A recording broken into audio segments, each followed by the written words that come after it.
I don't know.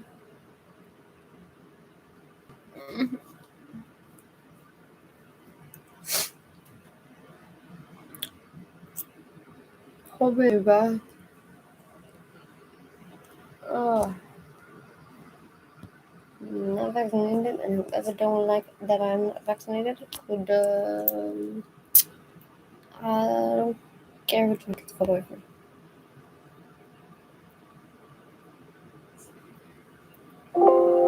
Yeah, I figured. Yeah.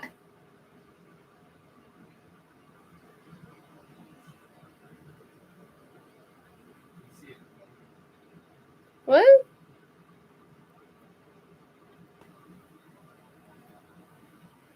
Oh my god, you guys shit me.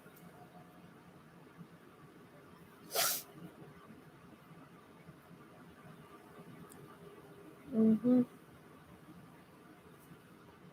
Mm-hmm.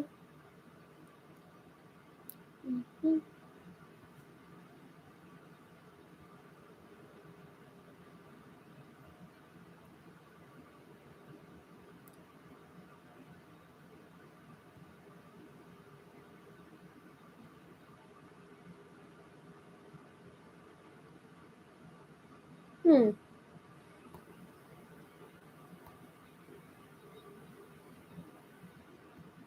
Mm-hmm.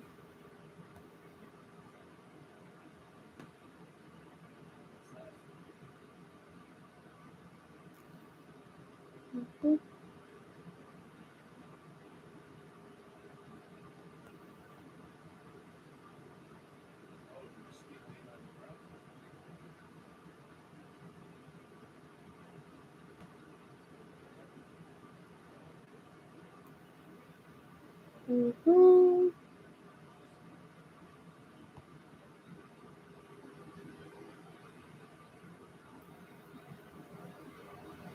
Hmm.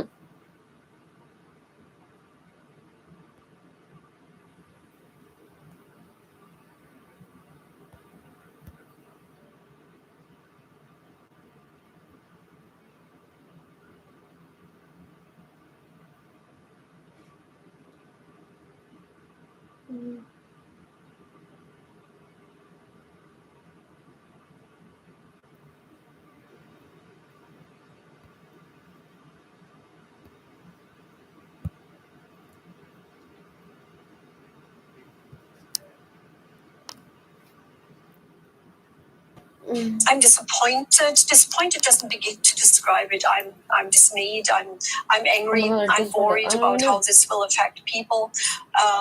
We went forward with this legal action because we knew these regulations would harm people. We fear these regulations will cost lives. Harm reduction advocates are looking at what to do next after a court threw out their emergency injunction against the Alberta government aimed at stopping it from introducing new rules which require supervised consumption site operators to ask their clients for ID.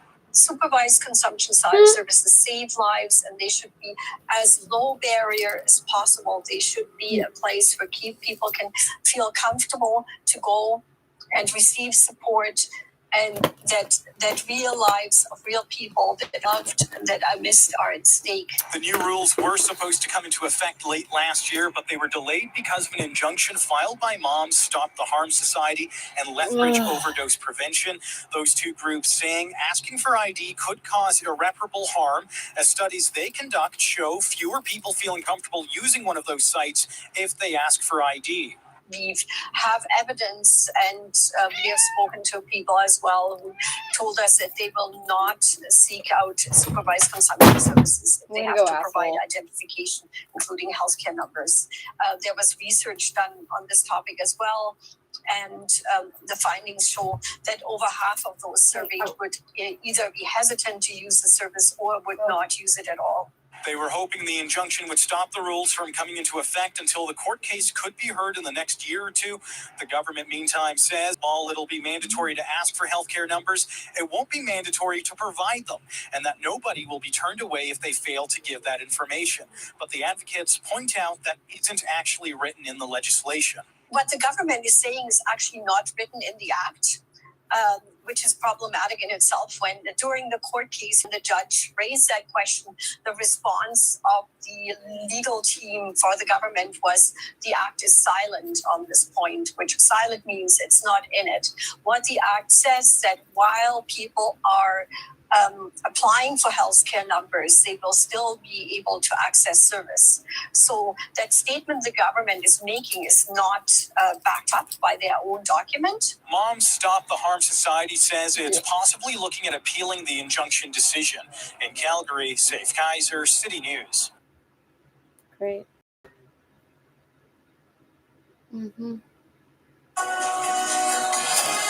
2 years ago, around this time, China was reporting the spread of Easy off. The great citizens of a country are not those who bend the knee before authority, but rather those who, against authority if need be, are adamant as to the honor and freedom of that country. Instead of respect for reason, open dialogue, freedom of speech, and individual and property rights, political systems across the world are becoming increasingly authoritarian. Deceptions and lies, manipulation and propaganda, fear-mongering and psychological operations are all being used to justify political actions and policies that destroy life. How do politicians, when a world absent of it is a world of mass suffering? In this video, we are going to examine these questions. If freedom is regressing today throughout such a large part of the world, wrote Albert Camus, this is probably because the devices for enslavement have never been so cynically chosen or so effective, but also because her real defenders, through fatigue, through despair, or through a false idea of strategy and efficiency, have turned away from her. It is often said that one cannot solve a problem if one is not even cognizant of it. And herein lies one of the reasons freedom is retreating so rapidly from our world. Many people still believe themselves to be free, and as Goethe wrote, none are more hopelessly enslaved than those who falsely believe they are free. Those who believe themselves to be free disregard the fact that to be governed in the modern world is to be watched, inspected, spied upon, directed, law-driven, numbered, regulated, enrolled, indoctrinated, preached at, controlled, checked, estimated, valued, censored, and commanded by beings who have neither the right, nor the wisdom, nor the virtue to do so. Accepting our lack of freedom is a necessary step to counteract this undesirable condition. For so long as we remain in denial of the chains of servitude that are upon us, we will do nothing to cast them aside. But when we acknowledge our chains, we can begin to push back against them and in the process contribute to the creation of a better world. Or as Camus noted, the task of men is not to desert historical struggles, nor to serve the cruel and inhuman elements in those struggles. It is rather to remain what they are, to help man against what is oppressing him, to favor freedom against the fatalities that close in upon it. Man's greatness lies in his decision to be greater than his condition. And if his condition is unjust, he has only one way of overcoming it, which is to be just himself.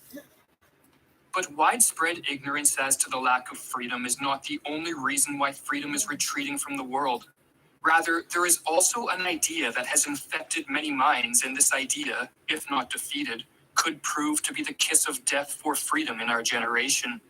This idea is promoted by most politicians, indoctrinated the youth at school and via popular culture, and championed by the vast majority of talking heads in the mainstream media.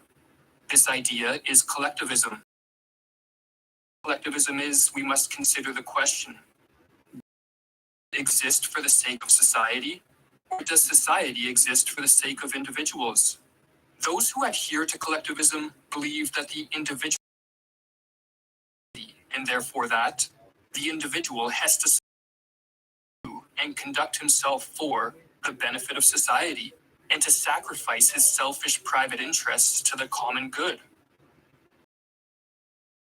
Foundational to communism, fascism, and socialism. Before the individual good, proclaimed one of collectivism's most infamous adherents. The doctrine of collectivism has been put into practice by Lenin, Stalin, Pol Pot, and Mao. Death on a mass scale was the end result in each case. How does placing the good of society above the good of the individual tend towards such unfortunate? Not a display of compassion to sacrifice our personal good of our society? At first glance, collectivism may seem to be a virtuous position to take, but on closer investigation, a philosopher called the fallacy of misplaced concreteness corrupts the practical application of this ideology. The fallacy of misplaced concreteness occurs when one treats what is merely an abstraction entity that exists in the real world.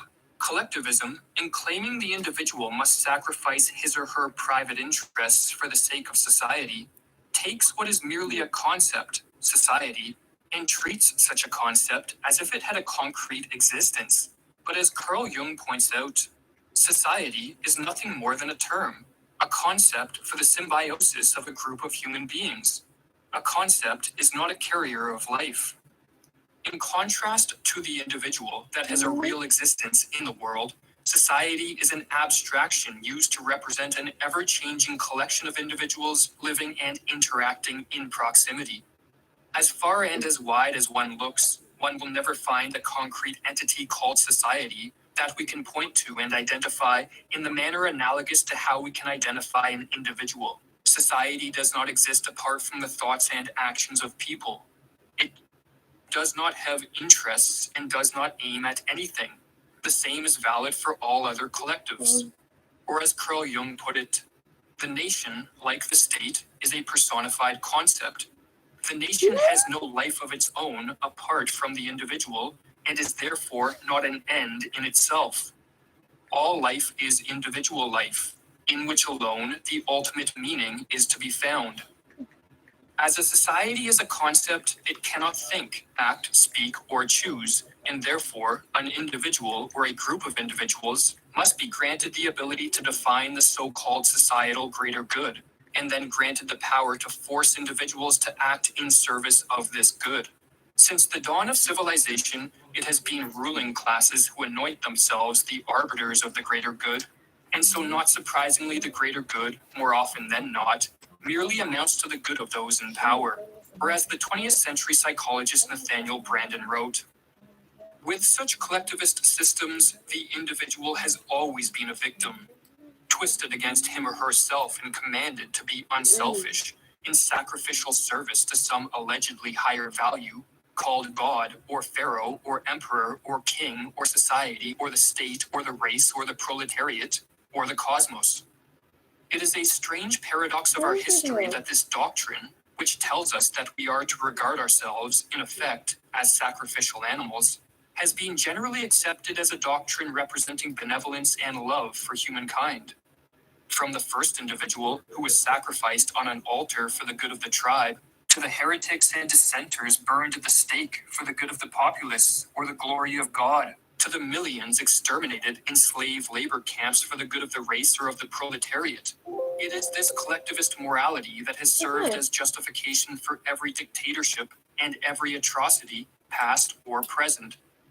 The philosopher Georg Wilhelm Friedrich Hegel, a staunch collectivist who exerted a profound influence on the ideas of Karl Marx, promoted collectivism's negation of the individual with the following words: a single person, I need hardly say, is something subordinate, and as such he must dedicate himself to the ethical whole.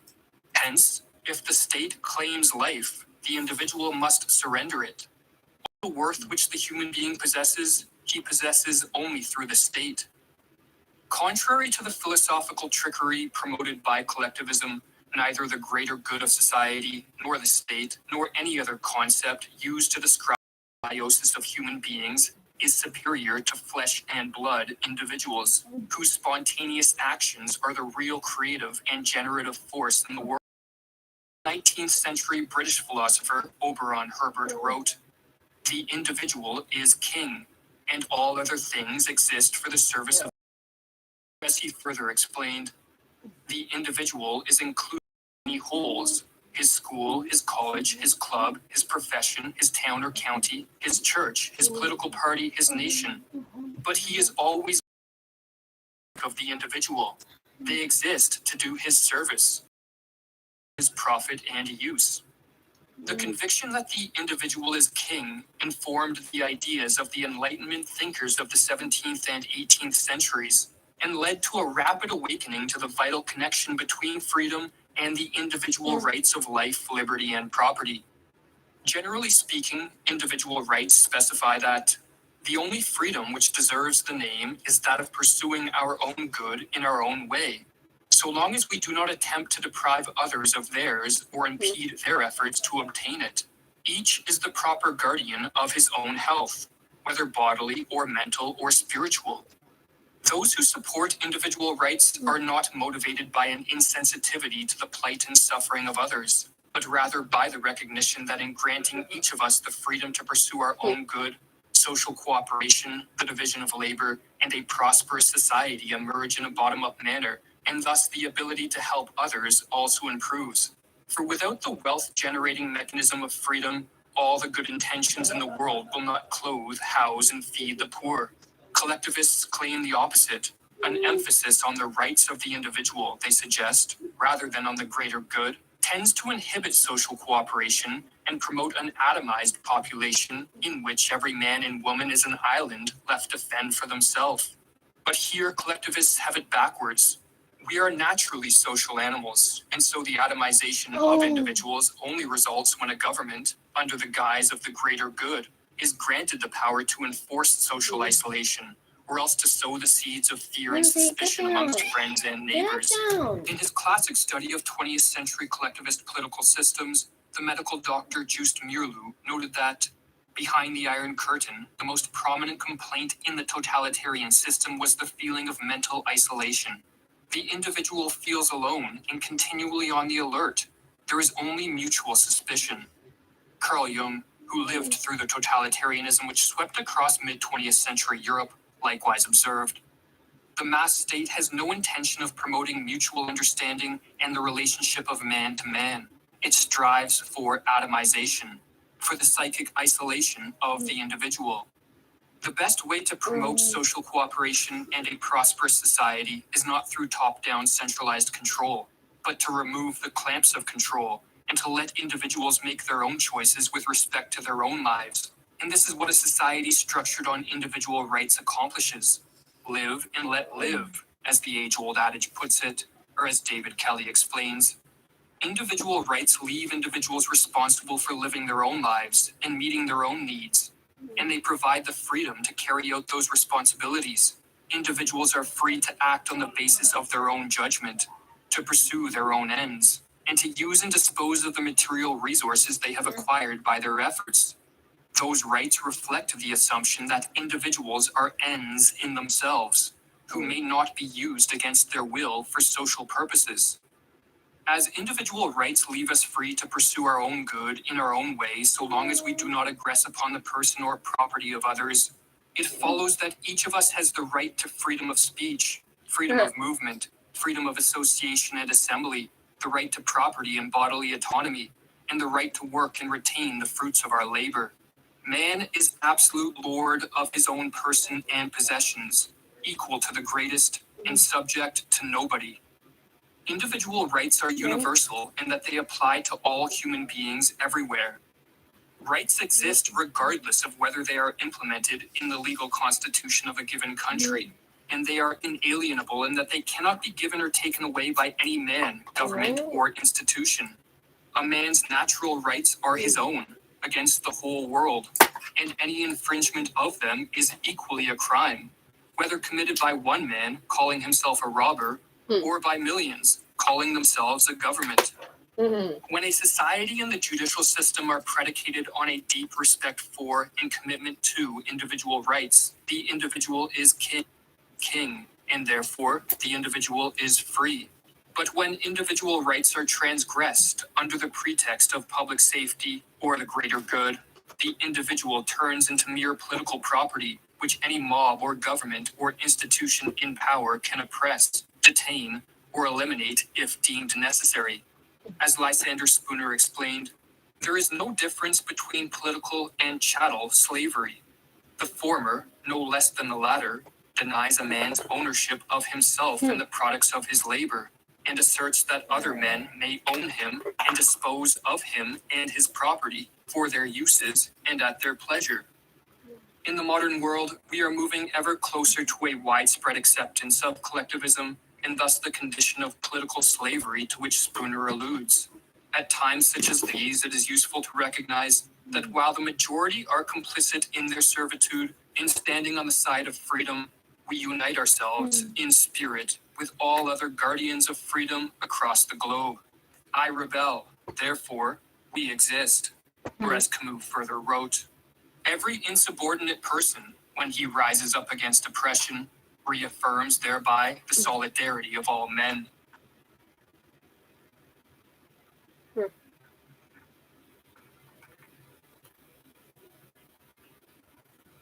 Come on.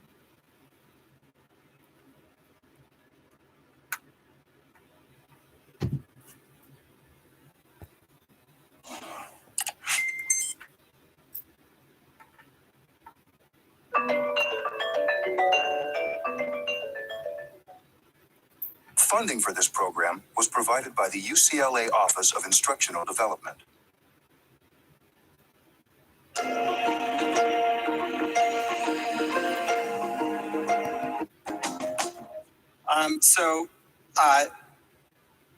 These are the individuals who've done the work that I'll present today. I have the privilege of working every day with these talented, dedicated, and wonderful individuals, many of whom are here today. Now, Fuck that.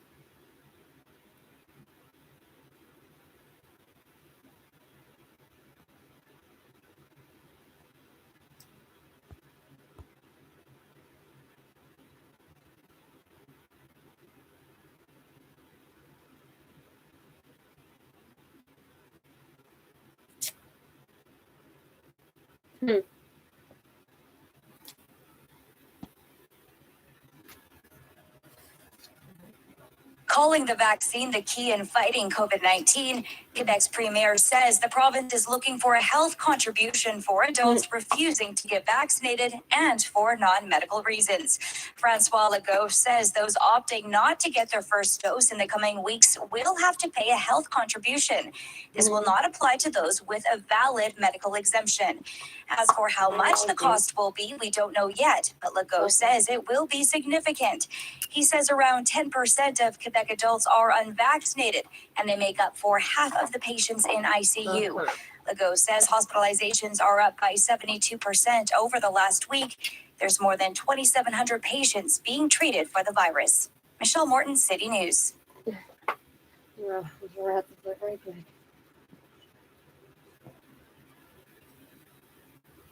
if you live in Quebec and don't want to get vaccinated, it's soon going to cost you. Quebec will impose a tax on those who refuse to get their shot. A first in Canada, but several other countries already have similar policies in place. Greece, Austria, and Singapore all have some kind of fine for the unvaccinated. If you look at what's happening in other countries or other states, everybody is trying to find a solution. Question of equity, because right now these people they put a very important burden on our healthcare network. Premier Francois Legault says the fee will be at least $100, likely a fair bit higher than that. But how ethical is this move? Vardit Ravitsky is a bioethicist at the University of Montreal. She joins me from Ottawa. Thanks for joining us. Thank you for having me. I wonder, what are some of the immediate ethical concerns you may have about a policy like this, if any? The main one is, paradoxically, equity. Because $100, $500 may not be a terrible price to pay for you and I, but for some families, it's a huge amount of money. It can be prohibitive. It's not that I have issues with increasing the pressure on those who are not vaccinated by choice to go get the vaccine. But I think the government still has not exhausted other alternatives that are more equitable and more fair. For example, we could just demand proof of vaccination, famous vaccine passports, for all non-essential services and commerce activities. We haven't done that yet. My issue with this particular choice of measure of policy is that it impacts different families, different people very differently according to their socioeconomic status. And we know that amongst those who refuse the vaccine, there's a bigger proportion of less educated people. Less educated often correlates with less income. And so in a way, this targets specific populations in a way that could exacerbate vulnerability. When you're poorer, you have more stress, more mental illness, less space. I mean, this additional financial burden can push some families or people to the limit in a way that actually exacerbates public health, the public health situation, rather than help it. But could it perhaps also push them to go to the vaccination clinic? I mean, we have several European countries and places like Singapore. They've already implemented something like this as a way to sort of target the most strident anti-vaxxers. So here's the thing. Those who choose not to get the vaccine are not a homogeneous group. There are hardcore anti-vaxxers that empirical research tells us nothing will move them. No information, no public health messaging, no penalties. They will just stick their ground. Then there's those who have hesitations where public health campaigns can still help. And then pushing might actually do the trick. But the question is always, how far can we push? Like, we're not going to send a nurse to your home and hold you down. We're not going to say it's illegal to not get vaccinated. If you choose this, you prison. There are certain things we will not do. So the question is always, how far can we go? And the answer to how far can we go depends on the current situation of the pandemic. What are the numbers? What are the rates of infection?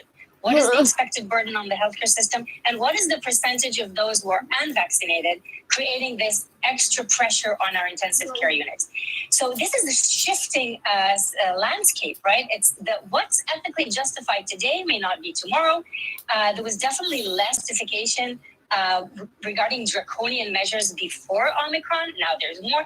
So the answer to what is ethically justified changes weekly. I think at this point in time, with the infection rate we have, and with the fact that the Quebec healthcare system is still coping, and there are other measures, increase vaccine passports, increase personnel in hospitals and long-term facilities, as Premier Legault said that they were going to do today. We still have other ways to keep everybody safe. I think that resorting at this point to something that exacerbates inequity is not the ideal move. But, you know, when you look at the numbers in the healthcare system, the ICU capacity, where it is, half or more of it is unvaccinated people. And that's leading to this knock-on effect of cancellation of elective surgeries. And elective sounds minor, but it's really not when you dig into what these things mean. And there is a frustration and a fed-up component with the vaccinated population. And Canada's had vaccines coming into the country now for about 14 months. I mean, it's been long enough, hasn't it, for people to get their head around that they might need to get this, is the way I think the Premier is approaching it. It's definitely been long enough, and you're absolutely right. I am concerned that with all these cancellation and postponing screening tests, diagnostic tests, and interventions, we will see, we will pay the price for the pandemic for years to come. If you postpone a screening test for cancer and you're diagnosed later on, it's going to be very difficult to measure the increased death rate from a host of other diseases in the years to come, but it will happen, and it's absolutely terrible that preventable deaths would result from the pressure that we currently see on the healthcare system. So I'm all in favor of increasing the pressure of those unvaccinated by choice to go and do the right thing, the responsible thing, to protect themselves and to protect all of us. I'm just wondering what policy should be chosen at every given moment. And I think we have not yet tried to increase this pressure by blocking access to all non-essential services. That's something we should still do, and we should do it now. The other thing is, if you're going to implement a fee or a contribution or a tax, making it a flat fee is really heavily unequitable. At least make it progressive and make it depending or linked to the income of families, so that it creates a similar level of burden on different people. Right, and then they've done that with healthcare premiums in Quebec in the past, making it a sliding scale based on income. But quickly, you'd mentioned restricting non-essential access to vaccine passports. They've just done that with liquor stores and cannabis stores, for instance. But you're saying go all the way. Do that to everything outside of like a grocery store you can go into to get the food you need, but that's it. Otherwise, it's your home and essential stuff. That's the only thing. I would say if you need access to food and access to medications, grocery stores, supermarkets, pharmacies, everything else that is not food and medications that you need for your health at this point becomes in a way, a luxury for you because you made your choice not to get the vaccine, and we cannot allow you to circulate freely and to increase the burden on the healthcare system. Because as you said, this means if I'm in a car crash, if I'm diagnosed with something else, I don't have access to the hospital because it's over flooded. Not to mention postponing interventions for all of us and our families. So increase the pressure, absolutely yes. But if you're doing it through some sort of fine or forced contribution, at least do it based on a sliding scale. All right, Freddie Ravitsky, really interesting stuff. Thanks for your time tonight. Thank you for having me. Hi, I'm Vashi Capellos, host of Power in Politics. See more of our show by subscribing to the CBC News channel or click the link for another video.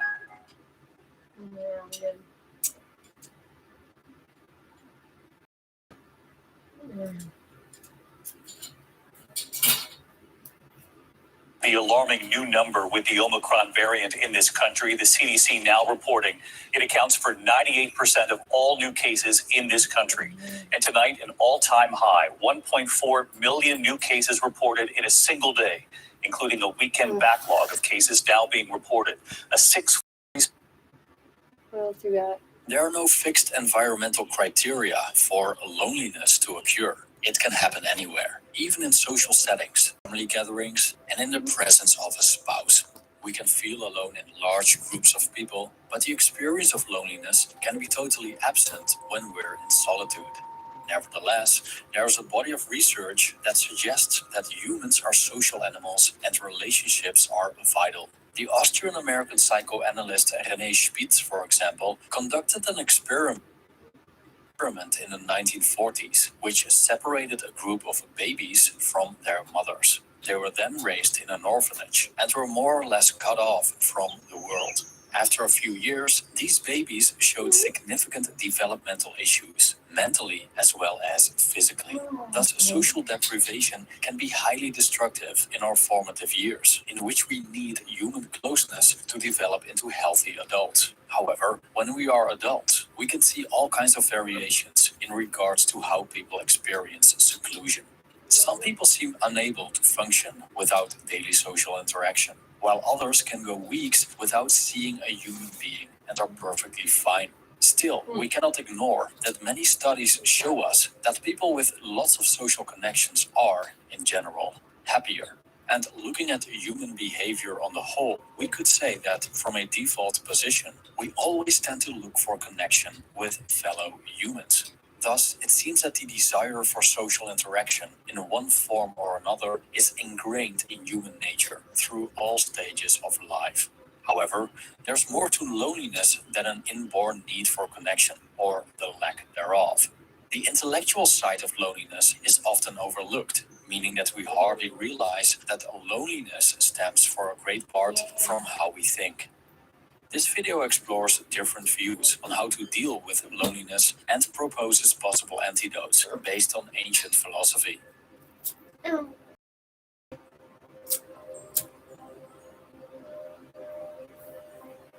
We all need social interaction to some extent, which in the current age is increasingly provided by technology. Modern hermit life often goes hand in hand with online social networks. Thus, not everyone who is secluded is deprived of social interaction. Unfortunately, this portal to the world, also known as the internet, isn't a guarantee that our experience of loneliness will be reduced. This could be because of the quality of social interaction and perhaps the lack of physical contact, like hugging, shaking hands, or touching one another during a conversation. But the funny thing is that having a large group of friends that meets each other in person every week, or having a full house, that is, a spouse, 2.3 kids, and a pet, doesn't guarantee that our experience of life will be reduced either. Sometimes even the opposite is the case, as actor Robin Williams stated before he passed away. I used to think that the worst thing in life was to end up alone. It's not. The worst thing in life is to end up with people who make you feel alone. End quote. By observing human behavior, it becomes clear that the experience of loneliness may be evoked by, but is not dependent on, external circumstances. The sages of old noticed this. A primary example is the Buddha, who saw loneliness as a form of discontent with the present moment. Thus, loneliness comes from the idea that something is lacking. But when we think that there's something lacking, is there really? Depending on one's perspective, we could say that in most instances, there's nothing lacking at all. The intellectual side of loneliness, however, is that we are encumbered with ideas about how life should be. Conformable to social norms, we believe that we need a certain amount of friends and a certain frequency of social interaction to be a complete and quote-unquote normal human being. Through movies, television series, and social media, we have created an ideal image of how our social lives should be. We see these fun and interesting friendships that are all polka dots and moonbeams, or these gatherings of couples in perfect marriages, exclusively consisting of happy, shiny people with permanent smiles on their faces. And then, after being exposed repeatedly to these distorted views of reality, we might look at our own existence and conclude that our lives are severely lacking. In our reality, we might not have these great friendships, or we're in unhappy and unsatisfying marriages. And, as opposed to everyone else, we feel utterly lonely because of that. Thus, we feel lonely because we don't conform to a certain ideal, despite the possibility that our true social needs could be completely unconventional. But from a Buddhist point of view, the pain of loneliness comes from clinging. We might cling to past experiences, or to our hopes for the future, and to our beliefs about how the present should be. One might think, I shouldn't be sitting at home alone on a Saturday night. Of course, this assertion is only true when we believe it's true. And thus, when we believe it's true, we subsequently create a situation of lack. And it's the experience of lack that evokes our dissatisfaction with the present moment. While with a different mind state, we could be content under the exact same circumstances. I quote, "He who clings to nothing of the past, present, and future, who has no attachment and holds on to nothing, him do I call a holy man." End quote. From a Buddhist point of view, happiness is a state of mind which isn't defined by the relationships we have. Therefore, we might want to alter some deeply ingrained beliefs about life. For example, being alone doesn't mean that we can't enjoy ourselves, or not having friends doesn't mean that we are incomplete or that we can't enjoy ourselves. Happiness is defined by the position we take toward the present. This means that through the acceptance of what is, we can experience the cessation of loneliness and even start to enjoy our solitude. Knowing that our thoughts and emotions are changeable and the eternal present is not, we could make way for a different attitude toward solitude. As the Buddha stated, pleasant feeling is impermanent, conditioned, dependently arisen, bound to decay, to vanish, to fade away, to cease, and so too are painful feeling and neutral feeling. So anyone who, on experiencing a pleasant feeling, thinks, "This is myself," must, at the cessation of that pleasant feeling, think, "Myself has gone." End quote. The Stoics make a distinction between being alone and forlornness, also called eremia.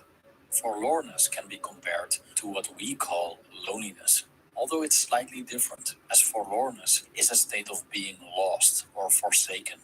To a certain extent, this is what we feel when we're lonely. We could be surrounded by life and still feel intensely alone, as if we're separated from everything. Epictetus argued that being alone isn't enough to make one forlorn. Otherwise, so he states in one of his lectures, Zeus himself would be forlorn as well before he created the world. And that people who believe that Zeus was indeed feeling lonely simply cannot comprehend a mode of life in which one goes alone. Epictetus states that spending time alone is also part of life and that we shouldn't shut the door to this experience. I quote, "But one ought nonetheless to prepare oneself for this also, that is, to be able to be self-sufficient, to be able to commune with oneself, even as Zeus communes with himself and is at peace with himself, and contemplates the character of his governance, and occupies himself with ideas appropriate to himself, so ought we also to be able to converse with ourselves, not to be in need of others, not to be at loss for some way to spend our time. End quote. We are not in control of our circumstances, which means that we cannot rely on the entertainment that others give us. External factors are fickle, and so are social connections. One day, we may be surrounded by friends that provide us with the joys of companionship. Another day, we may be on our own. And when we don't know how to be in our own company, we'll surely be confronted with feelings of loneliness. Instead, we better learn to be alone, to create a bond with ourselves, to appreciate ourselves, and to enjoy our own presence. As Jean-Paul Sartre once stated, if you are lonely when you are alone, you are in bad company. When we're happy by ourselves, we don't need other people to keep us company. So we become more independent of outside circumstances. Socializing then rather becomes optional than necessary. Now, let's see what possible antidotes we can distill from this information. The Buddha saw loneliness as a form of discontent with the present moment, as there's something happening or not happening that we don't agree with. We cling to our beliefs of how life is supposed to be, and because our beliefs are not in agreement with reality, we suffer. The Buddhist way to overcome this is changing the way we think about the situation we're in, that being alone is neither good nor bad. It's just the way it is. Our happiness doesn't rely on external circumstances, but on how we position ourselves toward them. An antidote we could distill from this would be, in short, to change our position towards loneliness. The Stoic philosopher Epictetus observed that people have difficulties with solitude, and many of them can't even imagine a mode of life in which one functions alone. But for most of us, it's inevitable that at some point in our lives, we spend a period of time alone. Thus, according to Epictetus, we should learn to develop a positive relationship with ourselves so we can get through these periods with ease. Moreover, the ability to be alone and run our own affairs makes us more independent of other people, so we become less needy for their attention, validation, and approval as well. An antidote we could distill from this would be to become self-sufficient, so we don't need people to be happy and content. As moments of communion come and go, and fortune gives us what she wants us to give, whenever she wants to give it, we will only hurt ourselves when we strongly desire for companionship, when it's not available. To conclude this video, let's briefly explore another piece of advice from Epictetus that's relevant to this topic, which is the temperance of our desires and only wishing for what fortune has in store for us. When we are restlessly sitting at home by ourselves, suffering because we are in a state of lack, we could also choose to not reach out to people, hoping that they'll fill our emptiness. Instead, we could find contentment in our solitude, while still being open to social interaction, if this happens to occur. In this way, we align our desires with the natural course of things.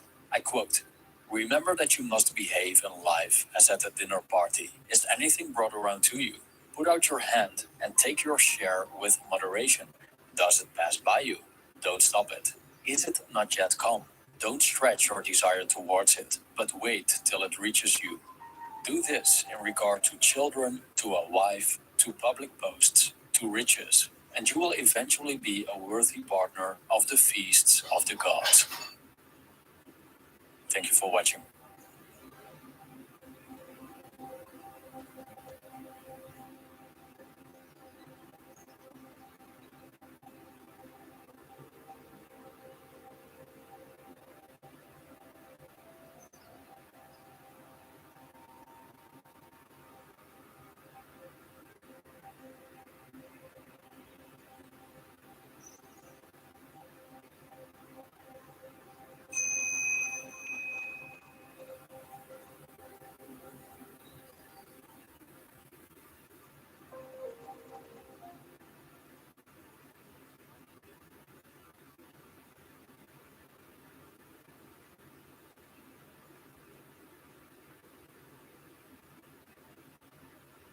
The fear of finding oneself alone.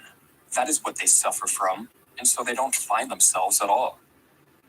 Human beings are social by nature and unfit to endure extreme cases of isolation. If we are alone for too long, our mental faculties can degrade, leading to states of insanity and deep despair. The use of solitary confinement and exile are practices with ancient roots, indicating that people have long understood just how deeply the fear of isolation runs through our veins. But in the modern day, our fears are not restricted to extreme forms of isolation. Rather, many of us fear being alone for any extended period of time. In this video, we'll investigate this fear, explain the detrimental effects it can have on one's relationships, and explore the and learning to find solace in solitude. Many thinkers have suggested that the fear of solitude is at root a fear of oneself. In our normal daily routines, busied with work and chores and most often in the presence of others, our social persona comes to the fore, and frightening thoughts and emotions are pushed outside of our awareness. But when away from the restricting confines of others, these darker aspects of ourselves tend to rise to the surface and make their presence known. It is what one takes into solitude that grows there, wrote Nietzsche, the beast within included. Hence, there is a danger in spending a significant amount of time isolated from others, as there will come a time when, broken down by the beast within, solitude will weigh us down and become a great curse. There are some who can endure this crisis of solitude, and through a heroic effort tame and integrate the darkness within. But most would be destroyed by such a confrontation, which is why Nietzsche thought many should be dissuaded from solitude. The default response for those for whom solitariness is too heavy a weight to bear is to cling to others to ensure they never feel alone. One man runs to his neighbor because he is looking for himself, and another because he wants to lose himself. Your bad love of yourselves makes solitude a prison to you. Those who lose themselves in others may be saved from their solitude, but they always turn out to be crippled versions of the person they could have become. In order for us to actualize our potential, we need to fulfill what the psychologist Abraham Maslow called our meta needs or highest needs, which include the drive for truth, beauty, and goodness. These needs, as Ernest Becker noted in his book The Denial of Death, cannot be completely fulfilled by other people. It is impossible to get blood from a stone, he wrote, to get spirituality from a physical being.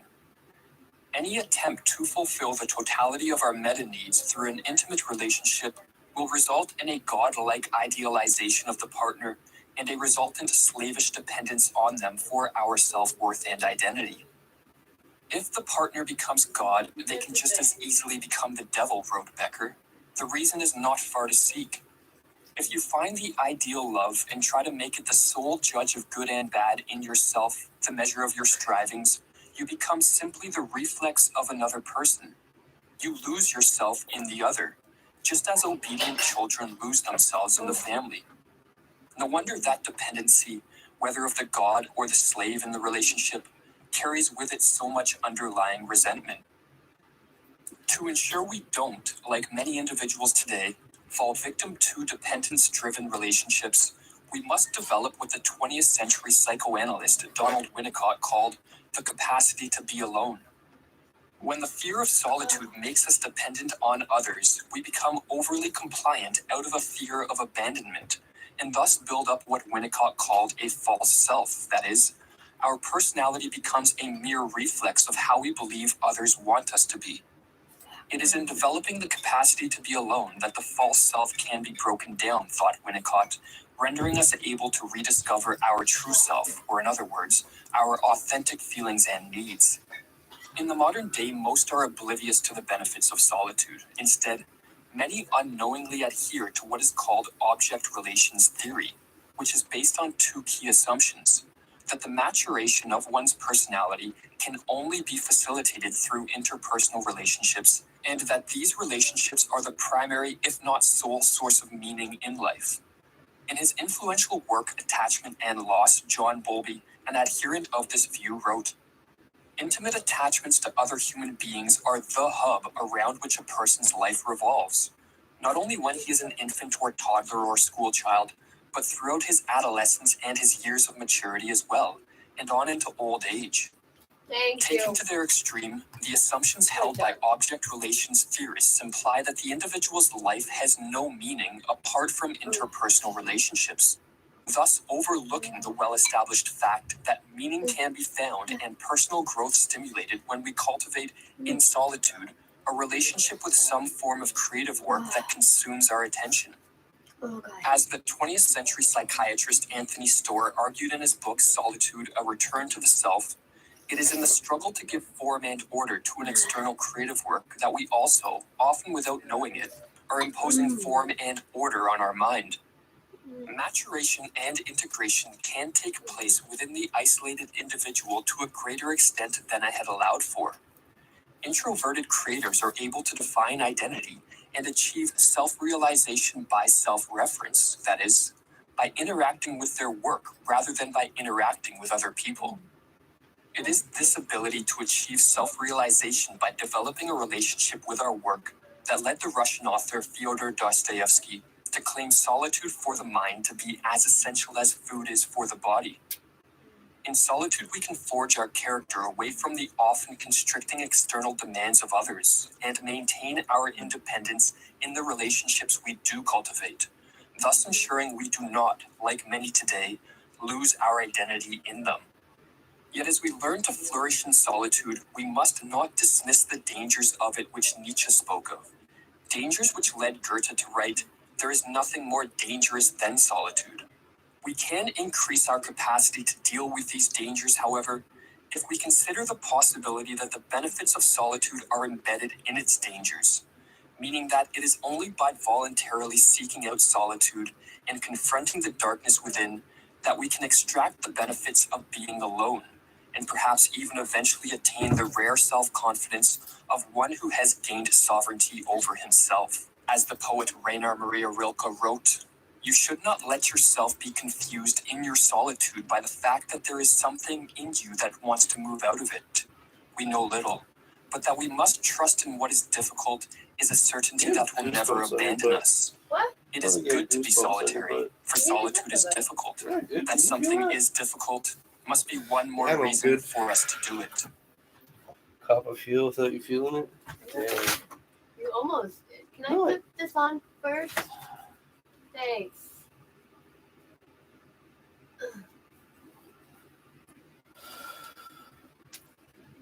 Ooh. No, I love that ventriloquist. Want to be happy? Build a life, not just a business. Hey, it's Evan Carmichael, and this channel is created to help you overcome the #1 challenge that is holding you back, a lack of belief in yourself. You watch these videos because you know there's something more inside you. You've got Michael Jordan level talent at something. So today, let's live your best belief life and get some awesome motivation from Brendan Burchard. Ambition, but too many of us back away from it because it got made bad, right? I was scared to have ambition because you know what? If you have ambition too big for your britches, people start insulting you. Who do you think you are? Oh, you think you can do that? You don't even have any skill at that. You think you can do that? You haven't even had their training. You don't have the degree. You don't have the experience. You don't have the background. You don't have the social following. You don't have the environment. You don't have the money. You don't have the bank account. You don't have the credit. You don't have... And people start puking on you when you share your big dream with them. You're like, hey, look, no, listen, I'm trying to go up here. This is where I want to be, right here. I got this dream. It's huge. I got this ambition, this dream, this hunger for more. And immediately people seek to see whether or not you are qualified. And they judge you based on your past of qualification versus your present of how you show up. I don't judge anybody on the past. Actually, let me see how you show up right now. Because everybody in this room, how many of you all screwed up a bunch in your life? I mean, oh man, I'm such a screw up. It's so great. We're all screw ups in some ways or another.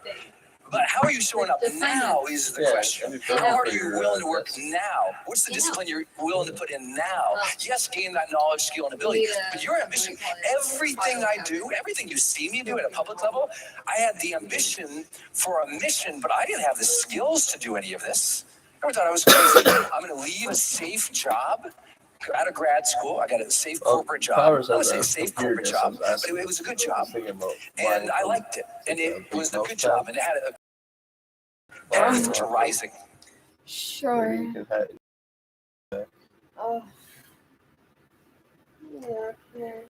I mean, it's not like anytime soon. Mm-hmm. It was just the thought I had because I seen it. And I was like, oh, I always want one. Sorry, I was thinking, what? One of them what? It's like a computer desk, but the whole thing is a mouse pad, so I don't need a mouse pad. That sounds like a terrible idea. What was that? Did you step on him? What was that? That's the sound he's been making recently. Is that a yawn? I think. I think that was a yawn. Jack. Not a movie. He's been making that sound more and more recently, and I hate it. I don't know why. Mm-hmm.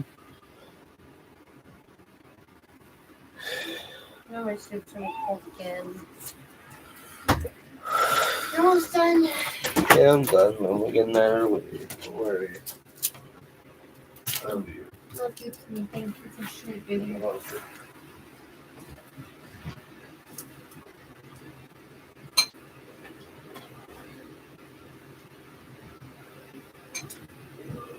So we're gonna get a pit bull? What? Pit bull? And you're getting a pit bull without dead and about to die? Do you want to deal with me in that state? Probably not. I don't. But there's different sized pit bulls. There's different sizes of pit bulls. They're not all like so big. Oh no, not here. No, not here. Are you kidding? Not here. But before he does, because I'm already emotionally broken, and yeah, you'll have to put me in one of those like fucking psych wards with the fucking where the no, I will literally like consistently run into a wall. I'll chase people. I need to be able to go out. You won't be able to take me out. Yeah, but you don't have like ha. You're a dick.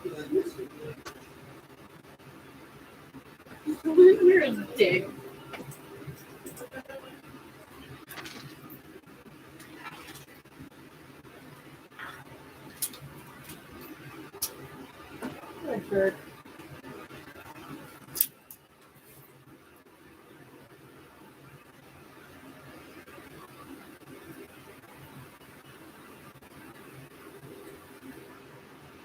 What's that? Really?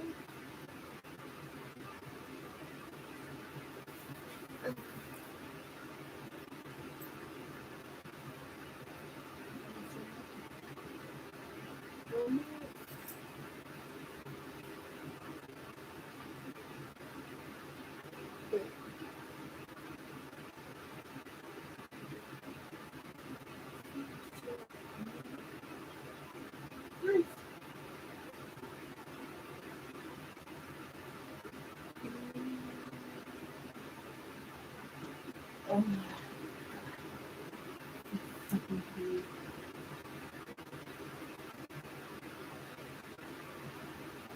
Dude.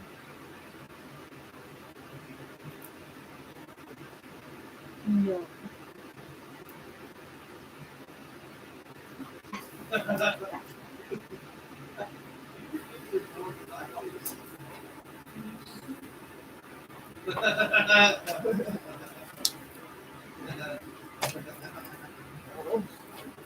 Yeah. I know.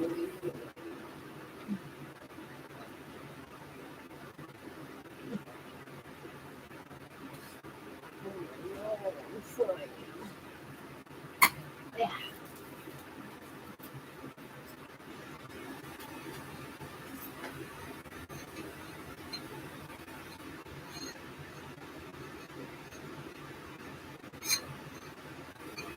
Please.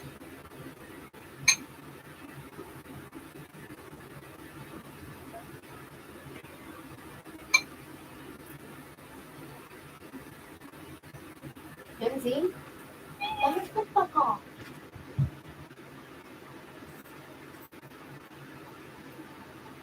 What are you doing? Oh no.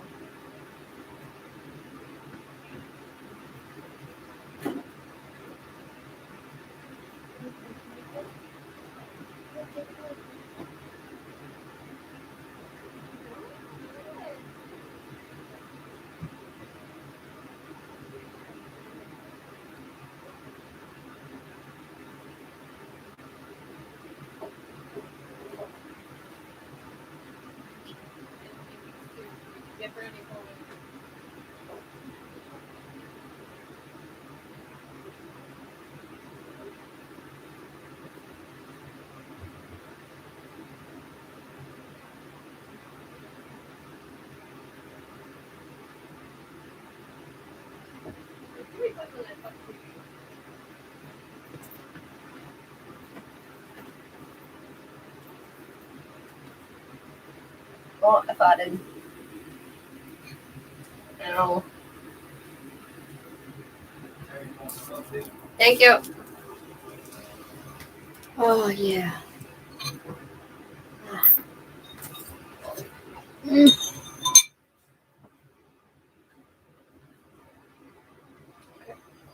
It's just.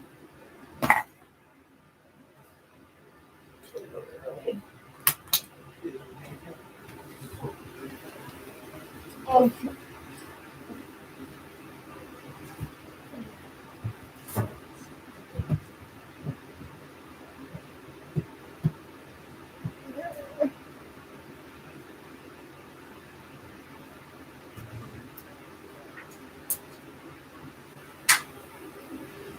Oh my fucking god.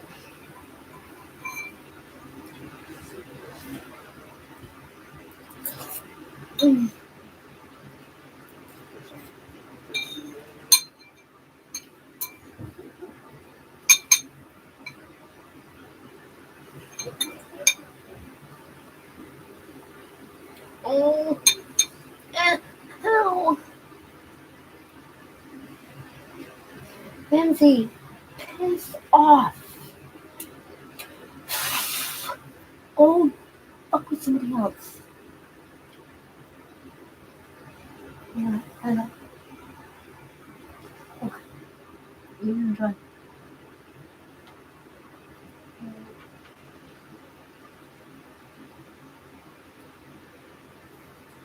You're so stupid. Oh, cool. Yeah. Mm.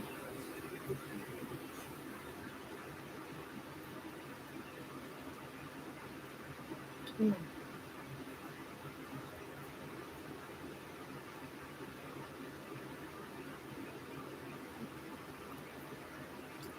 What?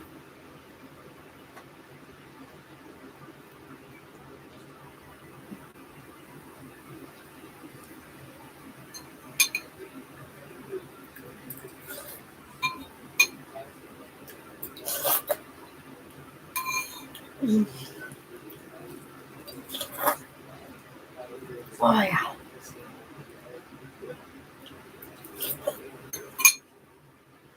Ah, so fucking good.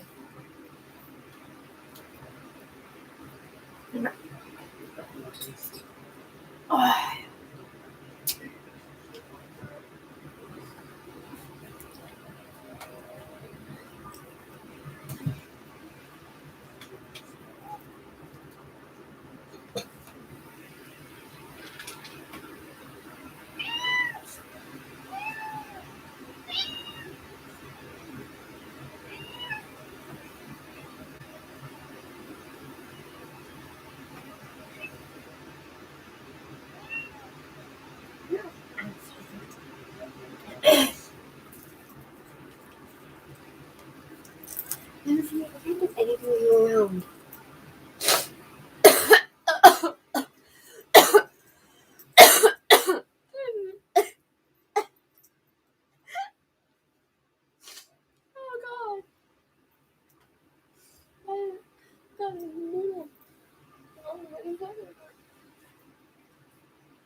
Gypsy, leave him alone.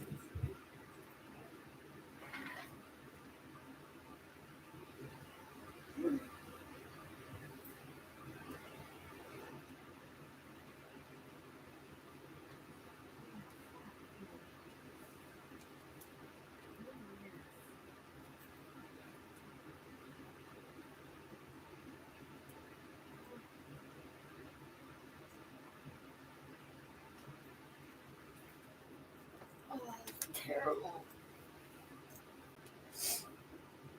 Oh, God.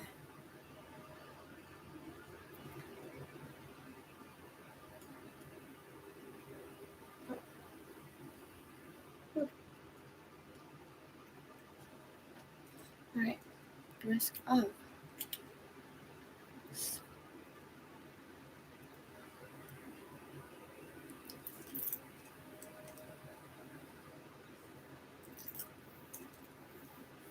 Mm.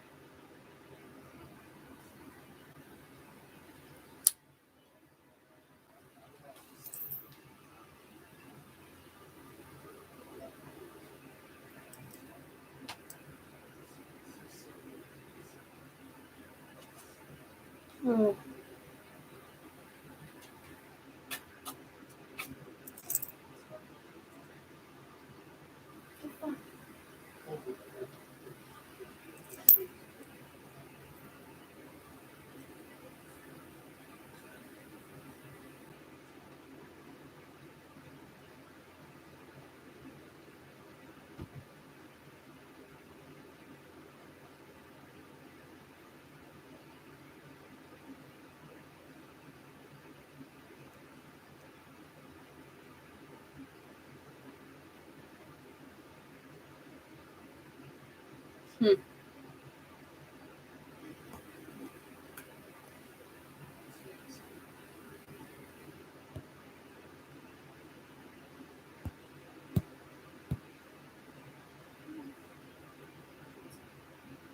Mm.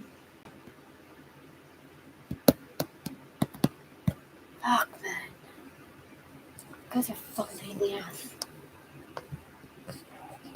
There's a lot of catching up to do.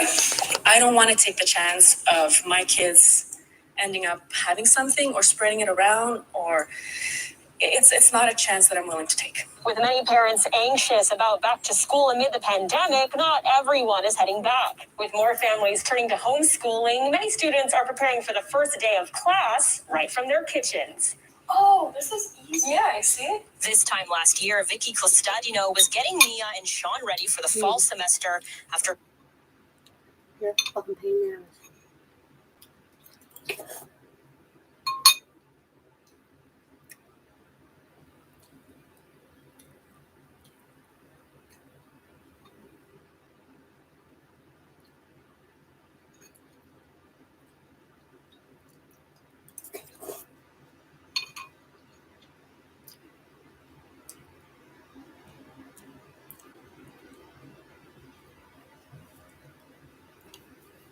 Mm.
Mm. Oh, what now? Oh, gross.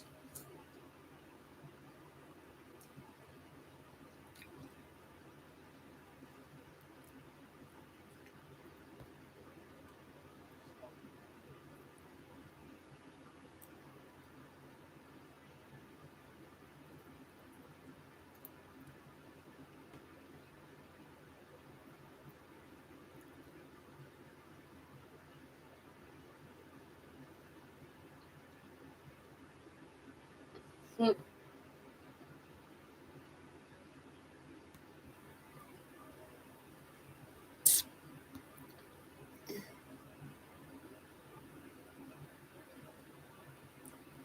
Mm.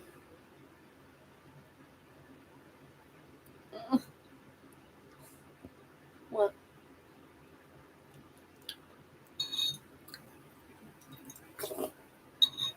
Good morning, everybody. Happy Tuesday. We have an amazing show for everybody today. What do we have, Crystal? Lots of interesting stuff to get to. First of all, we are now learning what Americans' priorities are for politics this year versus last year. There's some pretty interesting shifts here to get into. Also, gotta update you on the absolute disaster that is unfolding right now in Afghanistan from a humanitarian perspective.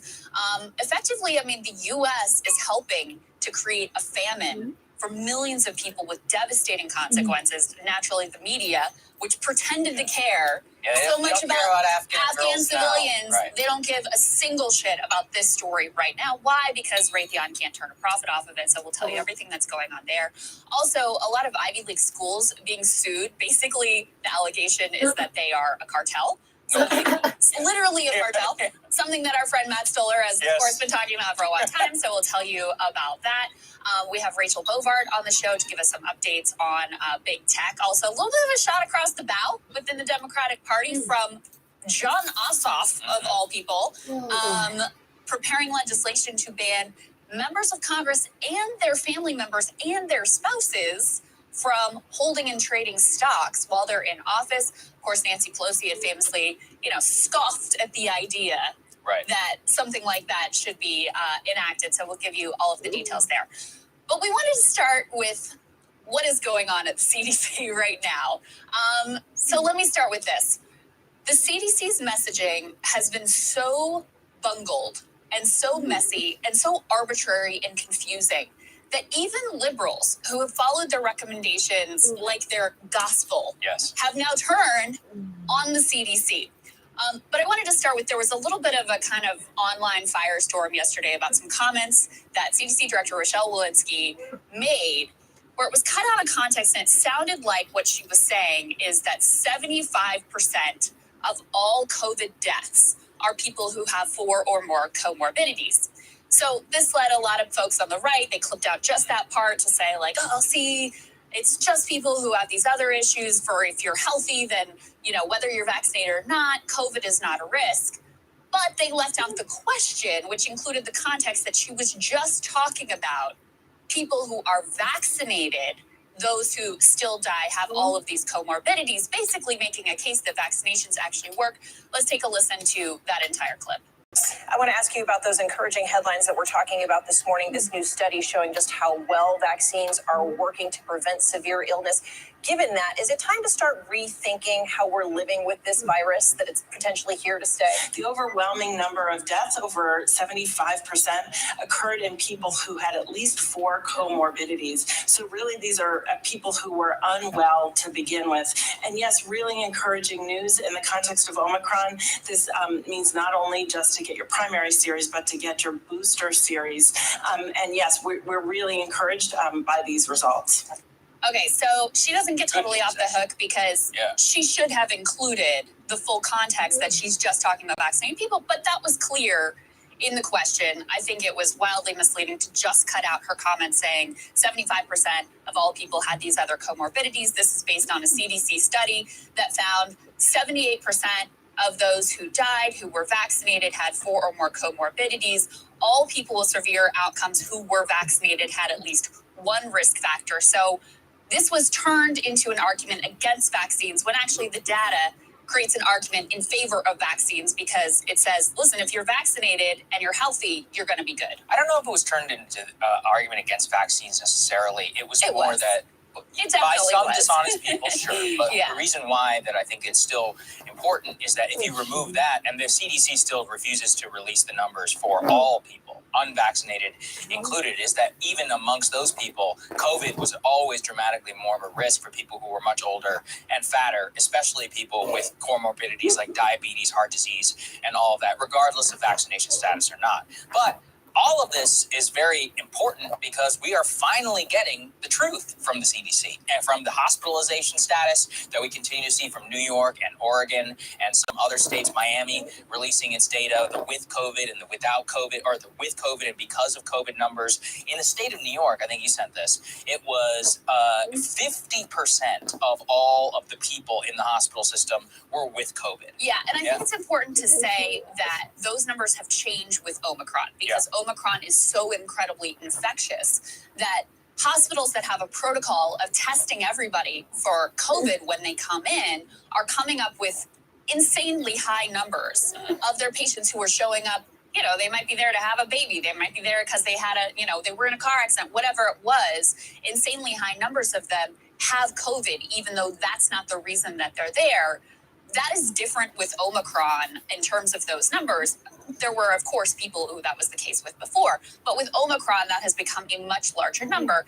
And that really matters when you're thinking about strain and stress on hospitals and the reality that's going on there. And I will say, even though that is the case, that you now have way more people who are coming in who are there with COVID instead of because of COVID, it still does create a lot of strain on the hospitals because, number one, then you have to follow all of these protocols to try to stop the spread.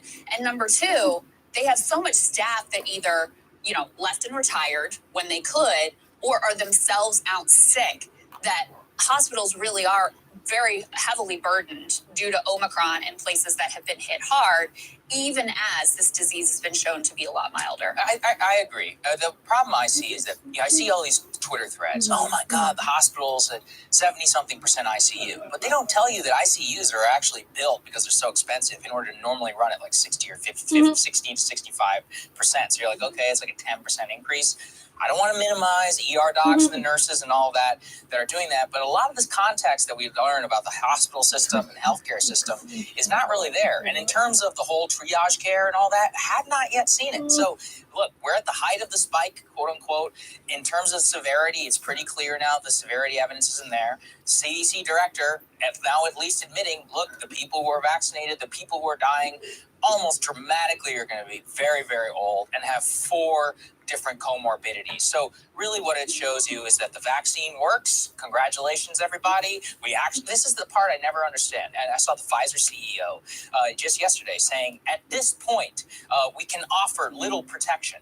What? What are you talking about? Because he's pushing a 4th booster. Yeah. And it's like the amount of they have underconfidence in their own product because they're all trying to make money. Yeah. The lack of honesty around this has been driving me nuts. And it seems to be breaking the dam around hospitalization numbers. Now the CDC director out here admitting some of this stuff. Soon we'll be hearing about natural immunity. I'm virtually certain of it. Not a surprise to me that Dr. Fauci hasn't appeared in the media in order for his whipping, although he's due one.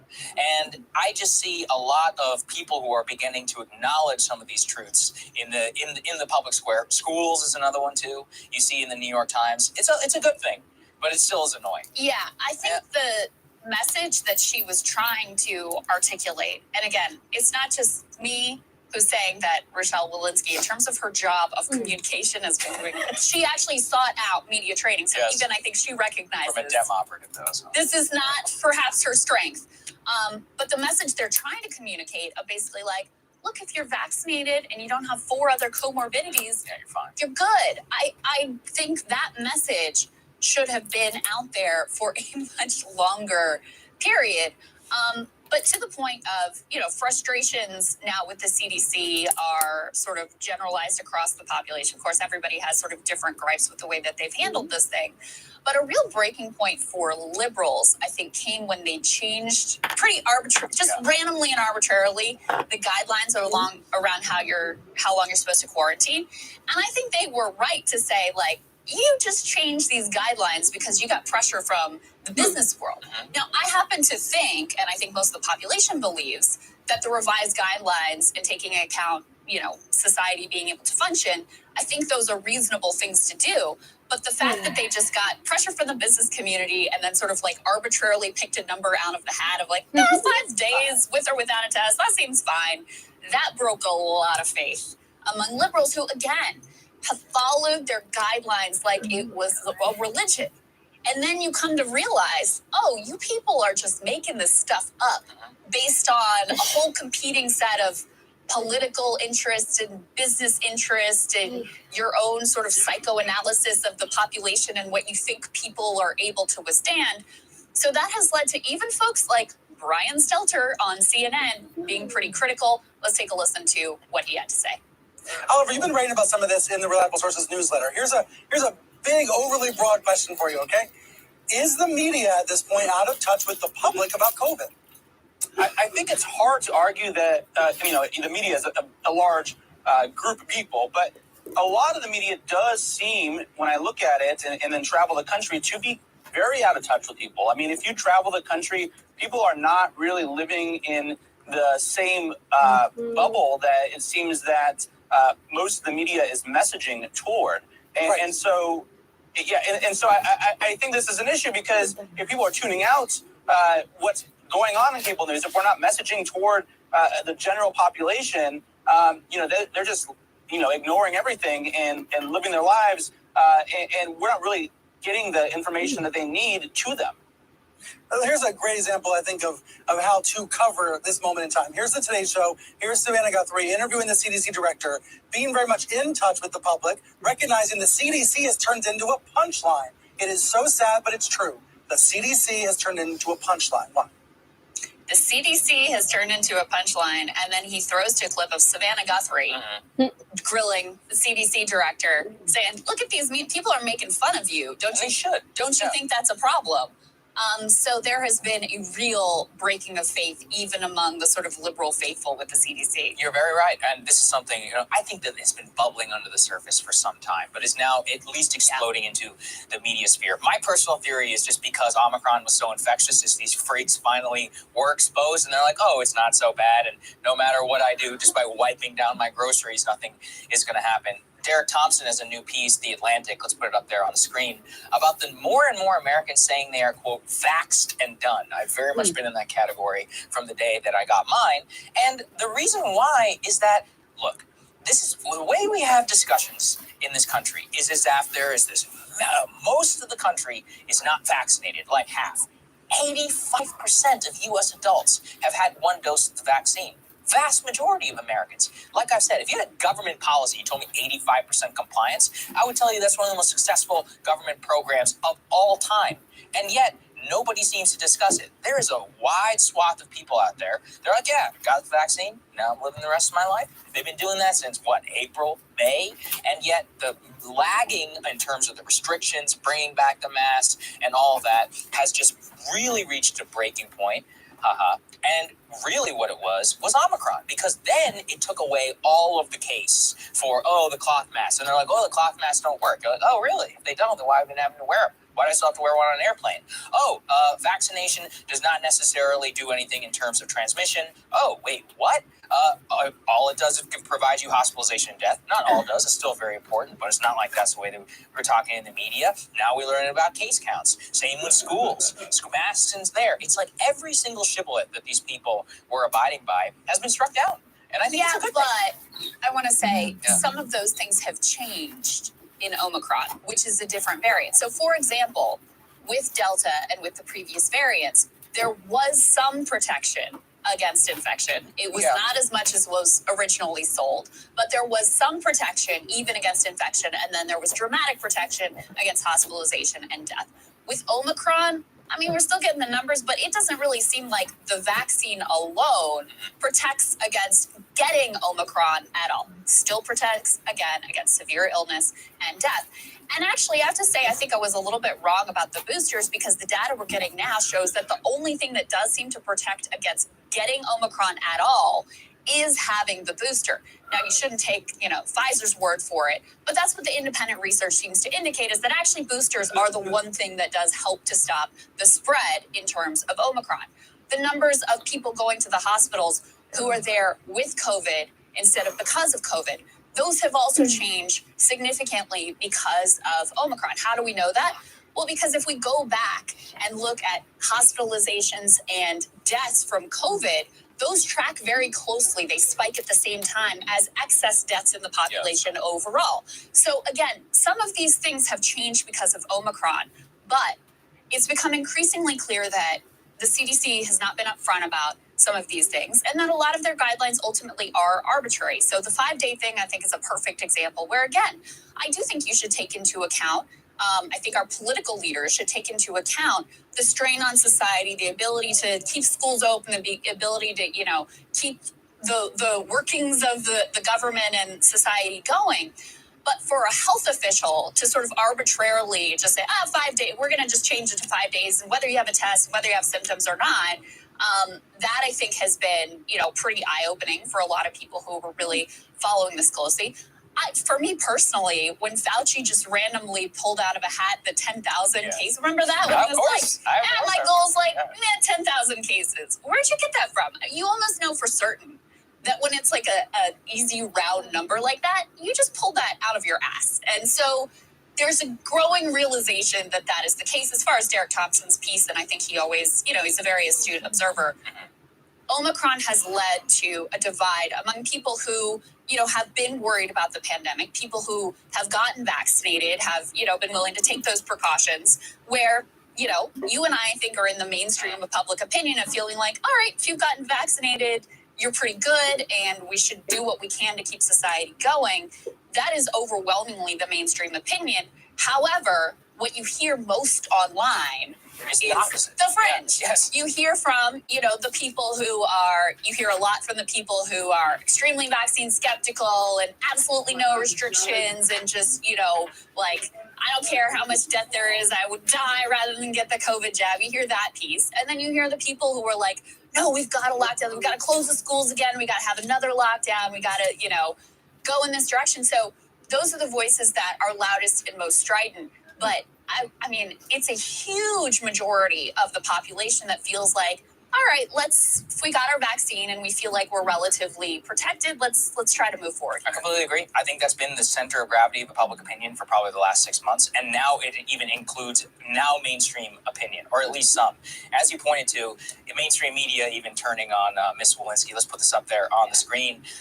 Rochelle Walensky is not good at this from the Washington Post. So when you've lost CNN and you've lost the Washington Post, and these are the people who have been worshiping you for the last 2 years, you've gone and screwed up. And look, they've lost a lot of credibility. I've pointed to those studies. The diabetes one was complete bunk. I'm very glad that was well received yesterday. It got a wide amount of attention in some of the circles that I've been trying to reach in terms of just like normal folks. I was really happy about that. The masks in schools and more. These things need to be more publicly aware. A lot of the CDC studies that they're pushing for the restrictions are not based in science whatsoever. And we need to keep pressuring them in order to release the real data around hospitalizations, around comorbidities for all cause, as well as with vaccination. Just give us everything, and then people can make up their minds. Even without that, people generally. Yeah, there's only a few states that are even releasing or maybe even tracking. That needs to be the national standard. Yeah, I totally agree. The more information that we have about what is going on at this phase in the pandemic, the more educated decisions that we can ultimately make about this. Hey guys, thanks so much for watching. That's right. Just as a reminder, you can become a premium subscriber today. Watch the full show completely uncut, our reactions to each other's monologues. You get to listen to it. You get to ask us questions,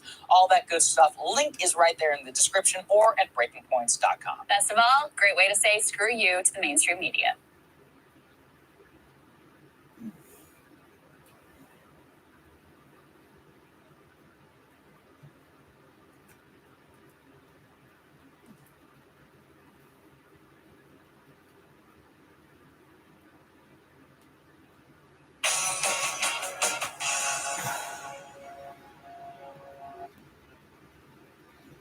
Prime example of an individual of this type. Chekhov was born in a Russian town on the Sea of Azov, a town he described as being full of the drunk, idle, lazy, and illiterate. Chekhov's home life was no better. His father was a man with a short fuse who frequently beat his children. When Chekhov was 15, his two older brothers abandoned the family and moved to Moscow, which made life worse for Chekhov as he became the primary focus of his father's brutality.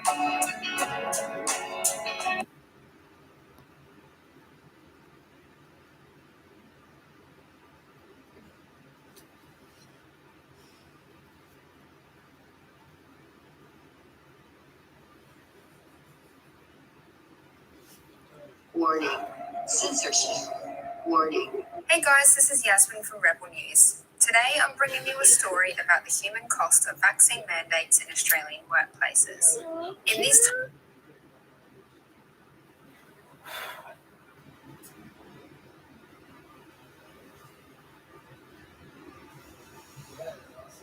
Wow.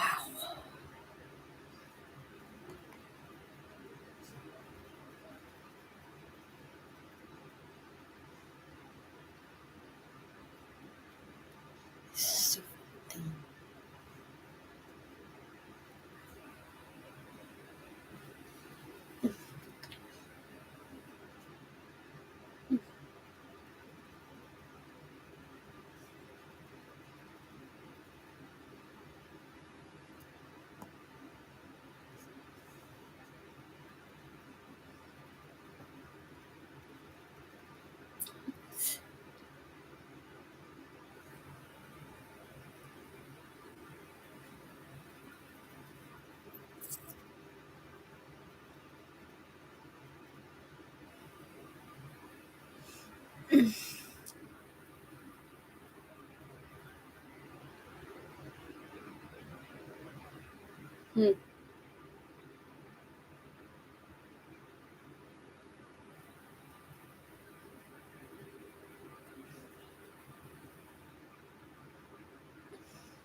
This is so stupid.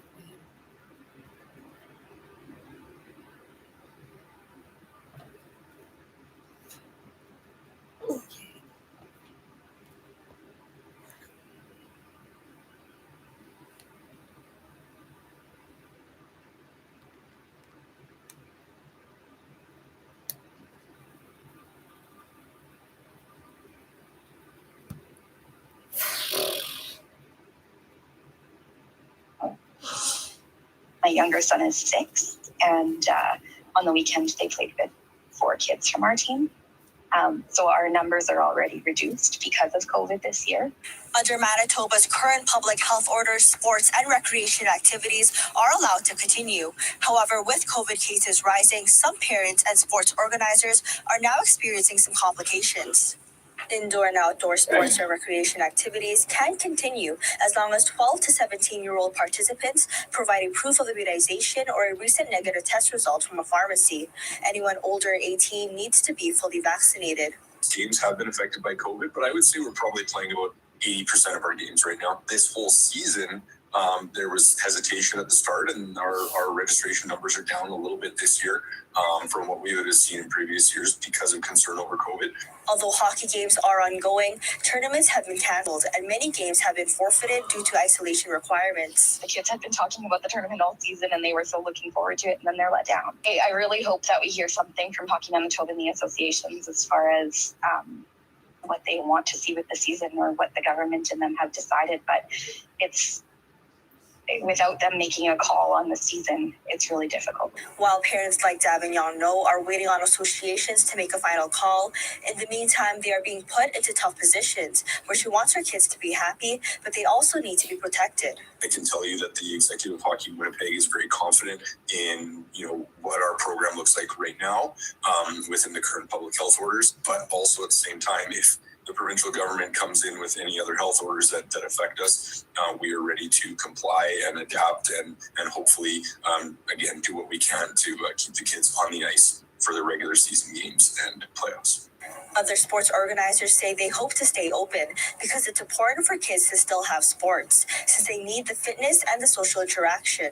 For some kids, they've missed a lot of over the pandemic, right? For an adult, 2 years is not a huge chunk of our life, but for a 5 or 6-year-old, 2 years of missing play and interactions with other kids can have a very major effect, because that's a very large chunk of their life.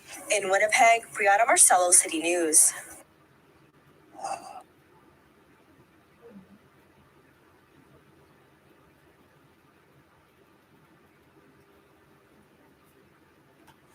It's a big deal. As hospitalizations rise, Premier François Legault is targeting the unvaccinated. They put a very important burden on our healthcare network.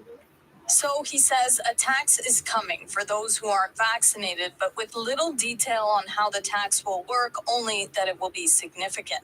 This is a total improvisation from the premier. Obviously, he looked at some polls and said, hey, we should be coming up with this idea.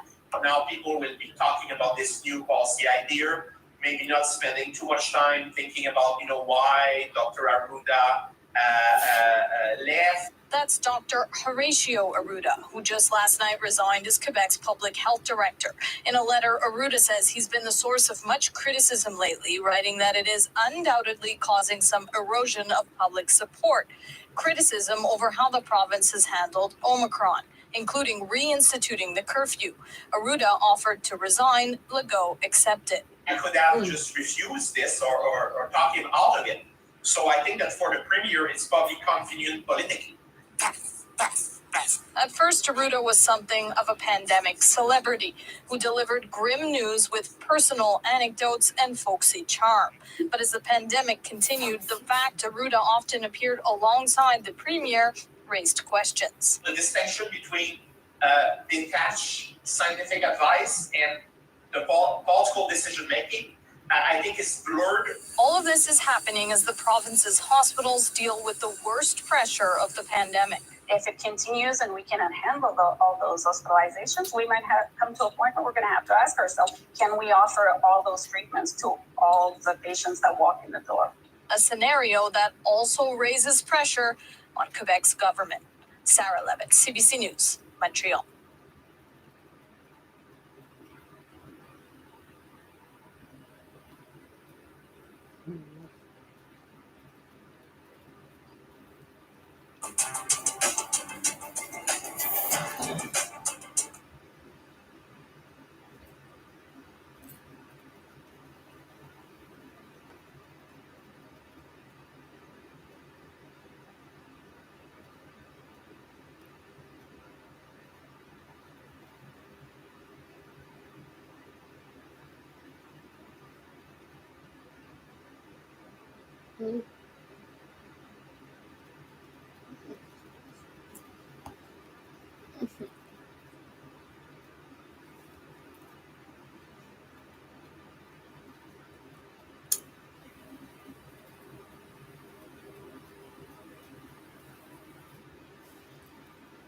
Okay.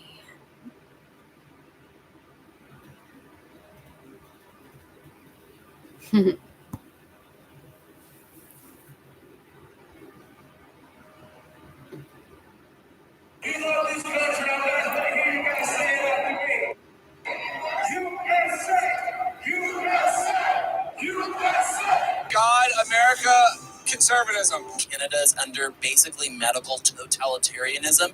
It hurts my heart, and people should be able to make their own personal medical choices without being punished by the state. You were fabulous. Warning. Censorship. Warning. Censorship. Daniel Day here for Rebel News. Here at America Fest, it is day 3 of the festival in Phoenix, Arizona. Freedom, no vax passport, no mask mandate, just good speakers and a good time. We saw Kyle Rittenhouse, Ted Cruz, Tucker Carlson, and more. Let's go check it out.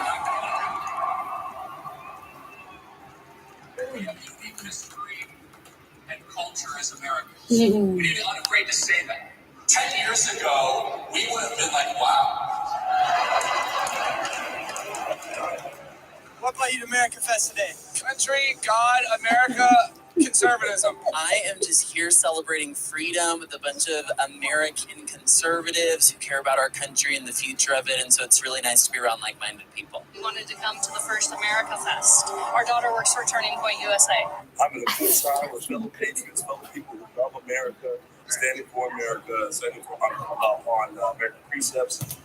This is what it's about, man. And we're coming together having a grand old time here in America Fest. How do you feel about Canadians having to be vaccinated in order to keep their job as a police officer? Well, I don't like it. I don't think anybody should have to get vaccinated to keep their job anywhere. I think that should be a personal choice that you make, whether you're Canadian, American, or anybody. I just don't believe that's government's place to mandate that. It's despicable. It's nasty. It's a nasty business. And there's no medical freedom anymore. It seems like it's going down the tubes. And we need to stand out, we fight back. We really do. We really do. This is something I think it's disgusting. Medical tyranny is out of control. Canada is under basically medical totalitarianism. It hurts my heart, and people should be able to make their own personal medical choices without being punished by the state. We need to wake up because what's going on abroad is absolutely unbelievable. And it shouldn't be happening. There are people freedom to do what they want with their own bodies. I thought that's what we did. I thought we had the right to do what we want. It's unfortunate that these things are being forced on Canadian people and Australian people.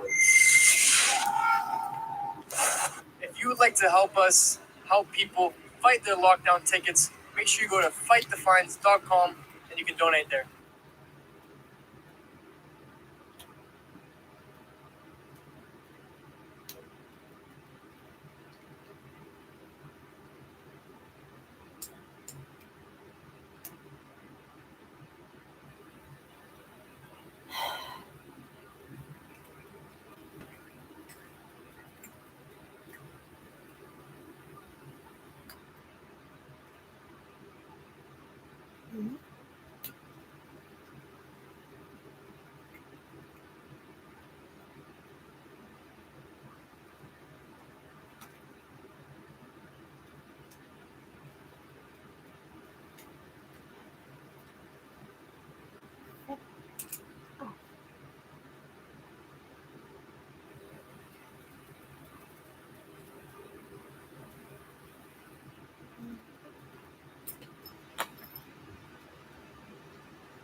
Like,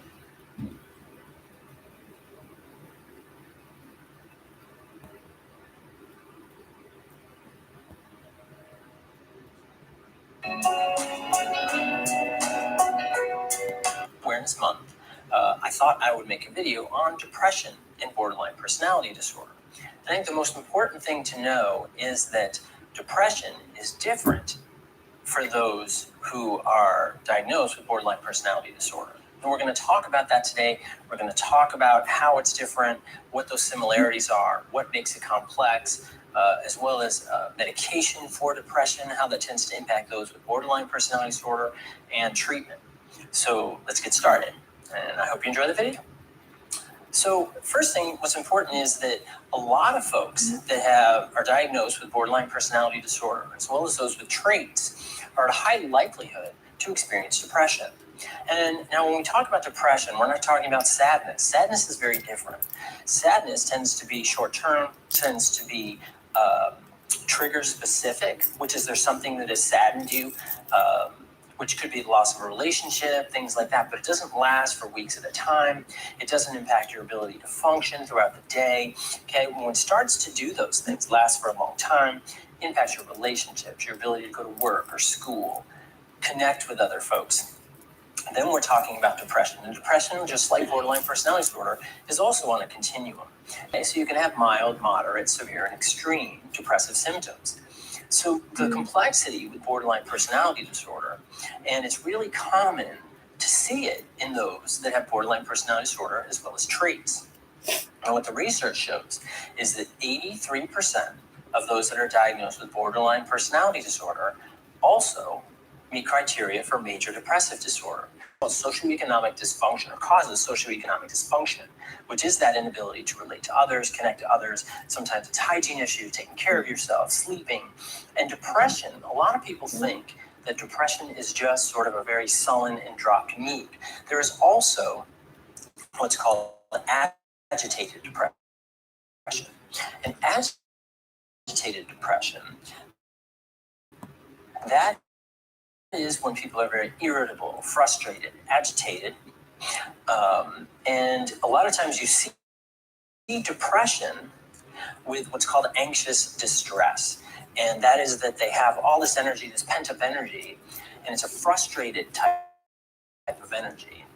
But there's a depressive overlay to it. And it's really complex, and that would take a complete video on its own to talk just about depression.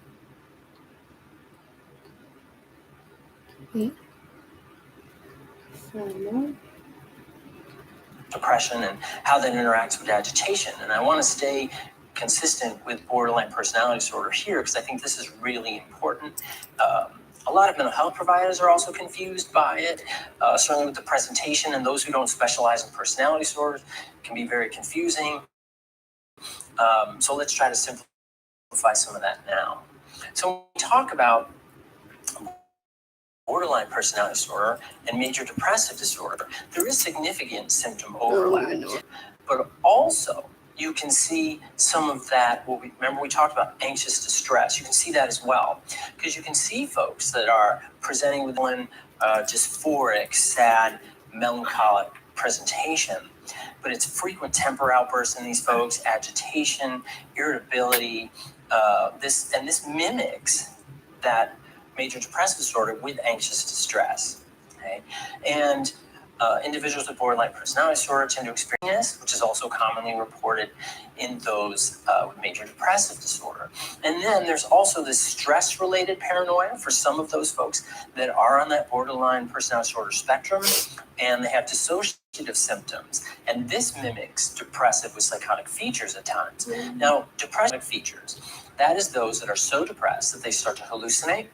And that can often be confused. Some mental health providers can be confused and think that it is hallucination and delusion, and it's actually dissociative episodes. So we have to educate ourselves, certainly as mental health providers, but also as individuals that experience this disorder, so that sometimes we have to clarify what symptom thing, and we're going to talk more about that in just a minute. Okay, so that's that symptom overlap. Well, depression and borderline personality disorder, but it's not actually a depressive disorder in some cases. So let's talk about that real briefly. So now we know that depressive symptoms, because 83% depressive symptoms occur in those with borderline personality disorder. And in those with borderline personality disorder, if it's not depression, okay? So now we're going to step outside of major depressive disorder. And this is for folks that just have borderline personality disorder, okay? Not just like I'm minimizing it, but just that it's not comorbid, which means it occurs together with major depressive disorder and borderline personality disorder. So these are just folks that only have borderline personality disorder. And if they don't have major depressive disorder, what you see is you'll see an identifiable stressor, okay? And this is an instance which could be rejection, perceived abandonment, some type of issue. But what happens is once that episode, that identifiable stressor remits or attenuates, which means that it goes away, it resolves, you see that those depressive symptoms, that depressive presentation also remits and starts to lessen, okay?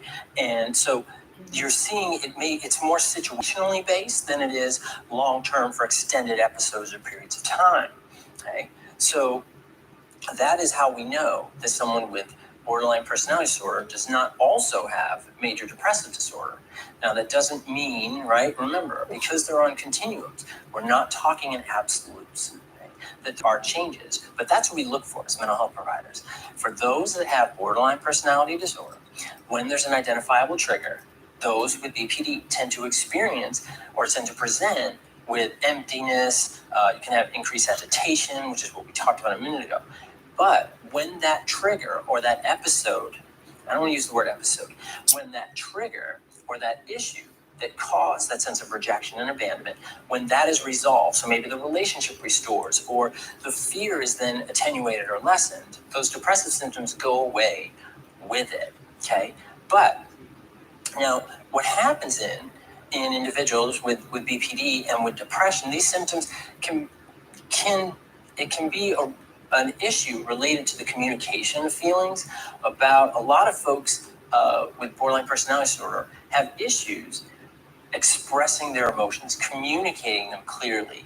And this can include anger, frustration, helplessness, disappointment, and all those other things. So a lot of times what we see, and part of this confusion for mental health providers as well as for yourself, if you're experiencing BPD, or if you have a loved one or someone you know who has this, is that they don't communicate their emotions well. They have this difficulty in doing that.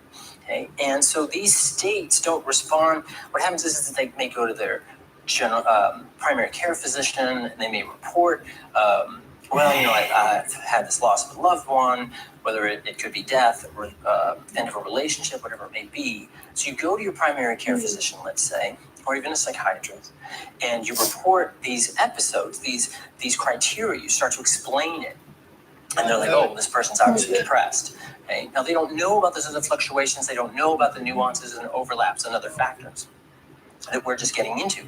So they diagnose their patient with depression, and they give them medication. The problem is that the medication doesn't really remit those symptoms. Okay? And we're going to talk more about this in just a little bit. So what happens is that we have to educate the individuals. That's why therapy is so important for those with borderline personality disorder, because we have to teach these folks, all right? Or we have to learn how to communicate our feelings. If you're one of those individuals that you have trouble kind of expressing your feelings, I do have an emotions exercise on my website. You're welcome to download and try it to try to build up your emotional intelligence skills. You have these seemingly depressive episodes that are trigger related. Okay? Then you need to be able to communicate that, to identify those emotions specifically with that trigger. And if this is confusing, we're going to keep talking about it to try to clarify it for you. But it is a confusing process, even for mental health providers. So if you're confused, it's understandable. Okay, so let me just simplify really quick. So what we're talking about is that the confusion for the individual, as well as for those with BPD, is that the individual with BPD has trouble effectively communicating their emotions. They've experienced a trigger or loss, so they start to express, certainly feel, and are managing and dealing with these depressive-like symptoms, but they don't qualify for major depressive disorder, which is where medication is helpful. Okay, so let's keep going, because there's even more of a question. This goes to the complexity. A lot of folks and because they're living it, the complexity of BPD. Okay, and it is complex, and but it's not a lost cause. And I always try to add that is that this is a treatable disorder. It really, really is. Let's go a little further, because it used to be believed that borderline personality was what's called an affective disorder. And an affective disorder, that would be your depression, all right? You also have an affect, an emotional component, right? So they used to believe that BPD was like bipolar disorder. And I've contemplated doing a video just on bipolar disorder, and I'm not going to get into bipolar disorder here because of all that's in that is composed of bipolar and the difference between borderline. But I'll lightly touch on it here so that you have some clarity. So, what happens is the proof is in the treatment of depression does not lessen those BPD symptoms. Okay, so let's say you have that individual goes to their psychiatrist, their primary care physician. They get, let's say, Prozac or an SSRI or another medication for depression. What will happen is you may see those depressive symptoms remit or lessen, but the BPD stuff still is present. Those fluctuations, that agitation, that anger, that emptiness, that chronic emptiness, that fear of abandonment, those other factors don't remit. They don't go away with medication. Okay, so that's a big indicator. All right, that what we're talking about is BPD that could be comorbid or could not be with major depressive disorder. It goes for bipolar as well. You'll see that those manic phases, hypomanic phases, and those depressive episodes become attenuated or controlled or steady, but you still have those reactions, those BPD feelings and other types of factors. And we're going to talk a little bit more about medication and attenuation of symptoms in just a minute. Okay, but here's what's interesting, and this is what the research shows, is that treatment for depression doesn't lower BPD symptoms, but BPD treatment for BPD lessens depressive symptoms. Right? I mean, think about it. Because the manifestation of those depressive symptoms comes from BPD. If you deal with BPD, you can manage the depression. But if you just treat the depression, it doesn't lessen the BPD, because the BPD is a larger component that is over the depression. Okay, and I'm going to get more into it, so don't get frustrated. I'm like, what the hell is this guy talking about? I'm going to clarify as we keep going. Okay, so what's interesting is, so we also want to talk about early experiences. Okay, I'm going to diverge a little bit and talk about those with BPD that have these early experiences, and the early environments for a lot of folks with BPD, but not just BPD. Okay, that have had insecure attachment patterns combined with anxious, sensitive temperament, later childhood trauma, which could be abuse, psychological abuse, emotional abuse, other types of abuse factors that may predispose individuals to BPD and early onset depressive disorder, as well as dysthymic disorder. Now, dysthymic disorder is, so here's depression when we talk about a severity. Dysthymic disorder is not as severe, but it's this continual sort of feeling, right? There's no other way to describe it than folks who just feel they don't get excited about anything. Everything seems kind of very sullen. And this is not meant to be humorous, it's meant to be as an example. But there used to be someone on Saturday Night Live called Debbie Downer. And so Debbie Downer, she presented with something similar to dysthymic disorder. Never really happy, tends to be overtly negative, tends to not enjoy things, a lot of anhedonia, which is that you don't enjoy things, you don't enjoy experiences you have, you tend not to, you tend to lose interest in things you once enjoyed. But this happens for a longer period of time, but it's not as severe as your major depressive disorder, okay?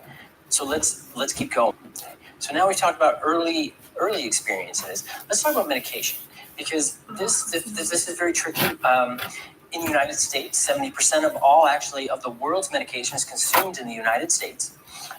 And what's interesting as far as medication is that there is limited research that actually shows evidence for the use of Abilify or Zyprexa or omega-3 fatty acids in the management of depression as it is a component of BPD.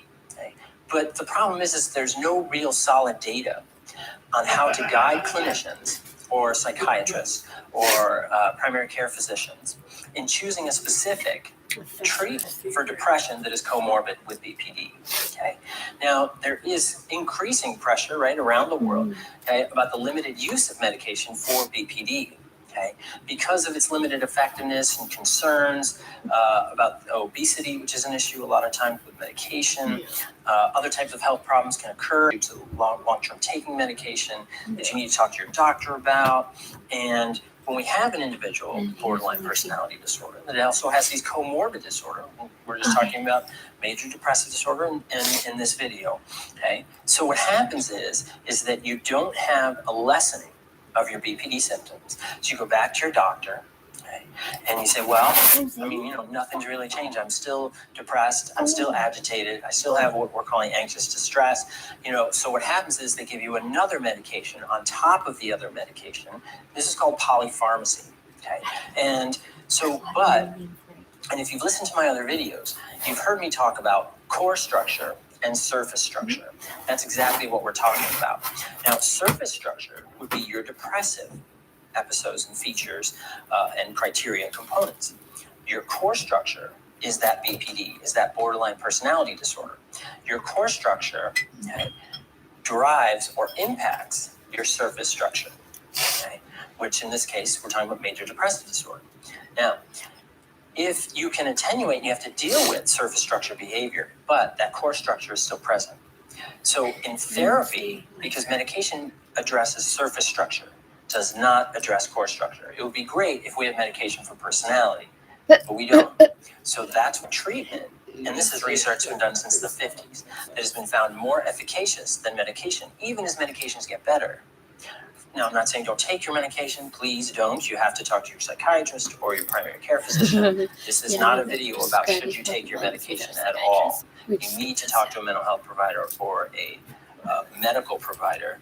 And anytime you're thinking about changing your medication, that's really important because you're dealing with your brain and your body, and you don't want to have different types of side effects and abreactions if you make those choices, okay? So let's just be clear about that. So when we talk about polypharmacy, now what happens is that you're getting medications, again, so for surface structure, your medications are being prescribed to deal with these different components: agitation, depression, loss of interest, lack of drive, other types of factors. So this polypharmacy starts to occur, which is you're getting prescribed different medications for different symptoms. So now you can have 4 or 5. I've had clients that were on 9 different medications to deal with symptom presentations related to BPD. Now, that doesn't mean they weren't comorbid with anxiety, PTSD, other things, but their core structure of BPD kept driving this surface structure. I really hope that this is making sense. I know it's complex, so trying to go slow and be clear. So polypharmacy. Now this tends to occur again because you go to your doctor, you're in distress, and that's all right, right? You want something to feel better. Your doctor wants to help you, right? So they're driven to try to manage and alleviate these symptoms as best they can. Right? So as you present with more symptoms, they are identifying other medications that might be able to help you. Okay? And now one study found that compared with people that just had depression, okay, people with borderline personality disorder were twice as likely to have taken antidepressants, 2 times more likely to have received an anti-anxiety medication, and more than 6 times likely to have received mood stabilizers. And they are more than 10 times likely to have used antipsychotics. Okay? So that says a lot. I think that goes right back to the client example I gave you, is that you're presenting with different symptoms. Your doctor wants to help you. They're driven to help you. They keep seeing these symptom presentations, so they're addressing each of those symptoms with different medications. Okay? But the core structure stays, which is why therapy is so important. Okay, what this means is that you want to explore your options with your doctor and do your best to have a treatment team if you can. Okay, so as a psychologist, I have talked to primary care physicians, psychiatrists, and we have been a treatment team, sometimes of 2, sometimes of 3, to help this individual get stable, function, and as you build these abilities to manage, define, understand your emotions, then you become more empowered and efficacious, which is my goal for a lot of my clients that have personality disorders, is empowerment, insight. You need less medication because you're building these skills to manage it. But they're being treated by a psychiatrist, by myself as well. And sometimes there's a caseworker, sometimes there's a social worker, sometimes there's a licensed professional counselor, an LPC, so that we're helping this individual build these skills, interact appropriately. Medication is not needed as much, so you can start to lessen some of those over time. Perhaps they go away, and you don't need the medication. Now, that's in some cases, and again, you don't want to do this on your own. You want to do it with medical providers, with mental health providers who actually know and can help you and give you the support that you need in order to do that. Okay, so let's talk about a little more. What about medication or therapy? Okay, so now research has shown that major depressive disorder is not a significant predictor for outcome of BPD. We talked about that, right? Is that if you treat depression, that doesn't lessen those borderline personality disorder symptoms, criteria, other factors. But borderline personality disorder is a significant predictor of outcome for major depressive disorder. So if you treat the borderline personality disorder, that can lessen, and successfully, and you start to lessen some of those surface structures, surface presentations, issues, that will lessen the depressive symptoms. But lessening the depressive symptoms and say, well, personality disorder, we're not going to worry about that, we're just going to treat depression. The BPD stuff still stays there. And you may have had this experience, right? Is that you're on different medications and you're like, well, it's not changing all of this. That's because this is BPD. But it's changing this, which is the depression. Okay? So now these studies, right? So what they found is they recommended the treatment of borderline personality disorder, okay, with psychotherapy. And what should happen is the priority. So when you have this major depression and you have BPD and they co-occur, so they're comorbid. When they occur together, that the mental health provider, the treatment provider, the psychotherapy shouldn't focus on the depressive symptoms, but focus on the components of BPD, which goes back to dealing with that core content stuff that we talked about, as opposed to just dealing with surface structure. But, and I will say this as an aside, if you have severe, extreme, high, moderate depressive symptoms, these folks tend not to show up for therapy.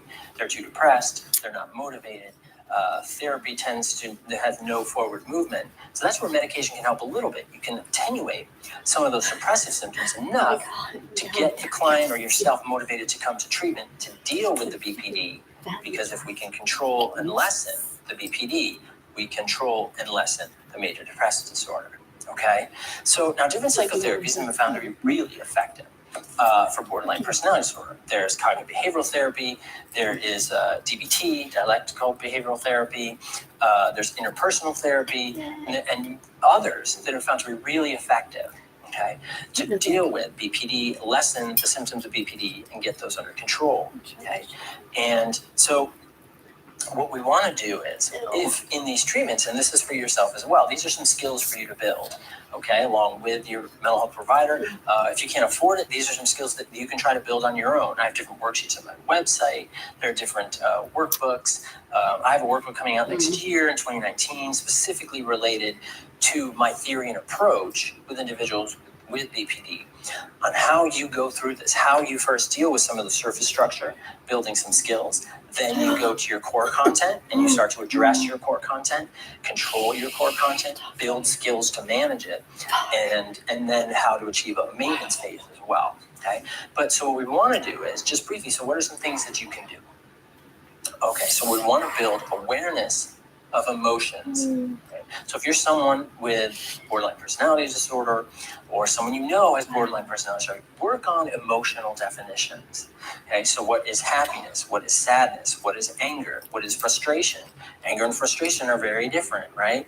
Now you can have frustration, but then you have anger. So there's different levels. Building that understanding so that the individual with borderline personality disorder, they can say, well, I'm frustrated. Instead, a lot of folks with BPD say, I'm angry, angry, angry, angry. But really, there's a nuance in there.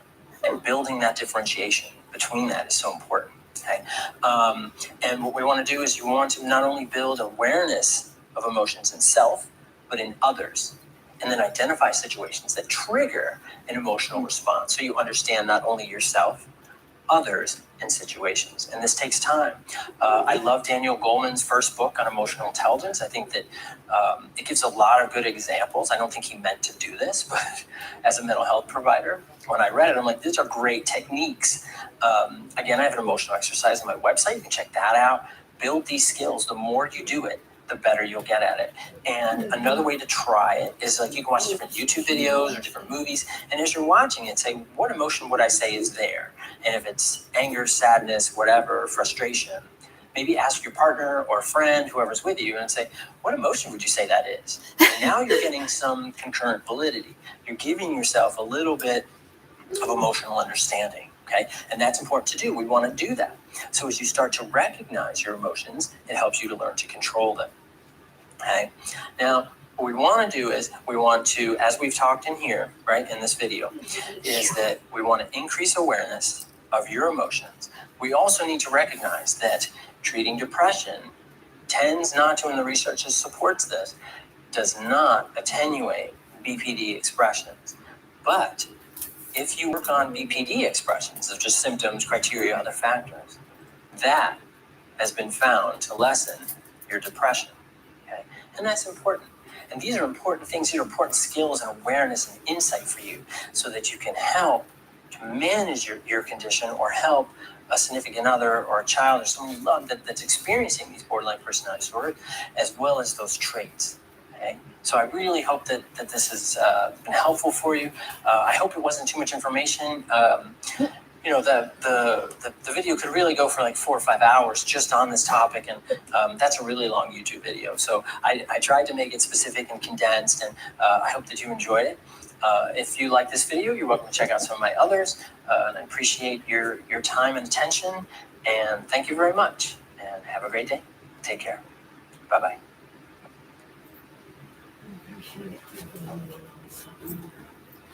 Was there when necessary?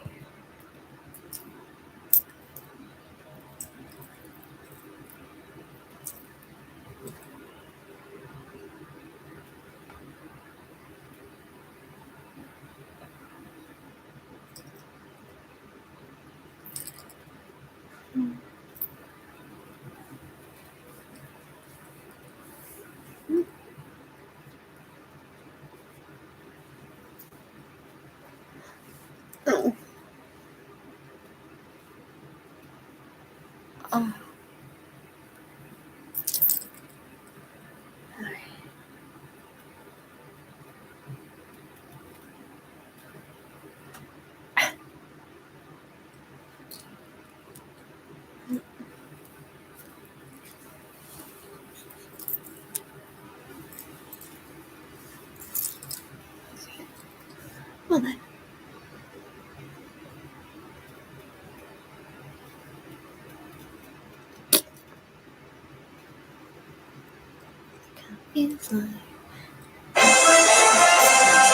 On this Tuesday night, Quebec's anti-vax tax, a tough new tactic targeting people who refuse to get vaccinated. They put a very important burden on our healthcare. Back to school jitters. We know the virus likes lots of people in indoor settings. Frayed nerves before 5 more provinces resume in-person learning. A COVID-ravaged First Nation overwhelmed, under-supported, and disappointed with Ottawa. They did diddly squat, and they have done nothing for this community. Who's stepping up to help? And saving his bacon. We've never done this in a human. The man who has a new heart and a new life thanks to a pig. Global National with Donna Friesen. Good evening and thanks for joining us. Quebec's premier is taking a new approach in the push to convince everyone to get vaccinated against COVID-19. François Legault says those who refuse will face a significant financial penalty. They'll be charged an extra fee for health care.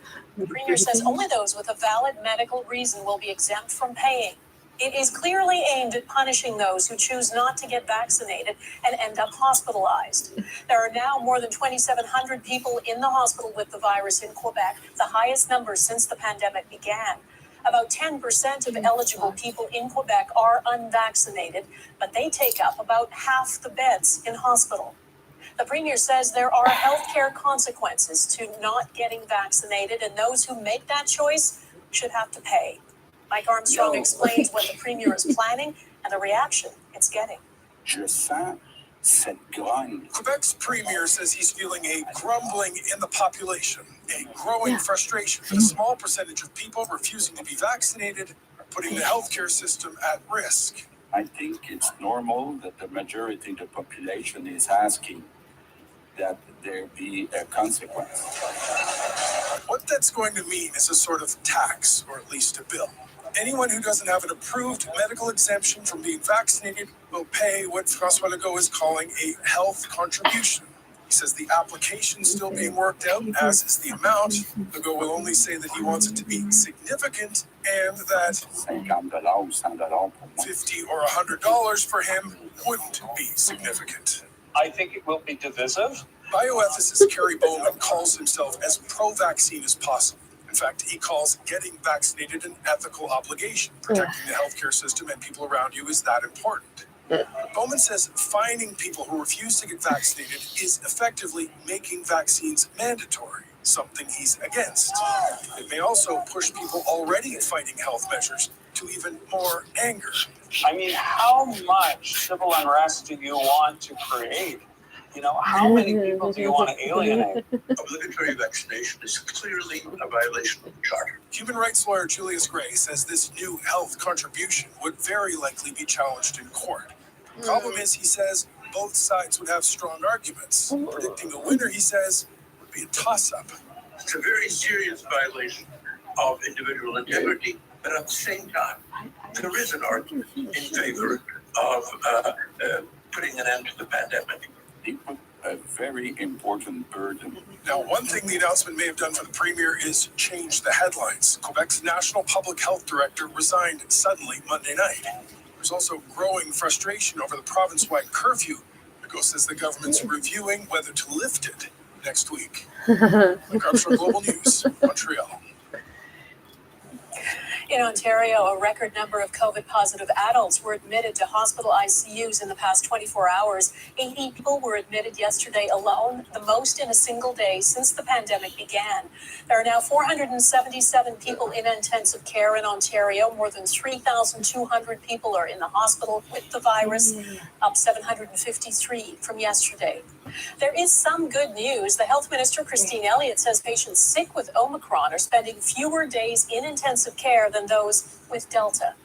The length of stay in intensive care units is decreasing slightly, with the median stay currently 7 compared to 20 days during the peak of Delta. Elliott says 83% of all patients in intensive care in Ontario have COVID-19.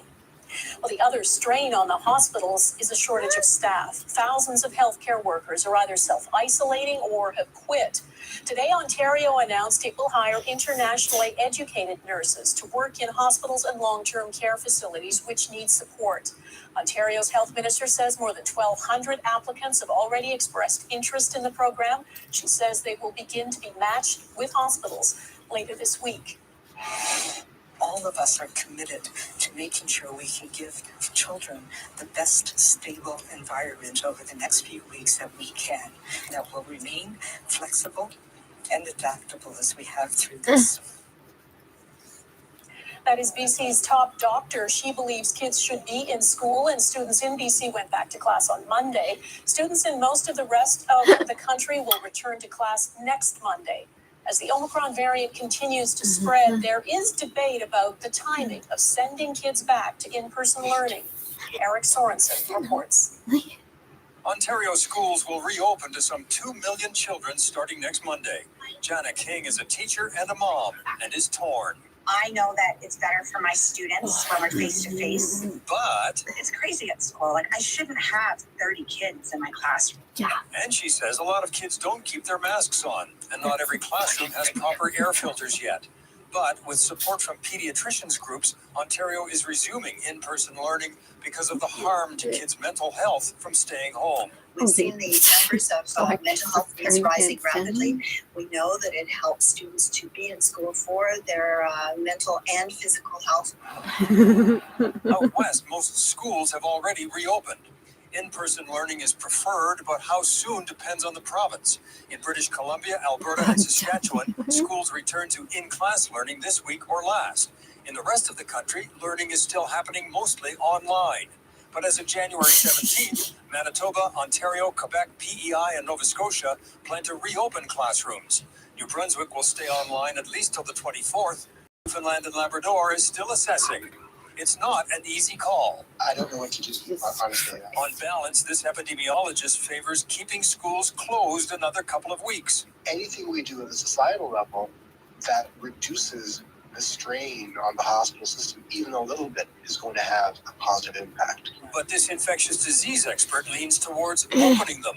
Instead of saying close schools, why don't we say create safer schools? Yet he acknowledges in Ontario, there's a risk. This is the largest sanctioned mass gathering event in the province.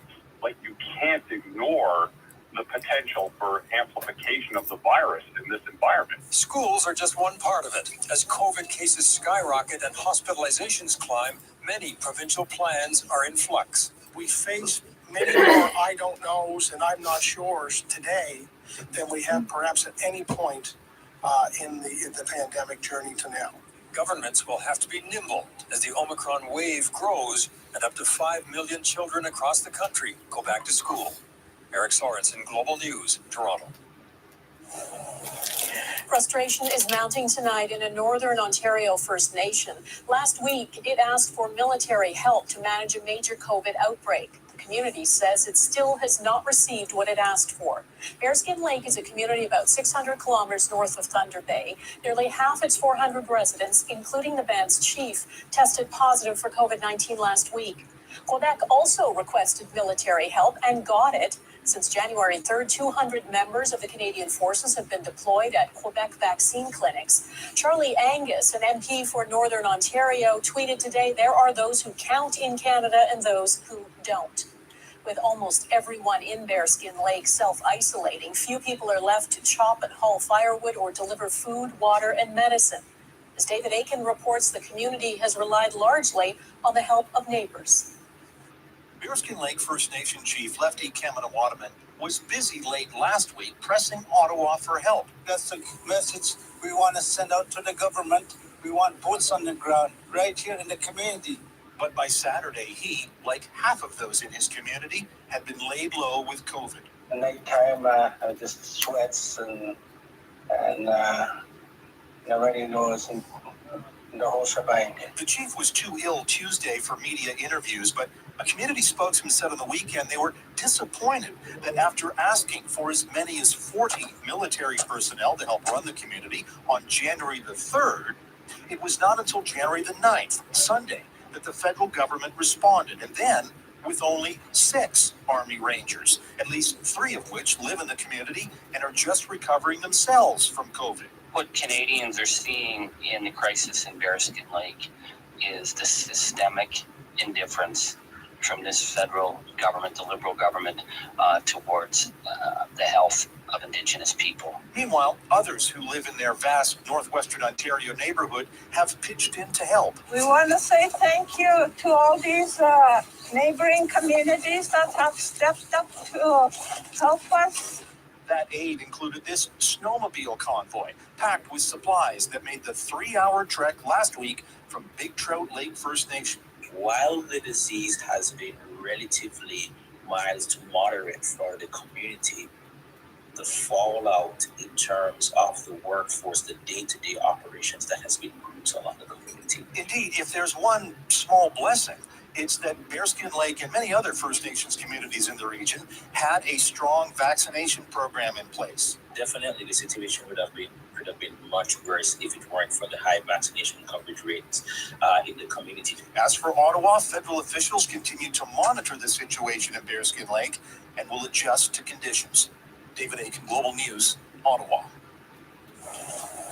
In Quebec, there are calls for more support for people experiencing homelessness after a man died during a severe cold snap.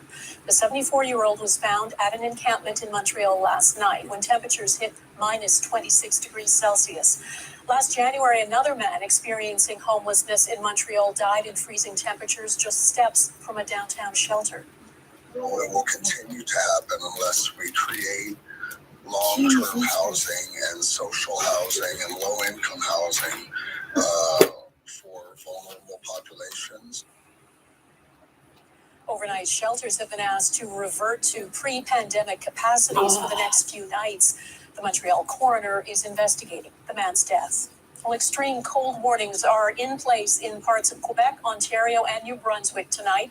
Today in Montreal, the daytime high was about minus 21 degrees Celsius. That's roughly 14 degrees below average. Global News meteorologist Christy Gordon joins us now. Christy, is there some relief in sight? Donna, we've seen a complete reversal across Canada. Over the last several weeks, Eastern Canada, incredibly mild, barely even feeling like winter, whereas Western Canada, extremely cold. Some of the coldest temperatures we've experienced in decades. And now that lobe of Arctic air has shifted east, and they'll likely experience that in eastern sections for the next several weeks, with extreme cold temperatures dropping down to minus 20, some of the coldest conditions they've seen in a couple of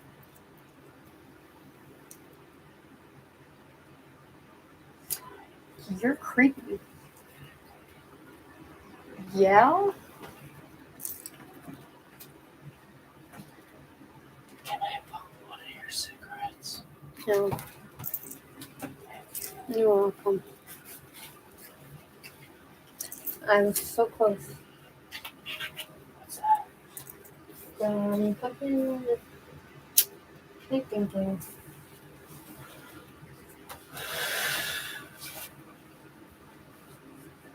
I can't understand why they would not have, what do you call it? Bluetooth. Did you change it? Like, You hear? Oh, okay. I have done literally everything. I have gone through every fucking channel. Also, ready for the snatcher? Ready for it? I can switch monitors. Is it plugged in still? I think it might actually be covered. Or maybe I did unplug it. Oh, see. Yeah, there we go. I hear. Wait. There we go. See? You have to do a good old switcheroo. Then how does it make a sound? I don't know. I don't know. What is this? It's magic. It's magic powers. What the fuck? I don't know. That's why I'm like, how do you not Bluetooth though? Like, you just can't connect anything wirelessly, really? No.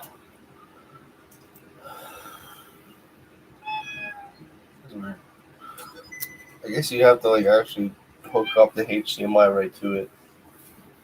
Yeah, but I can't plug anything in this fucking piece of shit. Because the thing's fucked. Oh. That sucks.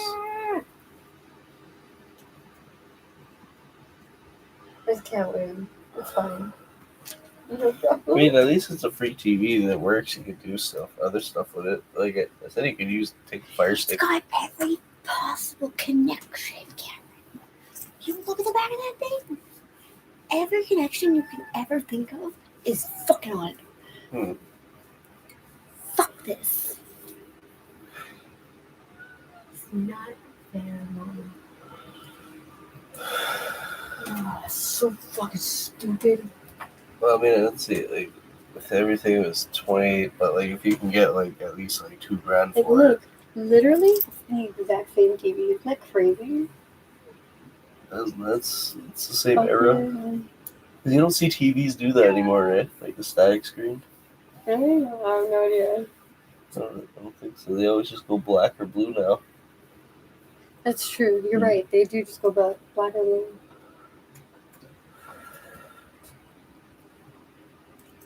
Oh. Oh, yeah.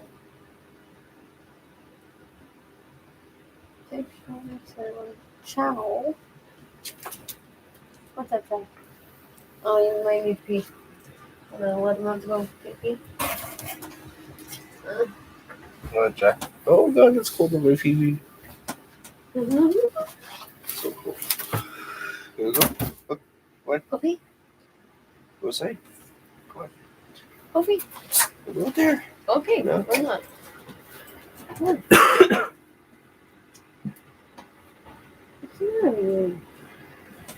Oh, wow. Oh, Karen. What did you do? I didn't do anything. Fucking do anything. What did I do? I don't know. It's fine until you came in here. No, that was the door actually. If you're talking about the sound. Okay. You know, it's because I guess it's because it got cold. It is 2 a.m. Was this a UV light maybe? No. I just started doing this just recently. Yeah, I know they sleep right there. But like, I'll try not to slam the door. I just close it and then I push it where the handle is. Yeah, me too. Like, it's like for usually enough. Either way, they're not gonna run away. Because, well, they'll die. No, fuck. God. Jeff, what are you doing? There we go. What does he want? Can you figure out what he wants? I'm looking for his bones. I couldn't find them. They're in my pink bag in the room. Oh, they caught it. Yeah. Oh, he's following you. Cool. Ow. Channel.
The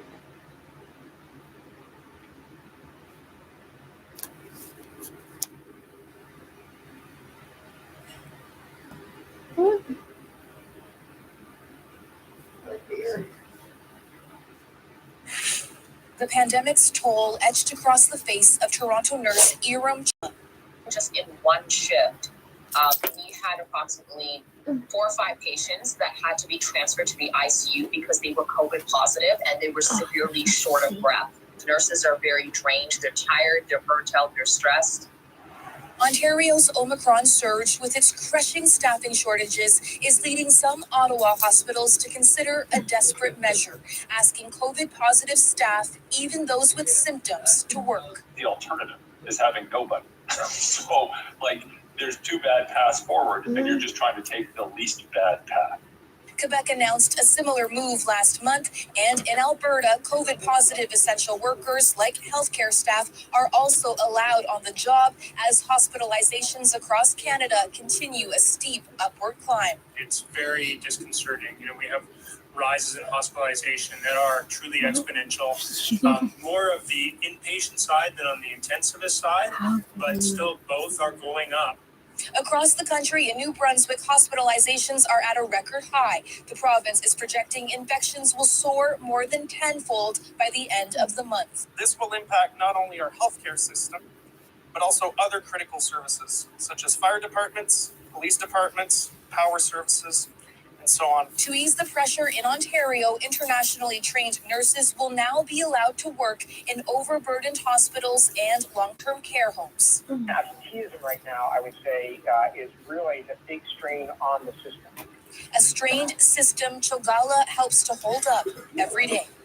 It is a real crisis. It's a harsh reality that people on the outside, they don't look in, but I can attest to that because this is what we see on a daily basis. Okay, so Ellen, this plan in Ontario to bring foreign-trained nurses onto the job, what kind of relief can hospitals expect? Well, Andrew, this decision is being welcomed by many in the nursing community because of just how much pressure nurses have been under, and it could have a pretty quick impact. As many as 300 nurses will likely be able to start working by the end of this week. That's according to Ontario Health, being sent to dozens of hospitals across the province in urgent need of support. And about 1,200 internationally trained nurses have expressed interest in this program overall so far. Okay, thanks very much, Ellen. You're welcome.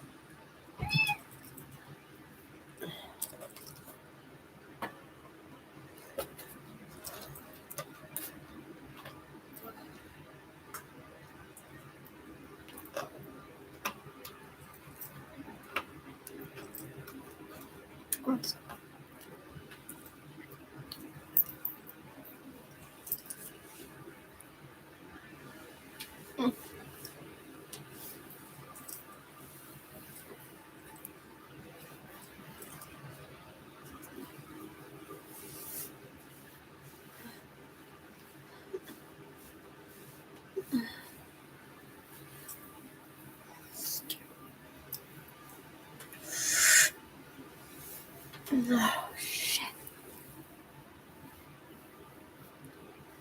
Ow.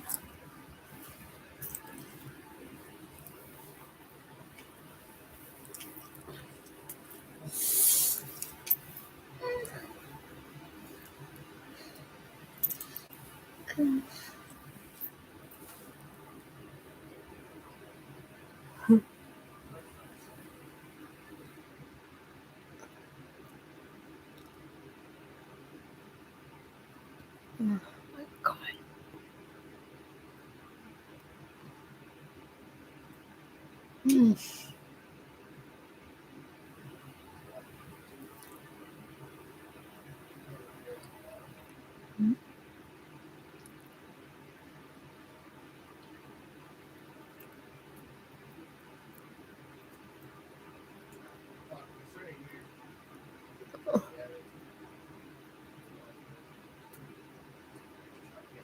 Nope.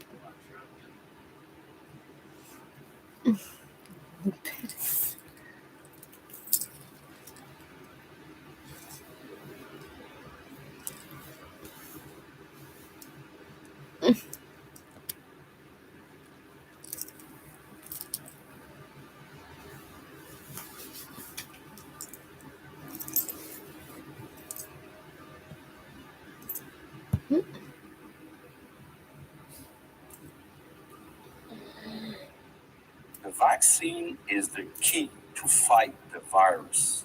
This is why we're looking for an health contribution for adults who refuse to be vaccinated for non-medical reasons. Those who refuse to receive their first dose in the coming weeks will have to pay a new health contribution. On this unvaccinated tax, this is really unprecedented for Quebec, for Canada, to levy a healthcare premium on someone who's unvaccinated. I mean, I know we do similar things with cigarettes. They're taxed. People who smoke have to pay more for them, but they don't have to pay more for healthcare. How do you expect to roll this out? There's going to be a lot of legal challenges to this, ethical challenges, whether someone can't afford it, they're unvaccinated, that's their choice. How are you going to manage this? This is a big deal. Okay. Yes, it's a big deal. If you look at what's happening in other countries or other states, everybody is trying to find a solution, a question of equity. Because right now, these people, they put a very important burden on our healthcare network. And I think it's normal that the majority of the population is asking that there be a consequence. And yes, we will continue to look at spreading the use of the vaccine passport, but I think we have to go further. And I think that right now, it's a question also of fairness for the 90% of the population who made some sacrifices. I think we owe them this kind of measure.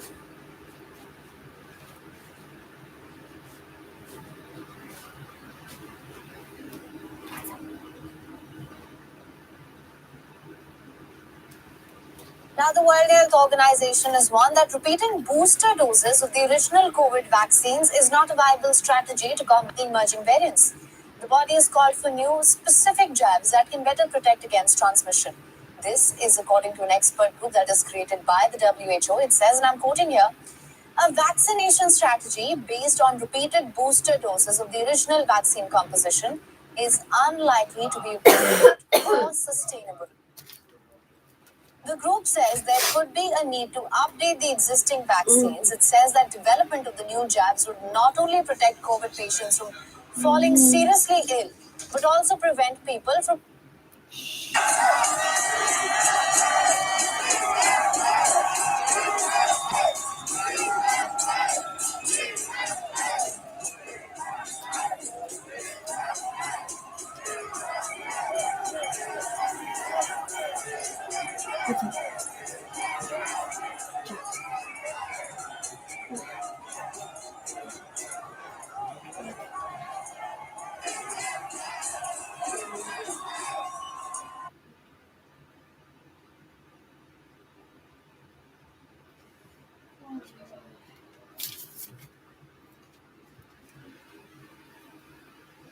We're coming to you with some breaking news right now on this Tuesday morning. The Republican Oversight Committee released emails obtained through Freedom of Information Act that request that shed new light on what doctors Anthony Fauci and Francis Collins knew back in the early days of the pandemic into April of the first year of the pandemic, and what they thought about that information at the time. I'm actually reading this off my phone. The Republican Oversight Committee tweeted, "We've released never-before-seen emails," that you can see the tweet right there, "showing Dr. Fauci may have concealed information about COVID-19 originating from the Wuhan lab and intentionally downplayed the lab leak theory." A glance at the emails, Ryan and I were just reading through them, do appear to confirm that.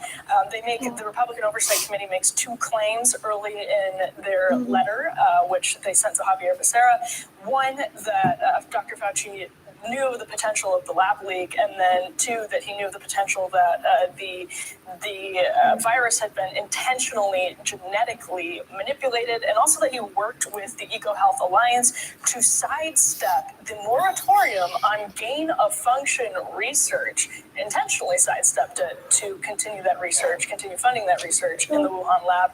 Ryan, what's your reaction to this trove of emails that was literally just released? So we're going through it now, and it's not entirely clear how much of it is new to the public and how much of it had not been released by Congress before, right? Because a significant amount of this material has been leaking out into the public domain. Some of it through, and they actually have a footnote here citing the Intercept's reporting on these questions. This might have a little bit more context. We could put a link to the actual emails themselves, in this video, so people can read them. But basically, it's what it's trying to do is it's put more attention on a period of a couple of days that are extremely important in how our understanding, or how the public's understanding of the origin of COVID developed, and a lot of this has been known, and that known to people who've been methodically following this. But I believe it was February 1st, 2020. There's a conference call that Drs. Collins and Fauci are on about the origin of COVID, and on that call, people speculate that it may have leaked from the lab in Wuhan. 3 or 4 days later, a paper is put together by some of these researchers that is speculating on the origins of COVID. That paper comes to Fauci and Collins. It later gets published and is used by Fauci as a way to tamp down.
Down any idea that, and to say that anybody who says this came from a lab is a conspiracy nut. Right. Now we know that Fauci was aware that people within the NIH and scientists involved in this process had questions about whether or not it did come from this lab. And so what Republicans are asking here, and what we don't know yet, is what are the precise contents of the first draft of that paper? And what, if any, role did Fauci have in editing that paper? That's one of the questions the Republicans ask. Did he have new scientific information that changed what he had heard on that call on February 1st? Or was he covering up the fact that it potentially came out of a lab because at the time he knew, and this is where they cite the Intercepts, where he knew that the U.S. was funding EcoHealth Alliance's research in the lab, knew that they were in violation and doing some sloppy stuff, and that gain of function was involved. And so was this a Fauci cover-up effort, or was there new science? And from the Republicans' perspective, they don't seem to believe that there was anything that came out in the 3 days between when they suspected it may have been a lab leak to when they might have edited the paper to say that there wasn't one. clip of Fauci on with Chuck Todd. According to multiple people familiar with this classified document, what kind of light can you shed on this report, and what do you remember about it at the time? Yeah. Chuck, there's nothing new about that. All of us have always realized, and I feel this way, I haven't changed. Most of the scientists that I know feel that way, that the most likely origin is a natural origin from an animal reservoir to human. However, we have not ruled out the possibility that there could have been a leak from the lab of them working on the virus. It could have been that someone was infected early on, they brought him into the lab, and it came out of the lab, but it was already out in the community. So I think the confusion is because most of the scientists felt that the most likely, and the reason is most likely historically, we've seen this over and over again. We've seen it with SARS-CoV-1, with MERS, with Ebola, with influenza, with pandemic flu, with bird flu, with HIV/AIDS. That's what you see all the time. That happens when you have the animal-human interface. But all of us have been open-minded enough to know that until you nail down exactly what it is, you always must leave open the possibility with an open mind that there could be a leak. Okay, so what you can see is that it's true. Dr. Fauci is saying, listen, we haven't completely ruled it out, but in the emails that were released, you see Dr. Collins calling this a dangerous conspiracy theory that threatens, and this is crucial, I think, quote, international harmony. So you can see how the concerns of these bureaucrats were not just about the truth, but they're about the effect on our relationship with China. And Dr. Fauci says it's a shiny object that will go away with time. That's in the emails. And so you can see how the sort of conflict about where to actually follow the evidence and how to talk about the evidence is appearing, because Fauci is in that conversation with Chuck Todd saying this, we haven't ruled it out, but privately they're talking about it as a dangerous conspiracy theory and a shiny object. And that seems to be a really important distinction. In addition to the rest of this, the Intercept reporting that is cited here is so crucial, because that's outright corruption. As outright corruption, saying you're not doing something, working to soften the rules, and so that you can basically lie and obfuscate about the fact that you are doing it. You're doing it. Right. It's awful. And we'll keep exploring these documents, and we can we'll explore them more tomorrow. But as of now, what this is an effort to elevate this question. And one of the questions that Republicans ask in this letter is, could the knowledge of the origin have had any effect on vaccine development or treatment or anything else? And research. In the scientific process, you want to know everything. Mm-hmm. Like you want everything out there so that you can throw everything at it. And if it is the case that he covered this up, which all of the evidence does point in that direction, then those are extremely serious questions, and Republicans are asking him to come in and testify under oath to that. So if he doesn't, if he refuses, Republicans are likely to have some speed of power come 2023. Well, and I wonder if President Biden asks Fauci to sort of resign nobly before that would happen, in a way that it would ripple into his administration, because the administration continues to promote Dr. Fauci as a credible source, because I don't think he gets due skepticism from the media.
Oh shit.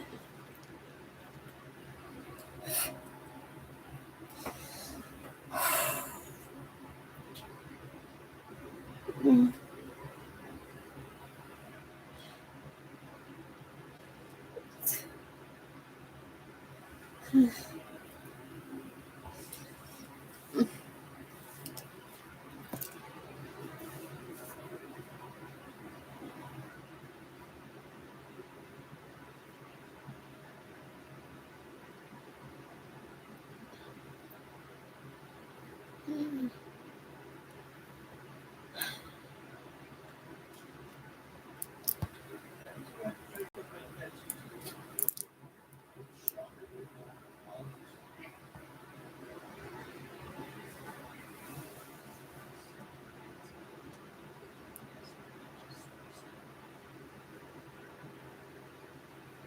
Mm.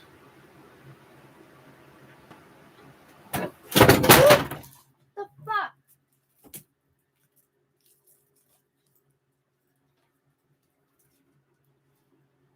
Oh, guys are fucking sick.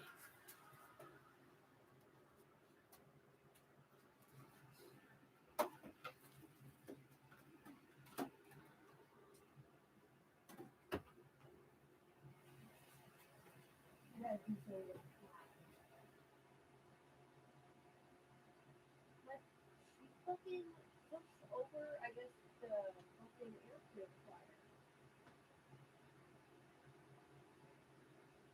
Fucking is like being a weapon. It was even the up against the fucking sun with fucking weather. This one's fucking lucky.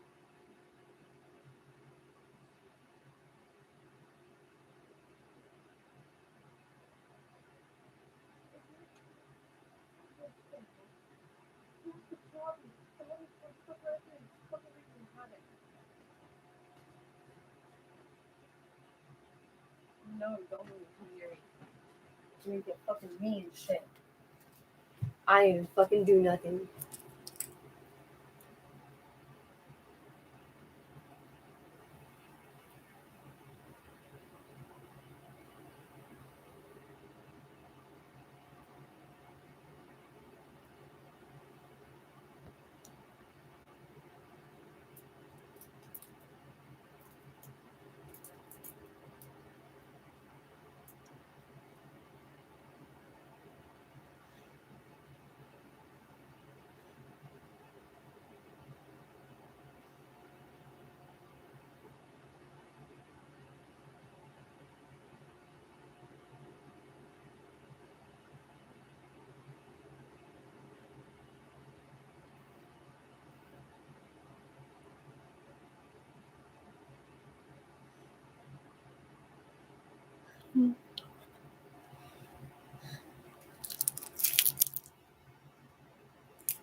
Literally didn't do anything.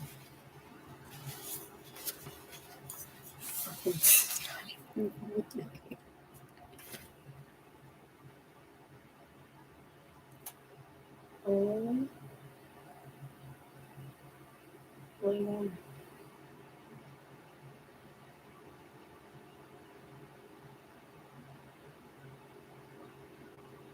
I'm fucking killing myself.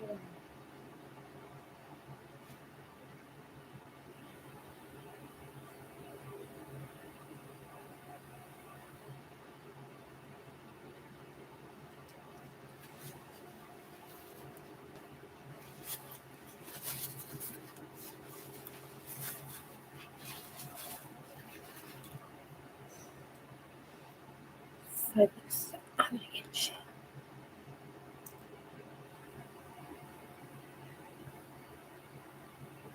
The fuck?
I seen it. I saw it. I was like, yeah, I would have done the same thing.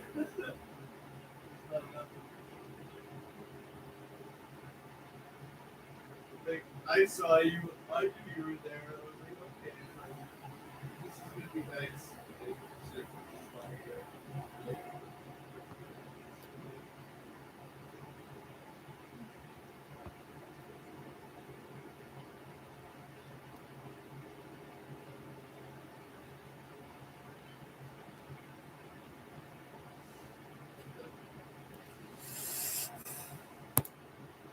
Right on.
What?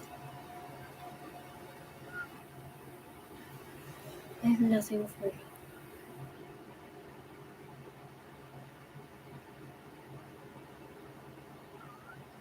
What?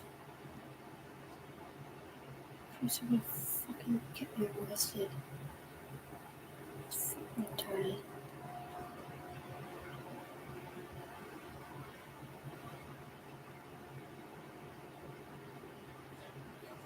What?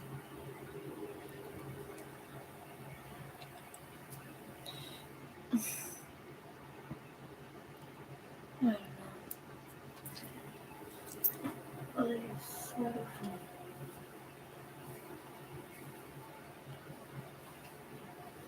My next guest has been banned from Twitter, while videos of his interviews are taken down from YouTube every day. Is he a member of ISIS or maybe the Taliban? No. Terrorists can still use their social media accounts. It's Dr. Robert Malone, an acclaimed scientist whose work in the late 1980s helped create the technology behind mRNA vaccines. But he's dared to question the efficacy and side effects of the COVID vaccine rollout. And on Joe Rogan's Spotify podcast, Malone claimed much of the COVID and lockdown hysteria is a result of a phenomenon called mass formation psychosis, a term, very ironically, now being censored by big tech. You have a society that has become decoupled from each other. and has free-floating anxiety, in a sense that things don't make sense. We can't understand it. And then their attention gets focused by a leader or a series of events on one small point, just like hypnosis. They literally become hypnotized and can be led anywhere. Anybody who questions that narrative is to be immediately attacked. They are the other. This is central to mass formation psychosis. And this is what has happened. Robert, it is so great to have you here tonight. I actually Googled mass formation psychosis over the weekend. And you know, the first response I found was a Reuters article with the headline, "Fact check. No evidence of pandemic mass formation psychosis, say expert."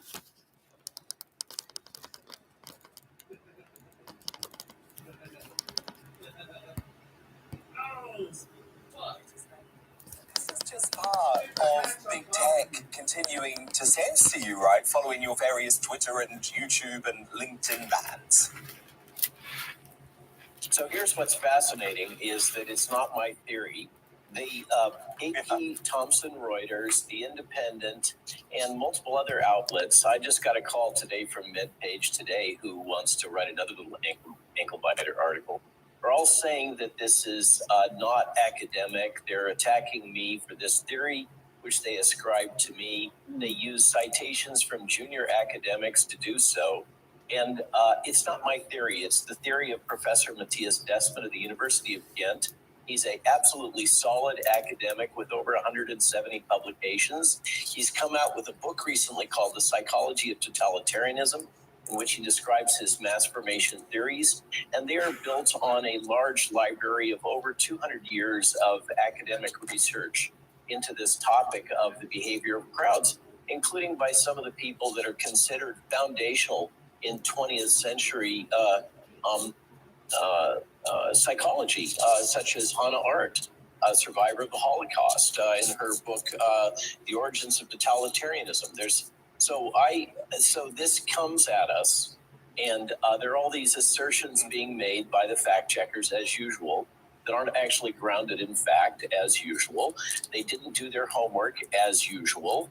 And so Matthias and I have spent a good part of today writing a little Substack article that you can find at rwmalonemdsubstack.com titled Mass Formation Deployed on You After Over 200 Years of Study. That's the situation we're in. And what's fascinating is how all of these entities have been triggered by this little tiny component of that Joe Rogan podcast, which, by the way, I'm told was the #1 podcast in the world. And has well over 50 million views. And what became trending out of that was fascinating to me is mass formation. And by the way, Matthias reprimanded me on a podcast that I did with him and Peter McCullough. He said, don't use the term psychosis because it's not in the Diagnostics and Statistical Manual for diagnosing psychiatric disease. So now let's all get on the bandwagon with Matthias, since it's his theory, and just call it mass formation, or we can call it mass formation hypnosis, but we're not supposed to say psychosis because the gods of psychiatry haven't blessed that yet. I like the term, and I think it makes a lot of sense. And I've just been wondering, Doctor, if you've been looking at what's happened in Australia with Novak Djokovic over the past few days and his treatment, and wondering if that could be an example of mass formation psychosis. It is, and there are many, many examples, and many historic examples. A case can be made that the story of Jesus Christ reflects this, that the Twin Towers coming down, the events around the communist scare in the United States. It goes on and on. Of course, the Russian Revolution and Stalin and his purges and, okay, we're not supposed to say this, Hitler, and the things that happened during World War II to the Germans and the German mind. This is a fundamental aspect of human behavior. And Matthias documents in his new book how this has gotten worse and worse and worse under the influence of mass media. He directly attributes, if you allow me to just read a quote from Matthias regarding this.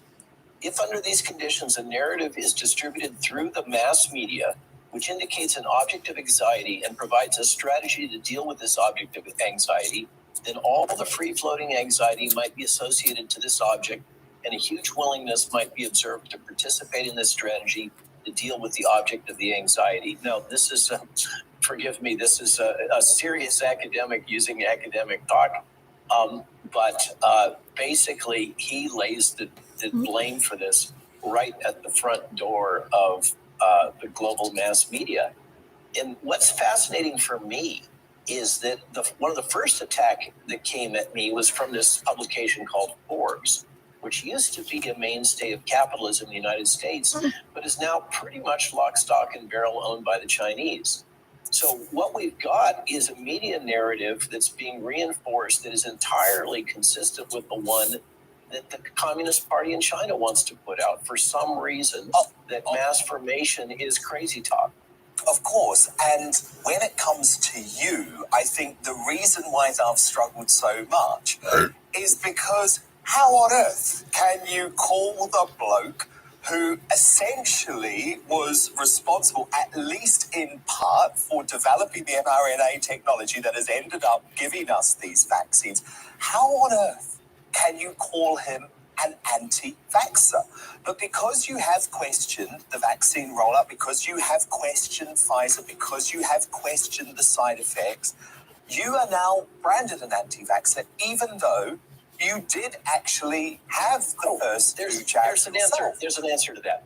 What you do is you change the meaning of the word anti-vaxxer in Webster's dictionary to include anybody who has reservations about mandates. That's how you do it. You change. I mean, George Orwell must be spinning in his grave, or he feels totally validated by the Trusted News Initiative and your good friends over at the BBC, who just seem to be bent on proving his theories true. I know. It's so disturbing. Look, I want to play you a clip of the Labour leader here. He's called Keir Starmer. I actually call him the leader of no opposition, because he seems to think that the solution to Omicron is vaccinating young children. Can you have a look at this, Robert, and I'll get you to react off the bat. Only about half of those over 12 who are eligible to be vaccinated have been vaccinated. We said to the government, use the Christmas period to vaccinate those children. We need much better ventilation. We've been saying this for about a year to stop the virus spreading in schools.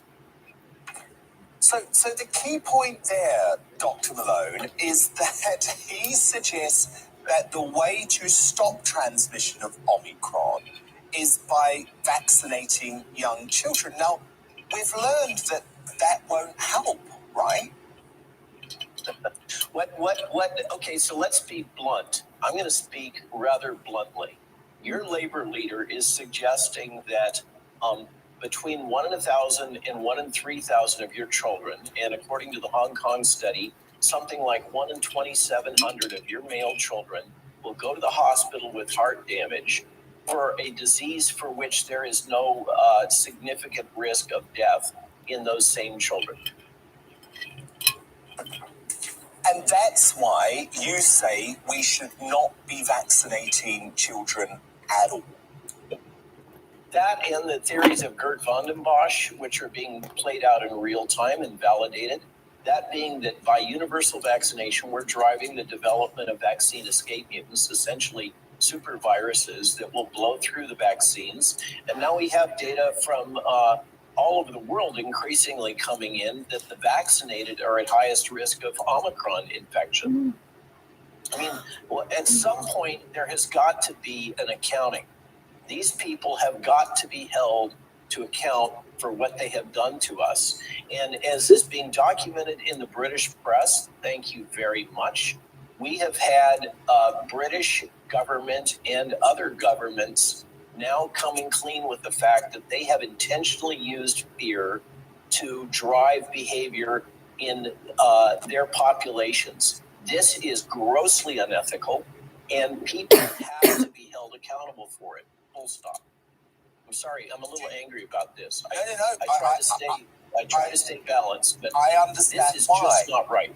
I understand why, and I've spent the past 22 months calling out that fear as well. Do you, Dr. Malone, though, agree with Professor Sunetra Gupta, who is one of the co-authors of the Great Barrington Declaration, also shamefully silenced by the mainstream media and big tech, who was on the show recently and said she still does believe the extremely clinically vulnerable should be vaccinated?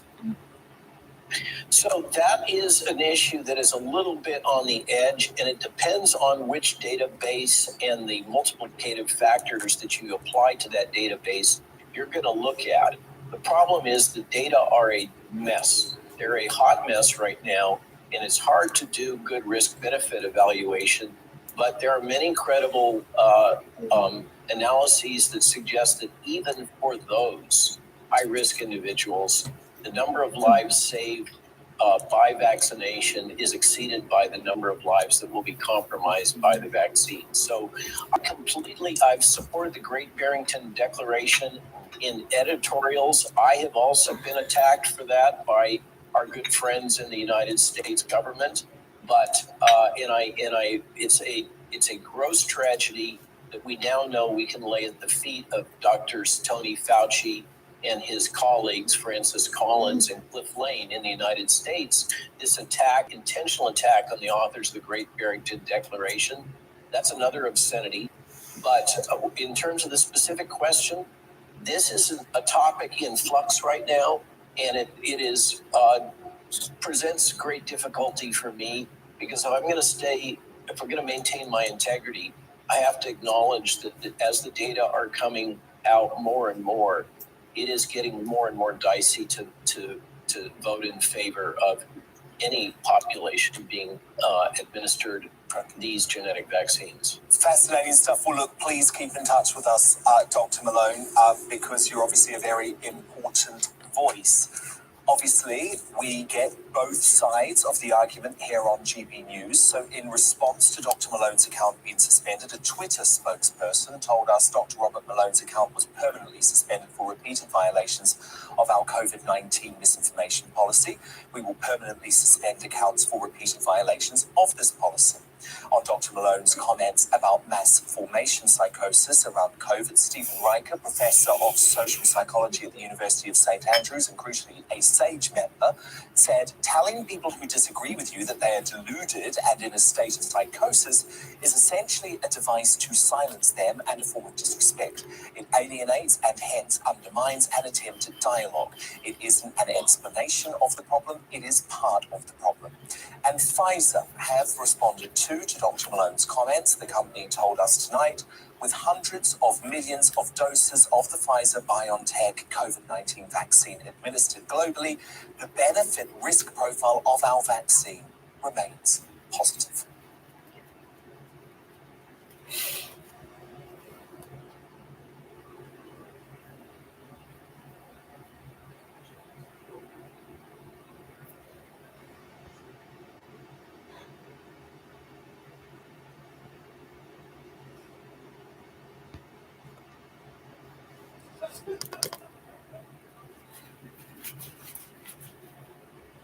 Madam Chairman, thank you. And before my opening statement, I hope the chair will indulge me for just a second, since this is a hearing on preparation. I want to help my good friend Senator Kane as he gets ready for his weekly travels.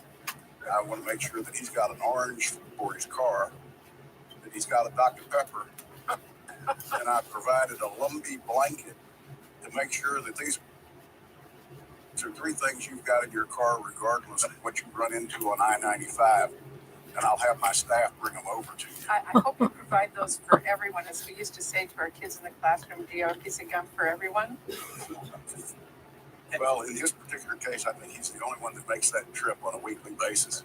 Tim, we're sorry you had to spend 27 hours, but you're now qualified to be the Secretary of Transportation if you're looking for a second job. Thank you. It's sad when a career in the Senate's most notable highlight is my long commute. But Madam Chairman, thank you for holding this hearing. To our witnesses, welcome back. Today is going to be a tough hearing, but the American people deserve accountability and transparency. I appreciate that all of you have cleared your schedules to allow multiple rounds of questions today. Next week marks 1 year of this administration. It also marks 2 years since the first COVID case was confirmed. President Biden said in his first, second, and third priorities would be bringing us out of COVID pandemic and that his team would shut down the virus. This administration was lucky. It started off on day one with the tools to change the trajectory of COVID response. Operation Warp Speed worked with the private sector to bring us groundbreaking vaccines and treatments in record time. Although we had a very bumpy start with testing early in the pandemic, we successfully built some strong partnerships with the private sector to support the development and manufacturing of more tests. State and local leaders were rising to the challenge of testing and vaccinating their citizens. There was reason for hope. Instead, now a full year later, here's where we are. More than 830,000 deaths caused by COVID, the majority of which occurred under this administration, despite having many tools and significant resources from Congress, including $80 billion plus for testing. A variant is now spreading out of control across the country, with places like Washington, D.C. seeing a staggering increase in case counts over the holidays, and now my state of North Carolina is following suit with a 319% increase as of yesterday. Over the holidays, when Americans were instructed to do the responsible thing and get tests before they see loved ones, there were no tests on the shelves or online, and hours-long lines were the norm at testing sites across the country. The testing situation was worse when many sought tests to safely return to work or to school. And the most vulnerable Americans who contracted the virus could not get the treatments designed to help because they were now in short supply. This administration has time and again squandered its opportunities and made worse in the decisions you've made on testing and treatment, and most crucially, in communications with the American people. The American people are right to be confused. It seems like you all don't talk amongst yourself. Some examples. Last August, the president announced that boosters will be available to all vaxxed by the week of September 20th. 3 of you here today signed that statement, but neither the FDA nor the CDC had yet approved boosters when the president made the promise. And when you went to your advisory panels with a predetermined outcome already made, those independent experts pushed back and ultimately had to be overridden to meet the president's goal on boosters. I know the data shows that boosters are necessary. I'm boosted. I want everybody to get vaccinated and boosted. The facts about the value of vaccines and boosters are crystal clear. But the way this administration rolled out boosters was a disaster. You created skepticism and mass confusion. Example 2, last summer the president dramatically announced that CDC recommendations changed so that vaccinated Americans didn't need to wear masks indoors, implying that the worst of the pandemic was behind us. Even as the Delta variant was exploding in India, only after Delta hit America did CDC begin to take it seriously, and the administration had to change course. Example 3. Last week, Dr. Fauci said that the CDC was going to update its guidance on quarantine. He left the American people with the impression that CDC's guidance was going to include some testing component to reduce the quarantine to 5 days. But when CDC did update its guidance, there wasn't a testing requirement. Again, I'm not questioning the science. I'm glad you refrained from testing mandates, but I'm questioning your communication strategies. It's no wonder that the American people are confused.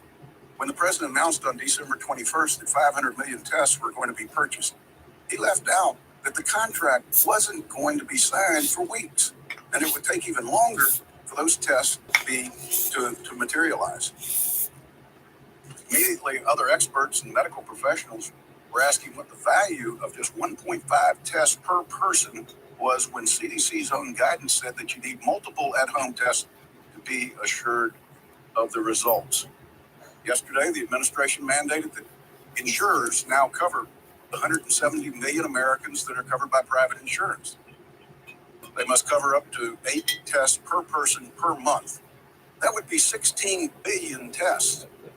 And we have 500 million today that are aspirationally going to be contracted for.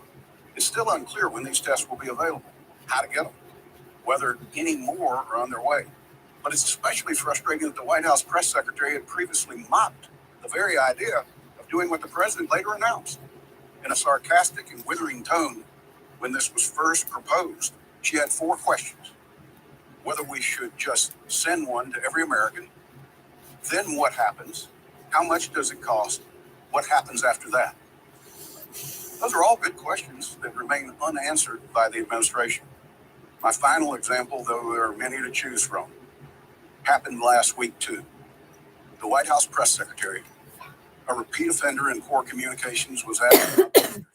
Press secretary said, and I quote, "They can get boosted now regardless of what CDC guidance is, whether you've just approved or for a booster or you've been approved for weeks," end quote. Regardless of what CDC guidance is. From the White House podium. And then I was amazed when I got home on Sunday and I had this letter from the Centers for Medicare and Medicaid Services telling me as a Medicare beneficiary that I'm eligible to get a free vaccine booster. 5 months after the president announced we're going to have boosters, this is the first communication from CMS that I've gotten as a Medicare beneficiary in the 2 years of COVID. And all of a sudden I get a request to get boosted. When a Republican governor or a senator, including some on this committee, suggests concerns about CDC guidance, Twitter and MSNBC can't react fast enough with scorn and anger. So it can't come as a surprise that there is confusion and anger when the White House says to ignore CDC guidance. I tell my staff, as I've repeatedly said to you in all previous hearings, to look 30, 60, 90 days ahead. Look 6 months ahead. Look abroad. See what's happening in Asia, Europe, Israel, Africa, UK, and elsewhere around the world. What do we need to anticipate? At our hearing on July 20th, I warned that Delta would not be our last variant. And I pleaded with each of you to have a plan in place for the next mutation of the virus. So why was the Vice President surprised that Omicron came to our shores? Well, I'll say it's very clearly. So the administration does not, yet again, say they're surprised. Viruses change, viruses mutate. There will be more variants. They will come to America, period, end of sentence. I don't understand why after tens of billions of federal dollars being appropriated, this administration has failed to ensure that the Americans have the tests they need. I don't understand why suddenly it's okay to take into account the economic and job impact of your guidance and recommendations. You shortened the quarantine guidance because too many people would be out of work. Was that because of science, or was it because you now know that lockdowns, shutdowns, and school closures come with a significant downside impact?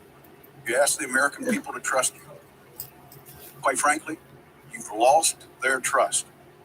Rather than attempting to gain their trust back, the administration chooses to litigate mandate requirements for employers with over 100 employees.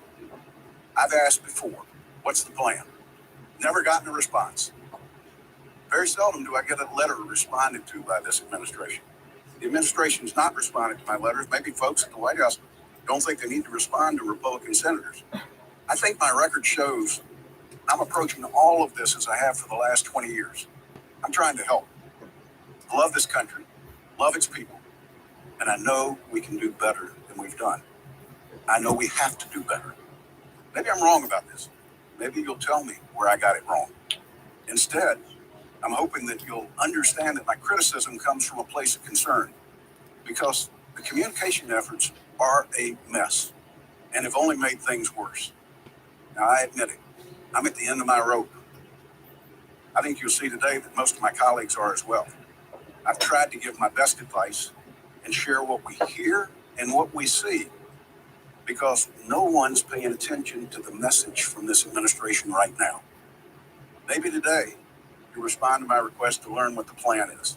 Hopefully you'll take this challenge to rebuild the trust, not just with me, not just with my colleagues, but with the American people we all serve. What are you changing and fixing to restore the confidence with the American people that there is a strategy for testing, for treatments, for fixing your communication strategy? Because if you don't, things are going to get worse before they get better. I'm sure I yield back.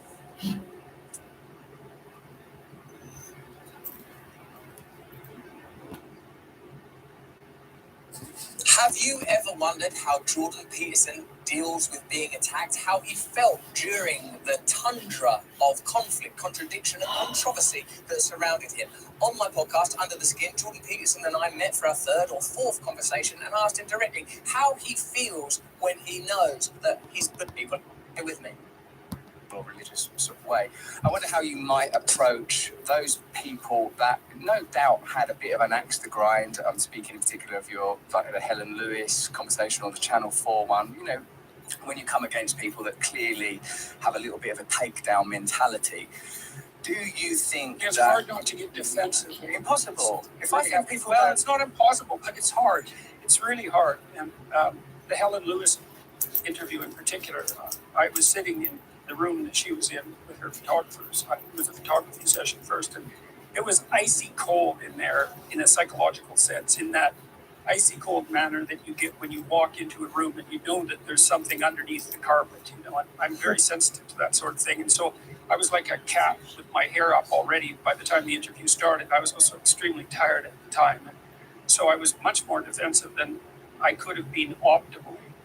And so, and you know, that was partly also because in an interview like that, part of what's hoped for, I suppose, is that the person being so grilled will slip up in some, you know, remarkable manner that's instantly viral, and that redounds to the credit of the takedown artist and is like permanently, well, it's a permanent stain on the reputation of the person so affected. And so, you know, it's a very fine line to walk. And it's hard to do it exactly right. Does that dynamic mean to you that you find it impossible to yield or be sympathetic or be open or loving? Because I've been in that situation. Well, it's harder for sure. You know, it's harder for sure to remember when you're being, let's say, attacked, or when what the person assumes you think is being attacked and is projecting that on you. It's much harder to love your enemy under such circumstances. You might even say, well, why should I even bother? You know, this person is trying to take me down. And so, you know, why should I care for them? And the reason for that is, well, do you really want enemies? And do you really want people to suffer more than they have to, including the people who think they're opposed to you? And if you have any sense, the answer to that is definitely no. You know, that's part of that no vindication issue as well. So you don't want that. You want to have a conversation. You want to get past the ideology to the person. And I did object to her at one point in the GQ interview and said, you know, I'd rather talk to you than to this devil of ideology that's possessing you, because you would be much more interesting than all this predictable verbal, what would you call it, puppetry that you're manifesting. And, you know, well, that didn't work, and unfortunately. And that's partly my fault, you know, but c'est la vie. I'm doing my best. But now that you're not saying, now we're in a different situation where I suppose, am inviting comment in some of the areas that might have been covered in those more combative situations, but I hope, bear those biases certainly in the same way. Do you feel that underlying these attacks there is something valid, truthful, and real in the people that have made those claims? Absolutely. Absolutely. What is it? Oh, there's all sorts. Let's talk about the left in general. You know, I mean, well, we all are part of identity groups. So the question about what role our group identity plays in our identity and what role respect for that should play in the polity at large, that's certainly something that's always open for discussion. I believe that the reason that free speech, for example, has to be the primary virtue, let's say, primary value, is because free speech is indistinguishable from thought. And thought is indistinguishable, especially thought done socially, which is more sophisticated thought, because many brains are actually smarter than one. Plus, we think in words, and so there's a huge social element to thought, and we don't only think in words. And so thought is literally the process by which consciousness makes adjustments to our presumptions. And so since we're all error-prone, no matter who we are, because the future is different than the past, then if we don't make free speech and the role consciousness plays in using that to adjust our presuppositions central, we all stagnate and things fall apart. And that's ancient wisdom as well as, I would say, modern clinical wisdom. I mean, I just went down to Bucknell University and did a talk about free speech as a precondition for mental and social health. And I picked that title very carefully. And, you know, one of the things that's quite striking about clinical practice in psychiatry and psychology, independent of the pure medical end, the medication end, is that all the great clinicians, regardless of their school of thought, agree that free speech accompanied by intense listening was psychologically and physiologically transformative. Well, okay, so what do you do with a discovery like that? Let's say, and I would say, well, that's not a scientific discovery; it's very close to it. Depends on how scientific clinical practice is. It's complex because it's kind of like engineering in that it's a practical discipline. It's not pure science. But still, that agreement across schools of psychotherapeutic endeavor is striking, and it's meaningful, and it's much in accordance with how we understand the function of the brain and its evolution as well, because we human beings are aged and we produce abstracted representations of the world in our actions. Yeah, and like those also like stories, probably if I get a new access before code, we implement all those that in means I action, have to and so we can test like out start a the whole new utility report and thing. validity And of the abstracted patterns and representations it's gonna before we take like act a them week out and again. die, because and so that's evolution. But at least they That's said the that taking they of only evolution to the next step, and I mean that 2 technically, checks. because the forces of selection operate at the level of abstraction for human beings, and you interfere with that when you interfere with free speech. And you know, so let's give the devil his due. Well, what about words that hurt people's feelings? Isn't that bad? Well, yes, of course. Like, who wants people's feelings hurt? But that's not a sophisticated argument because it doesn't take into account time frame. You know perfectly well that there are things you have to do right now that are difficult and challenging and even hurtful to yourself because of their stress, that if you don't attend to will cause immense trouble and grief not too much later. And we all know that all the time. And so the simple and unthinking compassion that drives statements like, well, don't be judgmental, which is also something worth looking into. It's just nowhere near developed enough I wonder to now, be like, practical if utility, and it because actually they lowered interferes the hours with for what's higher unemployment, than I wonder that. if you could So, get it now. no. They say that And I would say as well, clinically, that was first observed in some sense by Freud, with his emphasis on the catastrophic consequences of the Oedipal family, where the desire to protect based on compassion and also fear to some degree, fear, particularly on the mother's part of being alone, meant an all-embracing compassion that was so great that it interfered with the development of independence.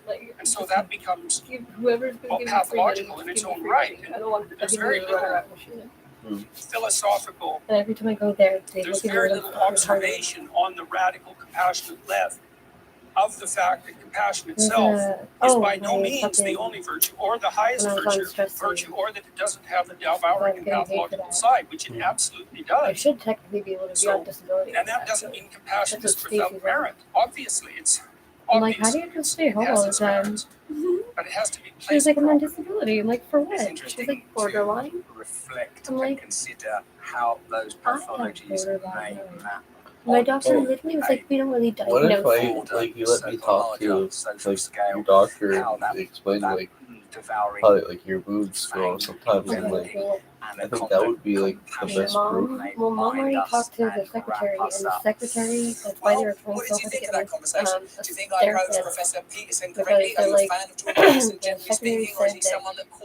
that he's basically like a man's man, and he's like just a GP. He doesn't know anything about like psychology or anything like that, or borderline. He doesn't know anything about that kind of thing. So that's why me and him don't always. I should be talking to a therapist for the therapist to talk to him, and they should be working in tandem. But like, here we are. It's so funny. I should watch it with you later. It is a much more summarized version of what it's like to have borderline. Or like even just like being with somebody who has borderline. I'm gonna watch it. Steven. You can have your really good. pizza bread stuff. Yeah, you bought pizza bread. You can have that and watch it. Pizza. Yeah, you bought it for groceries. I thought I bought pizza. No, pizza bread. Oh, not bad. Oh, looks good. Okay. Yeah. You can have that for supper one day and watch. Oh no, it's like a short fucking YouTube thing. Oh, that's cool. You can watch It's just YouTube not. stuff, really cool things. It's just not as fucking long as like the first one we watched, where they halfway through they're like, "What are we at? 5? Holy shit!" Like, and they're like, "Yes, exactly. That's what it is."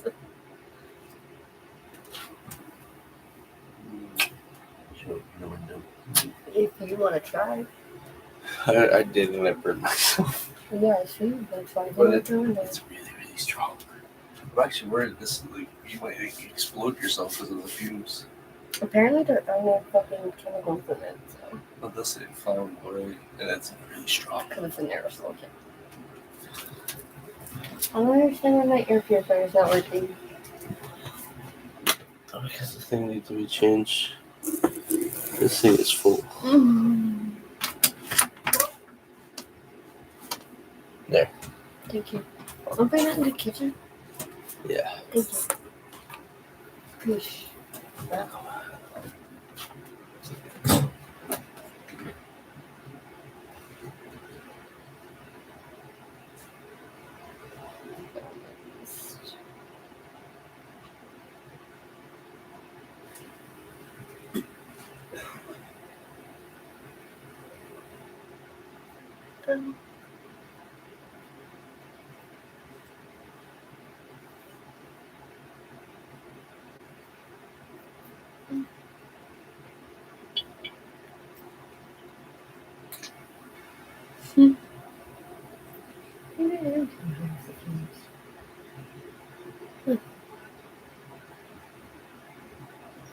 $3?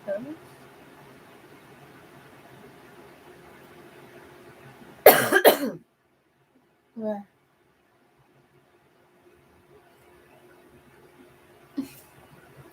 I'm stuck.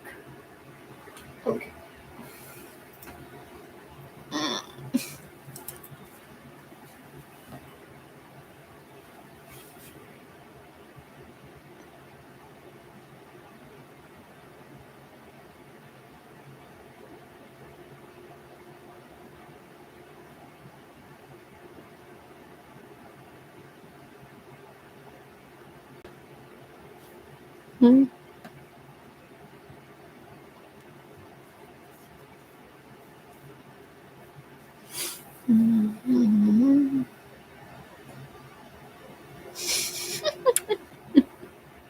Really?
Okay.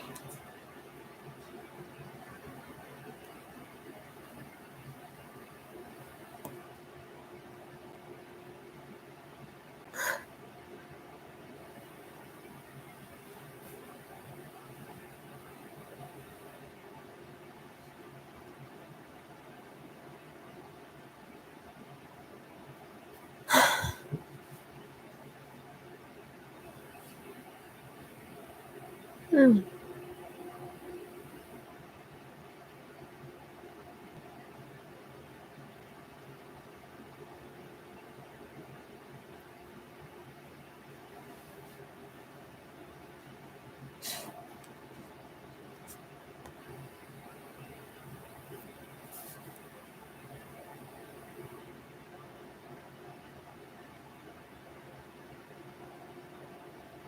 Hmm.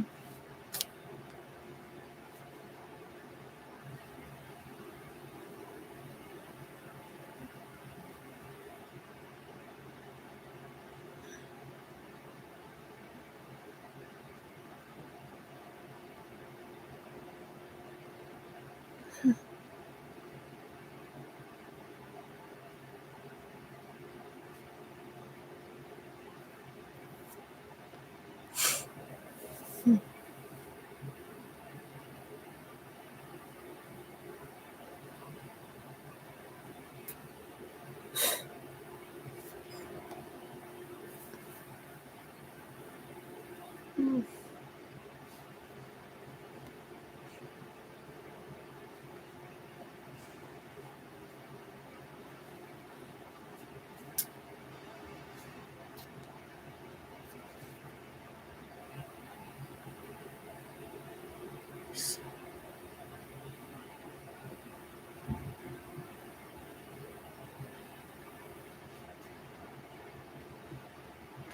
Hey, man. What? Oh wait, no, this was Tuesday. What? Oh yeah, no. Ian said at 10 o'clock tonight, he said your battery, your dome light is on in the Malibu.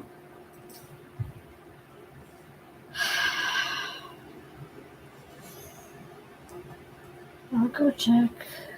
Yes, if it's on. If it's Yeah. dead, I'll give you a jump. Yeah. Okay. Yeah. Fucking shit.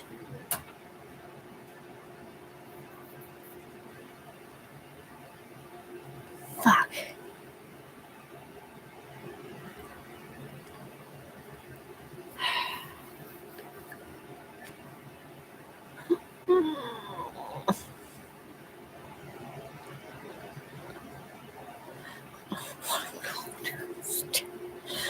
No.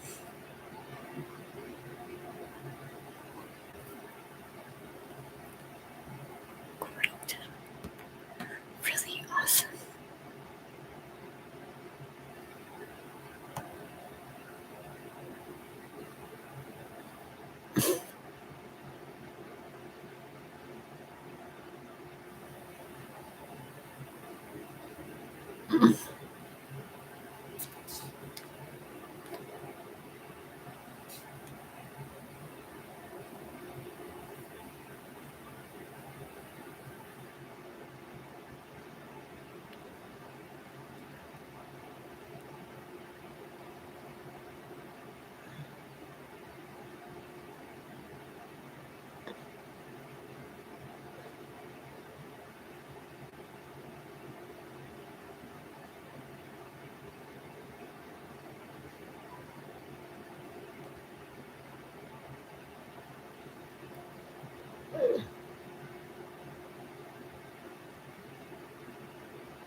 And thank you for tuning into the Liberty Report. With us today is Daniel McAdams, our co-host. Daniel, good to see you this morning. Good morning, Dr. Paul. How are you? Doing fine. Good. Good. All right. Got some news today, and we have some plans to Breaking talk. news. We have some plans to talk about the chairman of the CEO of Pfizer, because he's been, talking and misinterpreted, but he doesn't sound like he's quite as optimistic and powerful, but he's also planning for new stuff. But we'll talk about that. But before we get into that, I want to mention here, because this is a little bit newer than that, and that has to do with what the Republicans are doing. Maybe the Republicans were always better in opposition than they are when they're in charge. So maybe their opposition here is doing good, and they released some emails and dealing with COVID and dealing with Dr. Fauci. Yeah. It doesn't look good for that Dr. Fauci. He could get into trouble. Maybe they're catching on, or maybe it's part of this whole thing, and maybe he'll have to, get away from a sinking ship, because the Democrats are looking like they aren't so strong when it comes to the treatment, for COVID. But the House Republicans, this is on Zero Hedge, released damning Fauci email suggesting concealed knowledge of lab leak. Can you believe that? I think we've heard about that, haven't we? Yes. We've even talked a little bit about that. So that looks like we're going to hear a lot more. I don't even think the regular media can ignore this part. Talk about it. And you made an observation that there's not many Sunday mornings that Fauci doesn't get one or two or three big interviews. Yeah. And you say he probably didn't have any yesterday? I didn't see any. Yeah, that's it. But so that may be part of the, the problem that the Democrats are having in spinning their efforts. Yeah. Well, it is interesting. From what the House Republicans on the House Oversight Committee sent a letter to the Health and Human Services Secretary asking for transcripts of the meeting that took place in February of 2020. So that would be at the beginning of the pandemic, where Fauci and also Collins, remember Collins, these are the two who colluded to disparage the Barrington Declaration. But anyway, that there were several emails suggesting that Fauci and Collins were concerned and may have known that it originated in a lab and leaked from a lab, and also that it might have been genetically manipulated. So they want to have more information, but as more leaks out, as you say, it looks like Fauci might be in hotter water than it seems on the surface. And this has been the assumption of what's going on here. I'll just read from the article. It says excerpts of the email. It revealed that Fauci was warned of two things: the potential that COVID-19 leaked from Wuhan Institute Virology Lab, and the possibility that the virus was intentionally genetically manipulated. And then they end that by raising the question, but we don't know whether he did anything. Yeah. He certainly didn't tell us about it. Yeah. I think he's on record for denying any knowledge whatsoever. Yeah, gain of function. Yeah, no, he called the Senator Paul a liar. So. We'll see what happens. Okay, I want to talk a little bit about Pfizer, because, when the chairman of Pfizer board speaks out and then raises some questions, but he does raise some questions, the effectiveness of what's going on with the vaccine. But he also I think his main goal was really promoting some more medications. If something isn't working perfectly, they have something else lined up. And but I think credibility eventually will be undermined, because everything that we've talked about, especially over the year or two, and even in the last week or two, others have joined in, that things aren't going well, and the vaccines aren't really being effective, and people still get sick, and all these questions, and the questions of just the value of this vaccine, and that some people have reported that the vaccine actually makes it more dangerous for when exposure to the variants. What's fascinating is this is Pfizer's CEO. If any of us just a couple of months ago would have said what he said yesterday, we would have been banned from social media as misinformation.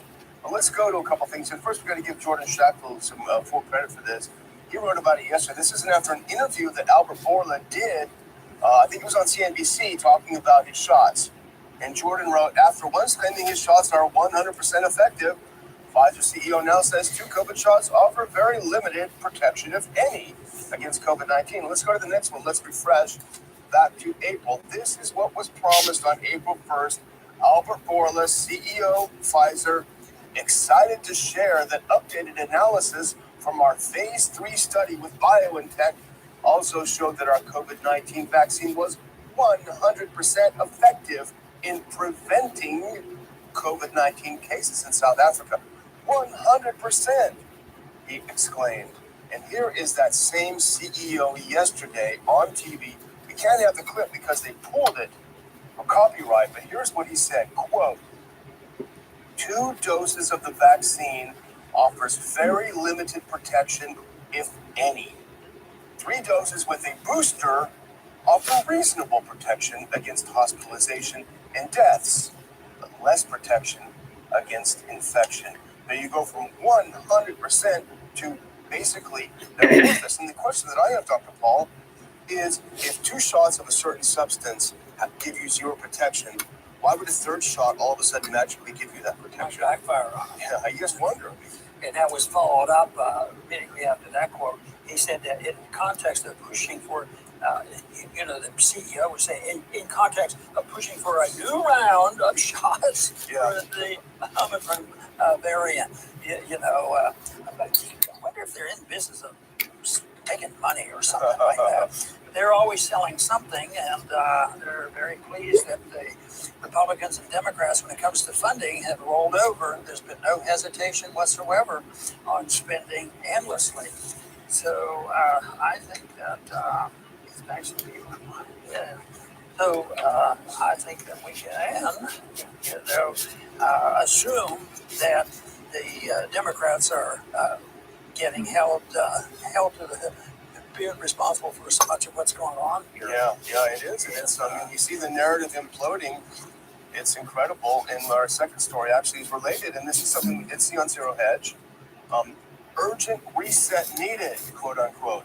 Democratic insiders come forward to admit the Biden administration has gone backwards on COVID policy. Now, there are some dumb things in this article, but the point is there is recognition within the administration that things are not going well, the messaging is terrible, and the narrative is falling apart. Yeah, I think the politicians, the Democratic politicians, are realigning themselves, but the media, they are realigning themselves too, because they're on record of saying some pretty dumb things. Just like you mentioned, if we had said that, we might have lost all our privileges, our rights, our Republican, and also people are probably scurrying around for. Maybe they have a desire to not have their reputations ruined. Maybe it's sort of, I didn't really say that, and they're covering their bases. So there's various reasons why they do this. But the big thing is the Democrats are put really in a corner on this, and they don't have any sense. But they were defying, they did it in the name of the people that disagreed with them were anti-science. Yeah. It turns out they may well be not telling the truth, and they're the ones who are anti-science. I always figured the truth will come out, but maybe if it's coming out now and there's an explosion this week in new information, I would say it came out a little bit before I expected, but it's going to build. The Democrats are going to get more aggressive as well, because but what are they hanging on to? January 6th. Yeah. And I would think that Republicans haven't hardly touched that at all. In fact, the Republicans weren't even allowed to see any film. Yeah. So that's a mess. I don't know how they can get away with only having that as the issue when we started to read about what went on with Fauci. Yeah. I'm going to shut down the virus, not the economy, is what Biden said. And then he went on to say, continuously say, and this is in the article, this is a pandemic of the unvaccinated. Well, that's also fallen apart. That's what happens when you rely on bumper stickers.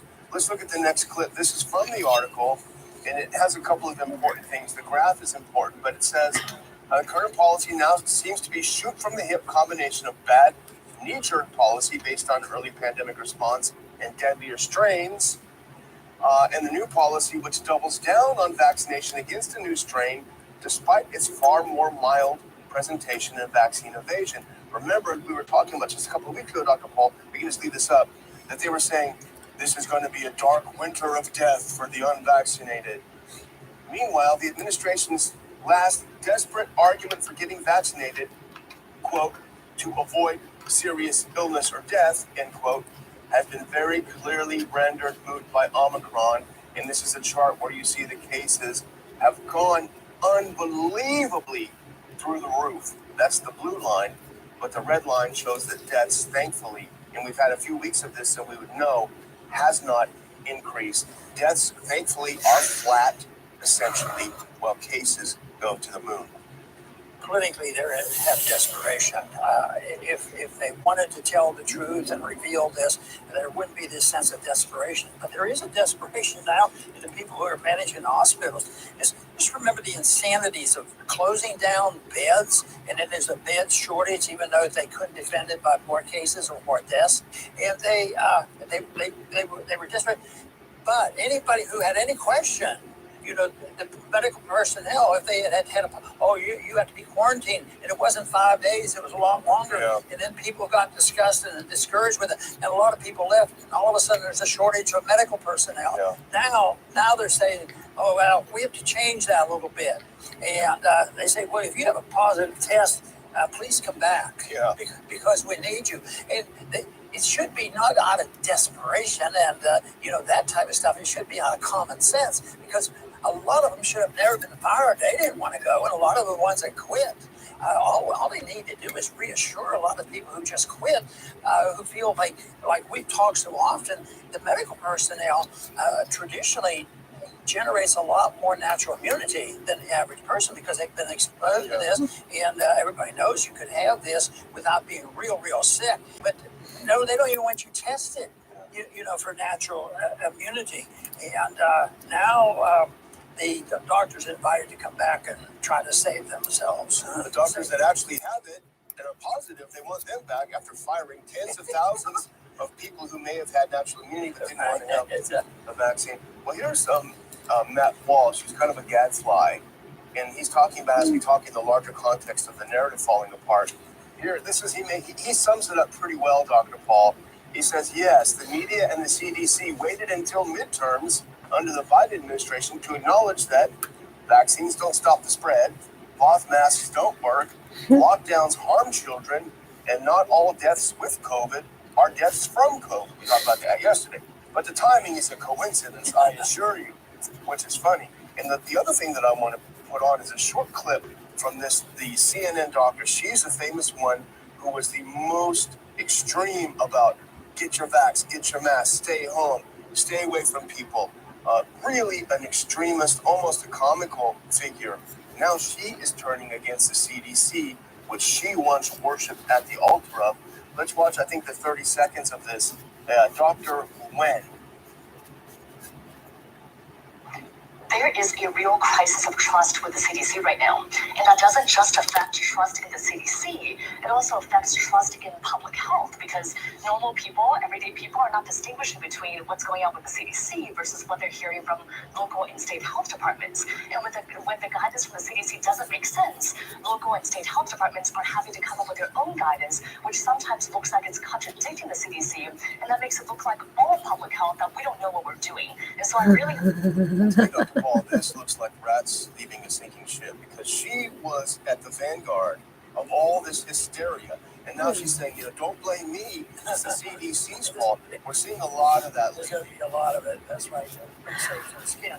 When they think this is the popular thing to do and the political thing to do, and it's going to hurt the opposition political system, then they jump on the bandwagon. But then they deserve to sink in ship. Yeah, they do. So I was ready to talk about the LA Times, one of our favorite. Our favorite newspaper. But there's a columnist over there. I guess she leaned left a little bit, and she was wanting to write an article, and has been writing an article, and the people who are really the guilty people are the anti-vaxxer. Yeah. You won't take it. Even if you have a stronger medical defense than all the people who are passing out these vaccines that right now seems to be in question, you know, the effectiveness and the safety and the costs and all that, and people still getting sick. So, but the vaxxers are the guilty party, and therefore she was, I guess, asked to write an article. And the title of this article is LA Times columnist says, mocking anti-vaxxers, yes, is necessary. Yeah. That means if you happen to, what really they love is if you say, you know, on principle, medical principles, on principles of liberty, we shouldn't have to take a vaccine, and so they refuse to take it. They just delight in the fact that if that person could get sick, die, they have the strongest information ever. And that in itself is sick. Yeah. You know, and so much of this stuff has caused mental illnesses. Just think of the problems that the children have having. A lot of people now taking their 13-year-old kids and putting them in the trunk of their car. They have to be a little sick too. But this is sickness too. To think that there is absolutely no sense of responsibility or decency that say, oh, this is a worthy sacrifice. They shouldn't have said that. And never asking the question, I wonder if what the individual was saying was true, or should you delight in somebody's death just because you disagreed with them? That's pretty bad. And that's sort of a pretty good example of how we have deteriorated socially, in the last couple of years. Because this wouldn't have happened 2 years ago. But this animosity has been generated, and I don't think it's just an accident that got out of control. I think there's been a lot of deliberateness to get people angry at each other and doing these things and promoting these things just to create more antagonism and more chaos. And now there's chaos in the medical field. This is to the point where they have to beg the doctors and the nurses to come back, even though they still might be positive. And for the reason that they were sent home to begin with. Yeah, it's terrible. Let's skip ahead to that last clip, and we'll put up the clip. This is the tweet from the author himself, Michael Hiltzig, his name is. We can skip ahead to that last one. The column was titled, Mocking Anti-Vaxxers' Deaths is Ghoulish, Yes, but Necessary. And he wrote the article about this very attractive young woman with a big future in politics. She was the assistant DA in some California. She was, I think, 36 years old, and she was not an anti-vaxxer, regardless of how he wrote. What she said was that people should have a choice and you shouldn't force vaccinations. Well, she died. She had a blood clot. They said it was a COVID-related death. She had a blood clot and died. And this guy, literally, in the original title of the article from the URL was "We should dance on their graves," which is even worse. But this guy writes an article laughing at the death of this young woman because she died of a COVID-related blood clot. And this, you're right, this shows the sick mentality of people like this, of Hiltzig. Literally, he wants people to die. And so wishing death upon an unpopular minority, in my mind, is a Nazi mentality. Yeah, it sure is. And do you have another point to make right now? Because I have another one. I wanted to talk about Austria, which is sort of a little tidbit. Yeah, no, go ahead. I had a couple of final things to show. Okay. But, yeah. Let me just mention this because it caught my attention. Yeah. Because of the stupidities, part of the disease that goes on, Yeah. and the fear mongering, like the point we made the other day about the mother didn't want to get sick. That was a twisting thing. Yeah. Where the mother was so concerned about her health, she was willing to stuff her son, 13 years old, in a trunk of a car. Insane. Well, there's been a lot of use of masks that have been sort of silly. Seeing the individual walking down the beach, nobody on the beach with a mask on. And this one has Austria, and Austria hasn't done very well in protecting or even understanding what liberty is all about, because they have now a regulation that skiers have to wear a mask. And they had a picture of that. It looks really stupid. Yeah. And I always say there's a lot of fresh air up there. I doubt if anybody's going to cough in their face. And with an active case of COVID up in the mountain. But once again, Austria makes sure that outdoors still have to wear it. I guess you have to have a lot of skiers up there policing them. You know, it's good for business. There's a lot of people that don't want to go back to work. Maybe they'll go back to work to be a policeman and police these people that don't wear these masks. We're probably going to need to wear a ski mask up there, but not because of COVID, because it's cold. I want to do a couple of tidbits, Dr. Paul, before we close. And if we could go back to that Wall Street Journal article, it's like 3 or 4 before it's a cover. This is something that came out yesterday, and it's fascinating because it's written by two very prominent people. Luc Montagnier, he was the winner of the 2008 Nobel Prize for discovering the HIV virus, and Mr. Rubenfeld's a constitutional scholar. They wrote this fascinating article saying Omicron makes Biden's vaccine mandates obsolete. There's no evidence so far that vaccines are reducing infections from the fast-spreading variant. And we show this every day, Dr. Paul, that that's true. But here's a quote that's fascinating, and it references a study. Now, this is a renowned Nobel Prize-winning physiologist, doctor of medicine. Let's look up that next clip from the article. This is a link from the article. This is them in the Wall Street Journal. Make it a little bigger. The little data we have, and this is on the Omicron and the vaccines, the little data we have suggests the opposite. One preprint study, and it links to it, found that after 90 days, the Moderna and Pfizer vaccines no longer had any statistically significant positive effect against Omicron infection. And this is what's unbelievable, Dr. Paul. And after 90 days, their effect went negative, i.e., vaccinated people were more susceptible to Omicron infection. Confirming this negative efficacy finding, data from Denmark and the Canadian province of Ontario indicate that vaccinated people have higher rates of Omicron infection than unvaccinated people. That's a bombshell. So what you're saying from this quote and the evidence we have, it didn't help. So they didn't get their protection. They didn't get what they were looking for. And it's not even saying, well, we didn't know for sure, but it's neutral. It's just standing there. They took it, and they didn't have any major reaction. But what they're saying now is it can be a lot of negative reactions and make you more susceptible to getting something going on. Yeah. And talk about irony. And some, a lot of common sense would prevent this. A lot of non-bureaucratic medicine could prevent it. I still say that the real culprit is the loss of personalized medical care, where the patient already knows, along with the doctor, what the potential dangers are, and they're upfront. And they make their decision. They try to do that, superficially. They say, well, there's a law that was passed that said that if you're dying of cancer and they have a drug that they're just still testing, you get it with the patient and the doctor, and they sign, and they're not claiming it's a cure. That's not what's happening here. This is deadly in the sense that if you don't believe this, you're going to lose your job as a doctor. So this is terrible. So that has to be reversed, just as we have to reverse the attitude about people's understanding about natural immunity, and we have to get people much more excited about, watching out for the deadly effect of vaccine passports, because that is outside of medicine. That's inside the political system and the political control of the people. There's where the most danger exists. Yeah.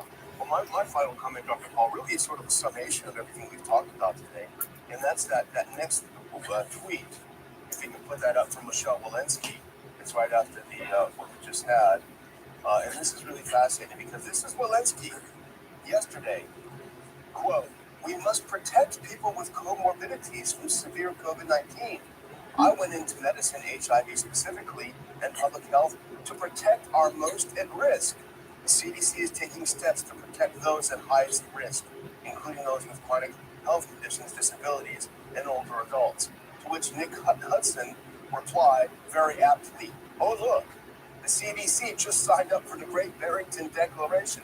Essentially, everything she tweeted there was the Great Barrington Declaration, which our viewers will recall that Fauci and Collins colluded behind the scenes with to discredit it and calling its authors fringe scientists. Now it's being literally openly embraced by the CDC itself.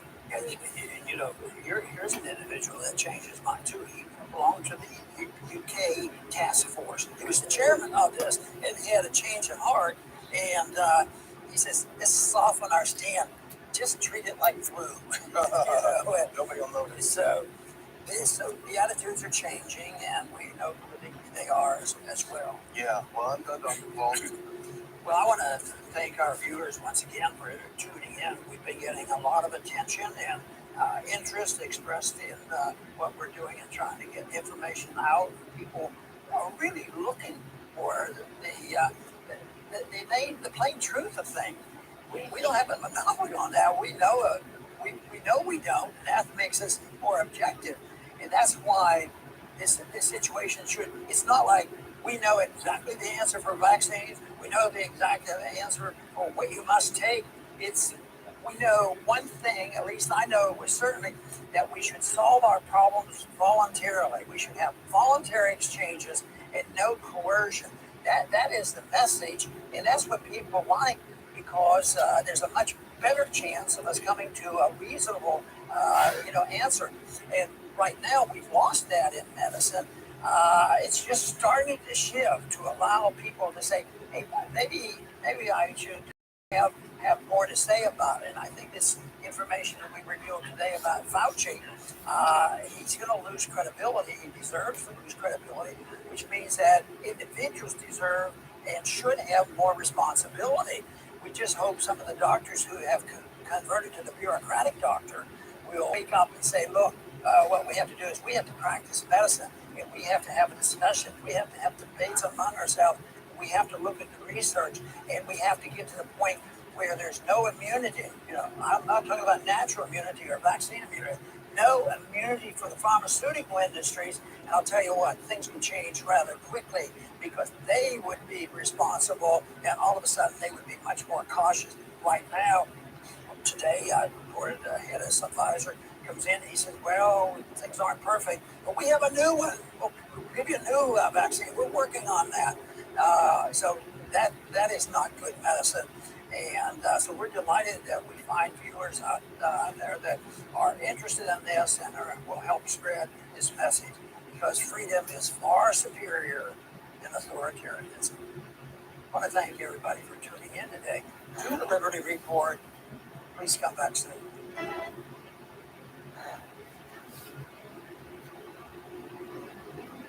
The older we get, the more we realize we're not going to be here forever. When you realize how fast time is going, it should bring a sense of urgency. Your time on this earth is not unlimited. If you're going to reach your highest potential, you can't be distracted by things that are keeping you from your purpose. Your time is too valuable to respond to every critic. Try to convince people that you really are okay. Those are distractions. Everyone's not going to accept you. Quit trying to convince someone to understand you that's determined to misunderstand you. You have to set your face. The people that need to be for you will be for you. But too often, we're trying to convince people to be our friend. And if someone doesn't see the gift that you are, value your friendship, do yourself a favor and move on. They are not a part of your destiny. Now don't waste another minute trying to convince someone to like you, to come see you. They are not for you. They are a distraction. You're not supposed to engage in every conflict. Most of the things that come against us are simply distractions.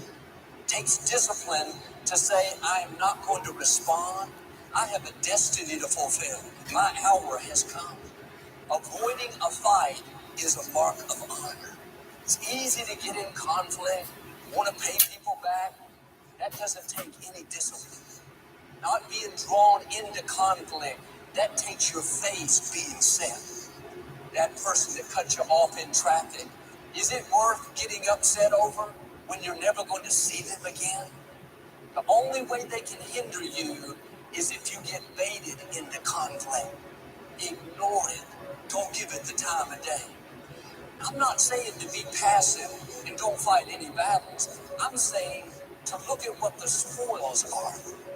Will it just feed your ego, or will it propel you into your destiny? We fight too many battles that don't matter.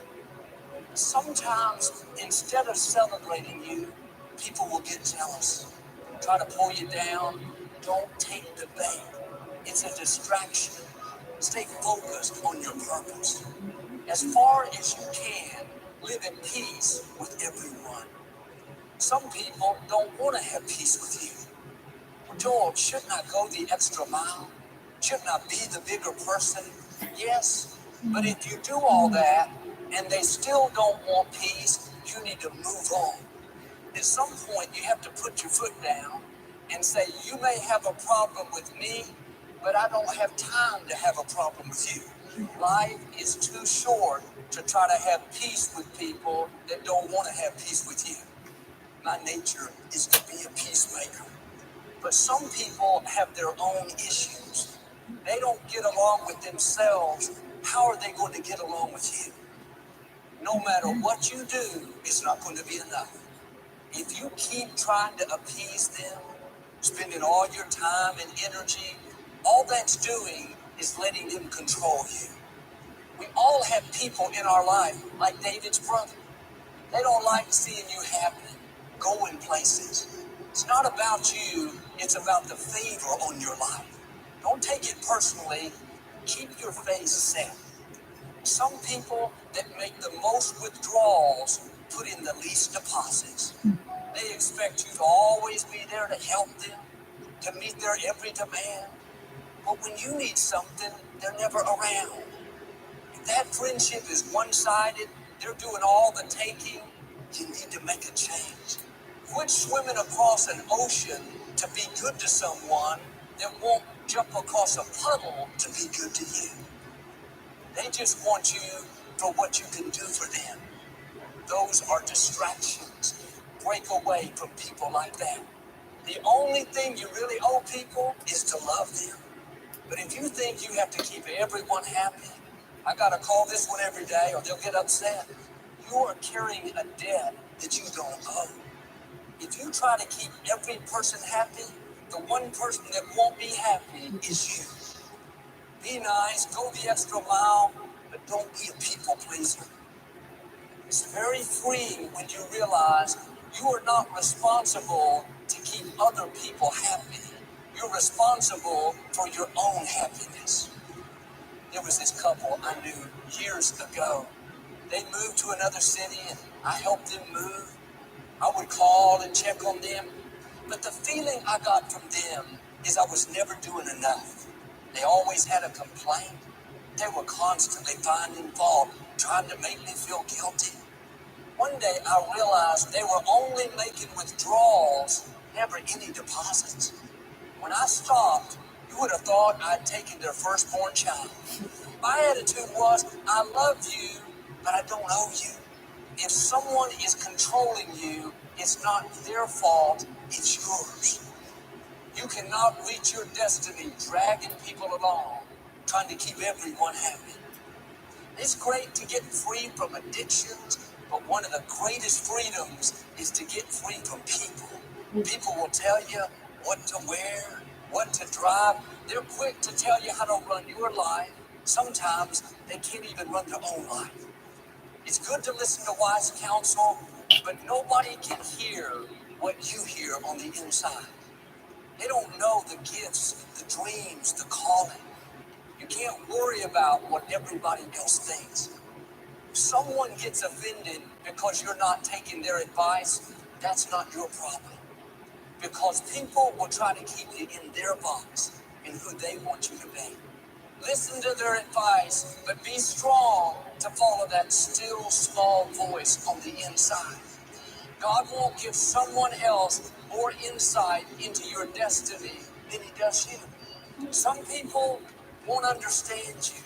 They'll get upset when you break out of the box. Someone told me, Joel, you've forgotten where we come from. I thought I haven't forgotten. I just didn't want to stay there. This is your hour. God is calling you out of the ordinary. He has things in your future that are going to break barriers.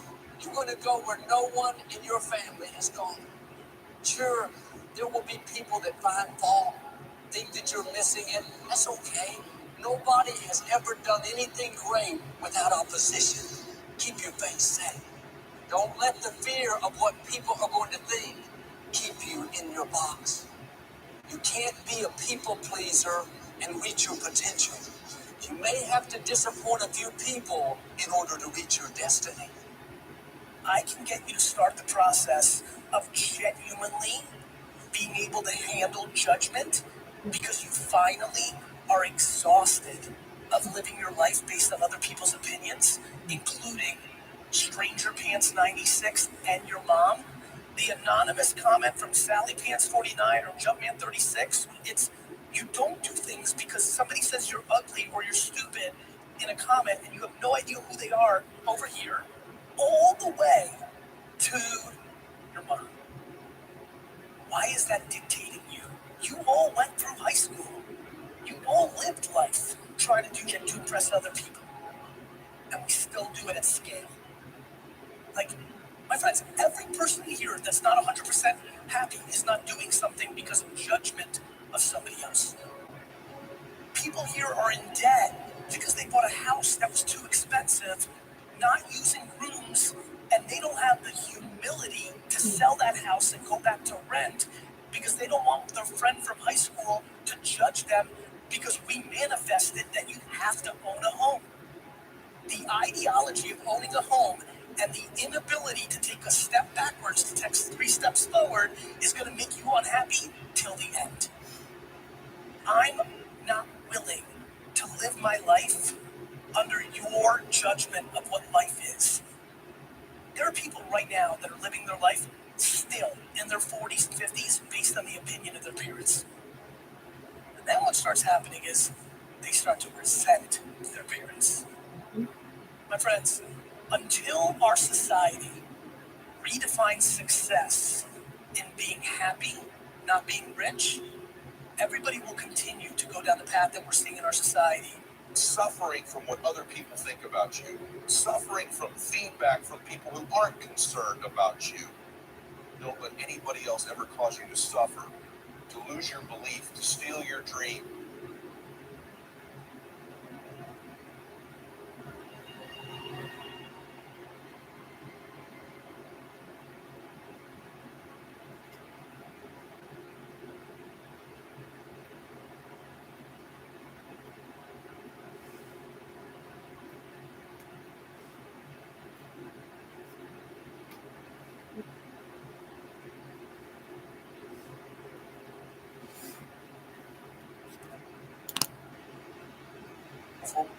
Stop.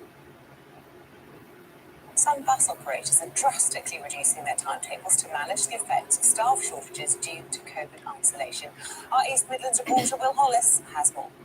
Despite being a town so close to the sea, it's reliable transport on land that keeps Grimsby moving.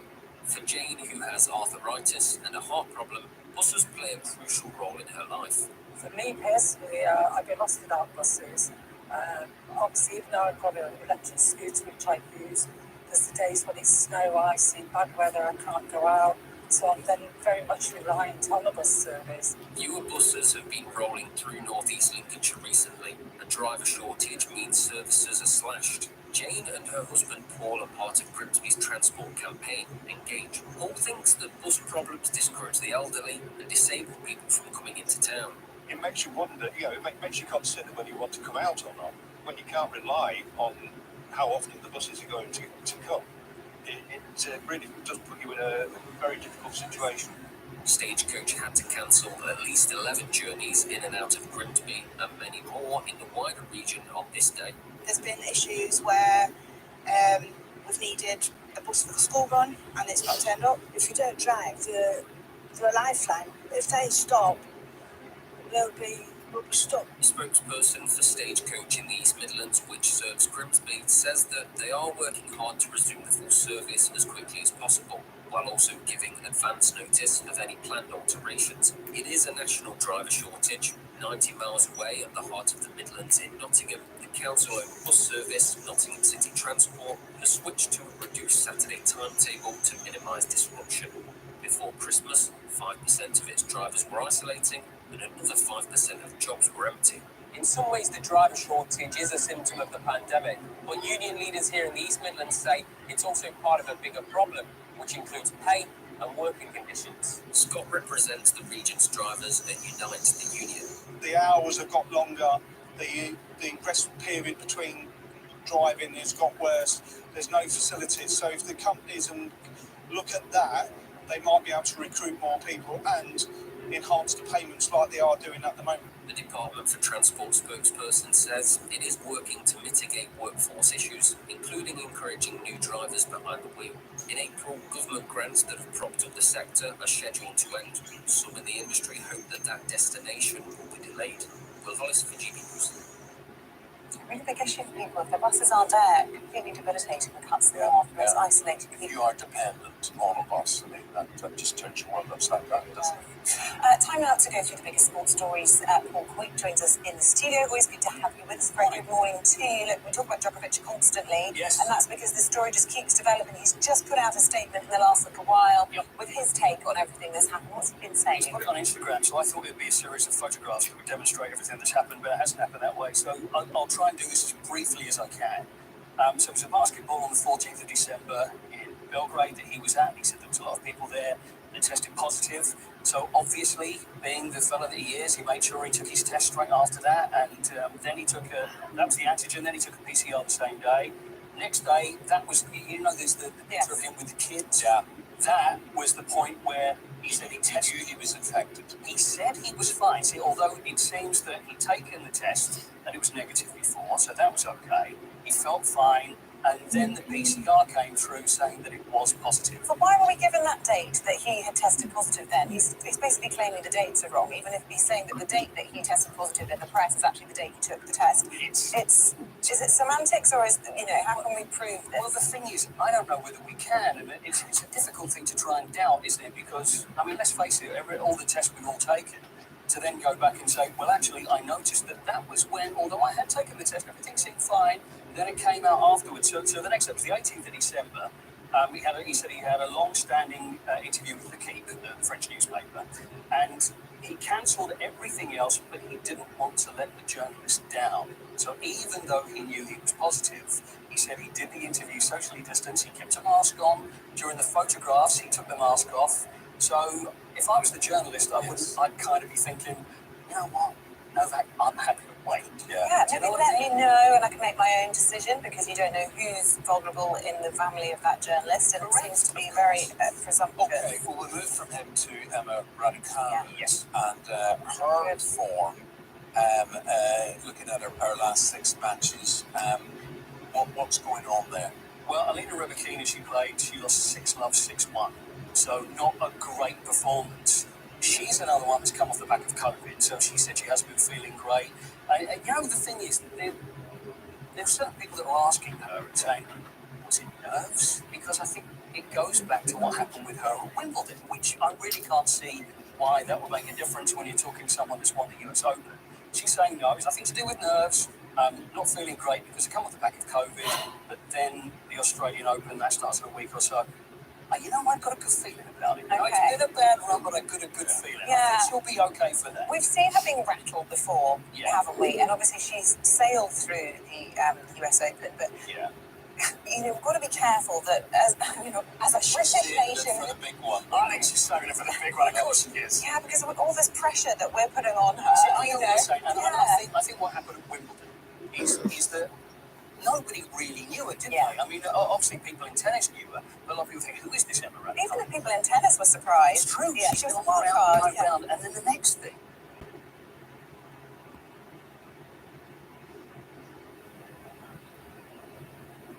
2016, Microsoft released a new chatbot named Tay on Twitter.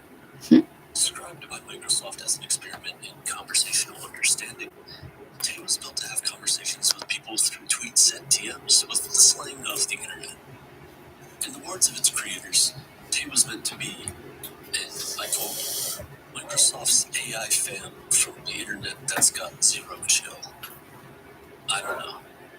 Tay was designed to learn more about human language as she interacted with people through their tweets. She was to learn the patterns of our communication and then emulate it when trying to create her own speech. Tay's first few tweets were fun and harmless.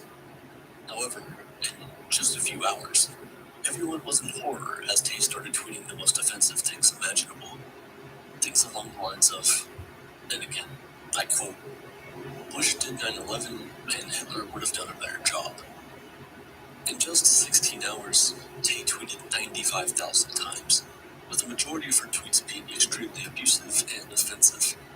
In less than a day, Microsoft had to suspend the account and the entire experiment. A complete social failure if you ask me, but it did do its job the way it was programmed to do. Tay was not designed to think for herself. She was built to learn from the language that was spoken to her. And so when people recognized that she was nothing more than a parent bot, they intentionally started tweeting the most insensitive and offensive things at her, tweets she echoed right back into the world. Sadly, many people today are like Tay. We constantly feed ourselves with the same type of information, and without pausing for a minute to verify what is fact and form an unbiased opinion. Many of us simply echo everything we think right back into the world. Although we like to think that every opinion we have and every decision we make is down to our own best judgment and independent assessment, that's simply not true. More often than not, our opinions, beliefs, views, and thoughts about the world are influenced by a larger group of people. Research has shown that when presented with multiple options, we often mimic the choice of the people around us.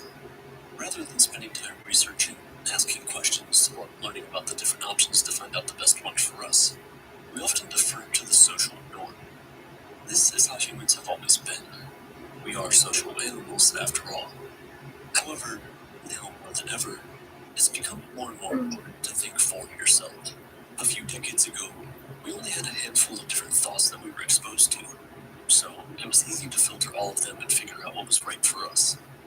But thanks to the internet and social media, there are billions of people with completely different worldviews, ideologies, and beliefs. And the societal norm is changing so rapidly that there's no time to pause and think, wait, is this really right for me? If you're not subscribed to my channel, there's a high chance that the YouTube algorithm brought you here. And if that's the case, hi. You see, algorithms are great. They bring everything we want right to our doorsteps. But there's one big problem. Slowly, they're beginning to dictate our lives. They're starting to think for us. First, it's content-based platforms like YouTube and Netflix suggesting things to you to watch. Soon, you're watching everything not because you've searched for it, but because the algorithm suggested it. And to a large extent, this looks harmless. It exposes you to content you otherwise might not have seen, and gives smaller creators the chance to blow up without having an established pedigree. It's literally the reason Aperture has grown to the size it's at today. But then you have Amazon's algorithm that tells you all the products you should add to your cart alongside the one purchase you made. Then Gmail's Smart Reply telling you how to reply to emails, and Tinder telling you who you're supposed to spend the rest of your life with. Before you know it, we give the algorithm the driver's seat, and we become passengers in our own lives, merely coasting through the roads we are suggested. This in and of itself is a problem, but the fact that the algorithm is not perfect makes it an even bigger one. For one, the algorithms that are now thinking for us don't actually think. They simply find patterns and parrot them. Once they realize we like or agree with a certain thing, we are constantly fed with that one thing. And in a short while, we find ourselves in an echo chamber, where everything we see and hear are only things we've agreed with in the past. It doesn't give much room for change, for growth, for the opportunity to listen to opposing arguments and learn. Think about it. How many times have you randomly found a video on YouTube that you completely disagreed with? Compare that to how many times you found a video that you enjoyed and completely agreed with. The difference is probably incredible. And the better the algorithms become, the better they will be at serving you that information that you already agree with. This leads to confirmation bias, the tendency to search for, interpret, favor, and recall information in a way that confirms or supports your prior beliefs or values. Because these algorithms constantly surround us with ideas that we already agree with, we quickly block our minds to every shred of evidence that contradicts this bias. There's a subtle difference between the desire to have been right and the desire to be right. The desire to have been right prevents us from seeing the real truth, causing us to hold on to ideas that might be illogically and factually flawed. We fail to see how we're wrong, and so we fail to learn and grow. We hold on to beliefs that we have been surrounded by, so much so that we start to seek out evidence to back up our bias and not to find out the truth.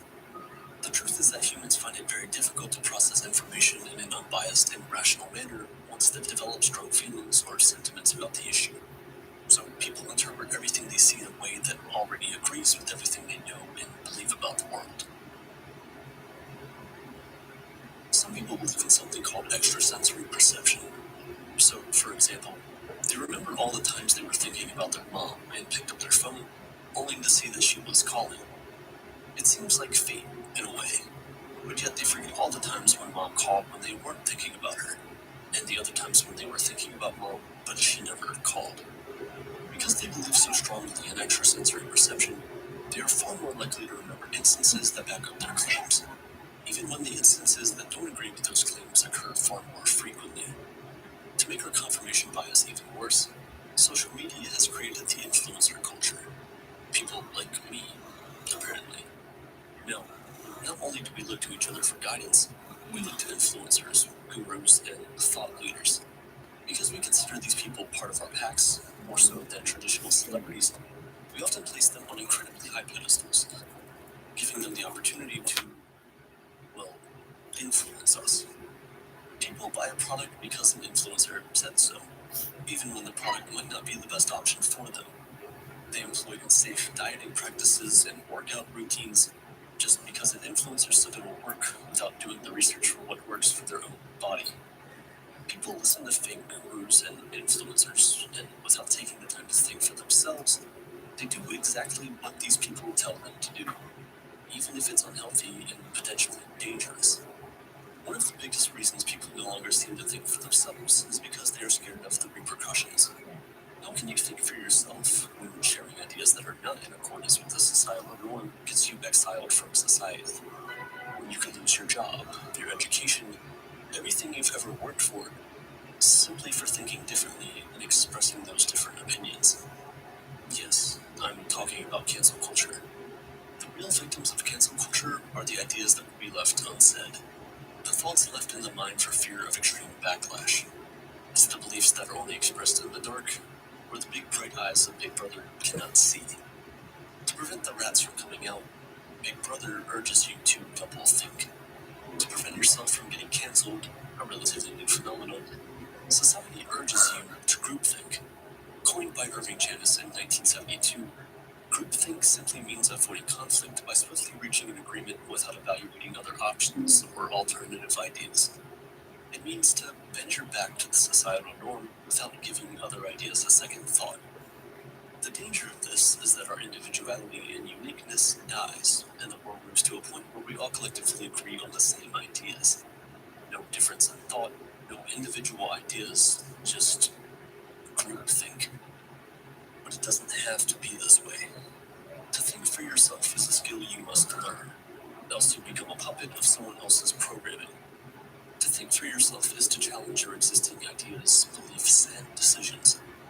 Ask yourself, are my thoughts mine, or are they simply influenced by everyone around me? My friends, my parents, society, influencers, and so on. To think for yourself is to look at the evidence, to investigate, and to use thoughtful analysis. Understand that all of us battle with confirmation bias. We all want to seem to fit in. And so remember to not shy away from ideas that might negate your existing bias. To think for yourself is to battle with your mind. Go out there and find the roots of the ideas you support, and then find opposing arguments. Look at your newfound beliefs as diamonds encased in a rock. Before you get to the fine jewel in the middle, you must break through the rock with a lot of force, but carefully and diligently. Before you fully accept a new way of thinking, make sure that you've broken through the rock by wrestling with these new ideas in a way that might take you out of your comfort zone. To think for yourself is to go out there in search of information. To Don't wait for an algorithm to keep echoing the things you already know. Acquire new knowledge. Feed your mind continuously by reading, listening, and discussing these big new ideas with a view from both sides. Break your pattern of thought and view everything the world has to say through your own lenses. To think for yourself is to be humble in your knowledge. One of the reasons people fall into the trap of confirmation bias is that they don't want to be wrong. We've built this idea for some reason that we have to protect ourselves from being wrong. People seem to pride themselves as intellectuals and knowledgeable, and disconfirming evidence goes against that notion. So they shy away from it, keeping themselves in the dark about the truth, simply because they want to keep up the facade of being right. Don't be scared of being wrong. There's literally nothing wrong with it. Remember, we used to think that the Earth was the center of the universe and that everything revolved around us. We're egocentric. We enjoy feeling important, and being right gives us that sense of superiority. But, in my mind, I feel as if you should be more concerned about finding out what's right and not craving the state of being right. To think for yourself is to be courageous, to not buckle under fear, pressure, or guilt. To stand up for what you believe in, as long as you have come to see it as the truth for yourself. To think for yourself is standing out and not going along with the crowd simply for the sake of keeping the so-called peace and avoiding confrontation. Because the truth is, we would have no new scientific discovery if the old ideas were never challenged. Everything we believe about the world today is a product of someone thinking outside of the box, challenging the status quo. We must do the same. Being a free thinker opens the avenue to ideas that some of us may never truly experience. And new ideas are something we can all benefit from as individuals. There is no progress without change, and there is no change without admitting there's a problem in the first place.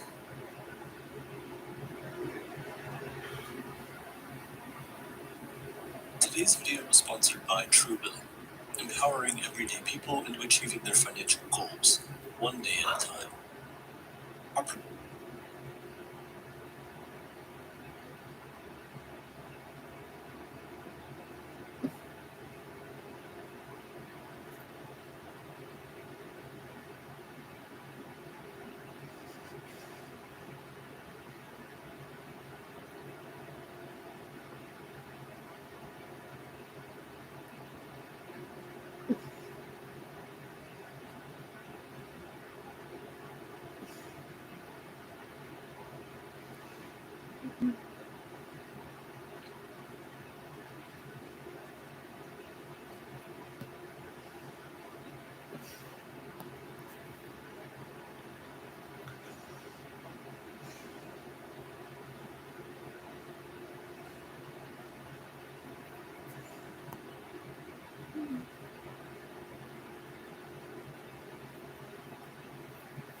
Senator Paul.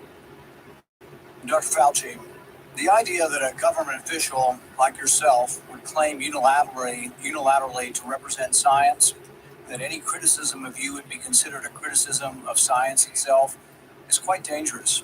Central planning, whether it be of the economy or of science, is risky because of the fallibility of the planner. It would not be so catastrophic if the planner were simply one physician in Peoria. Then the mistakes would only affect that physician's patients, the people who chose that physician. But when the planner is a government official, like yourself, who rules by mandate, the errors are compounded and become much more harmful. A planner who believes he is the science leads to an arrogance that justifies, in his mind, using government resources to smear and to destroy the reputations of other scientists who disagree with him.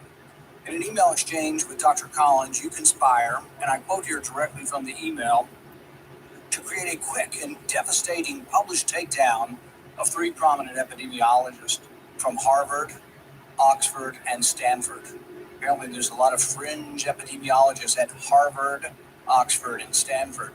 And you quote in the email that they were from Dr. Collins, and you agree that they are fringe. And immediately there's this takedown ethic. A published takedown, though, doesn't exactly conjure up the image of a dispassionate scientist. Instead of engaging them on the merits, you and Dr. Collins sought to smear them as fringe and take them down. And not in journals, in lay press. This is not only antithetical to the scientific method, it's the epitome of cheap politics, and it's reprehensible, Dr. Fauci. Do you really think it's appropriate to use your $420,000 salary to attack scientists that disagree with you?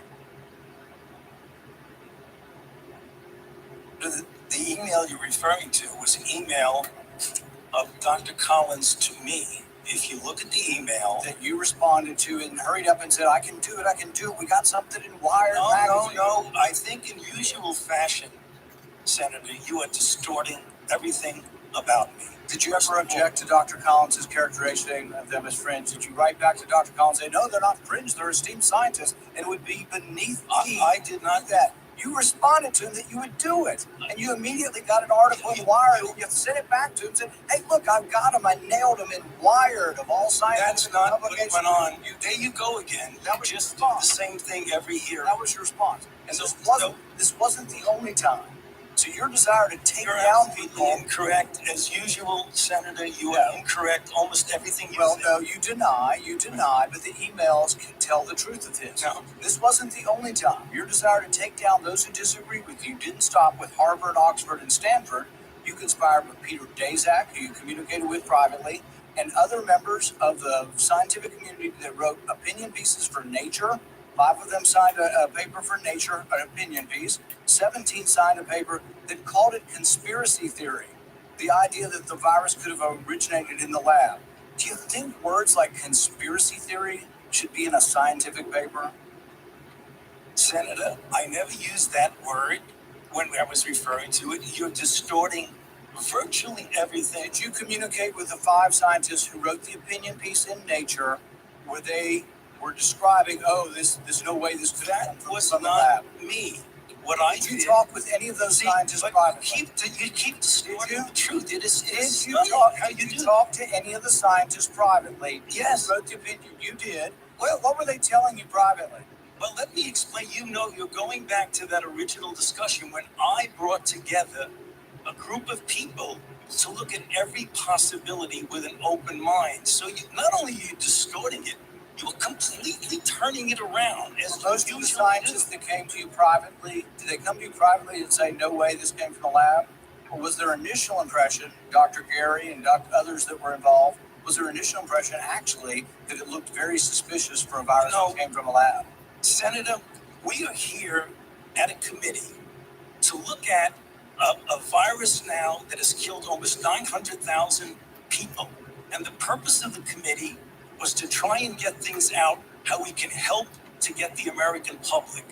And you keep coming back to personal attacks on me that have absolutely no relevance to reality. Do you think anybody has had more influence over response to this than you have? Do you think it's a great success? Do you think it's a great success what's happened so far? Do you think the lockdown is good for our kids? Do you think we slowed down the death rate? More people have died now under President Biden than did under President Trump.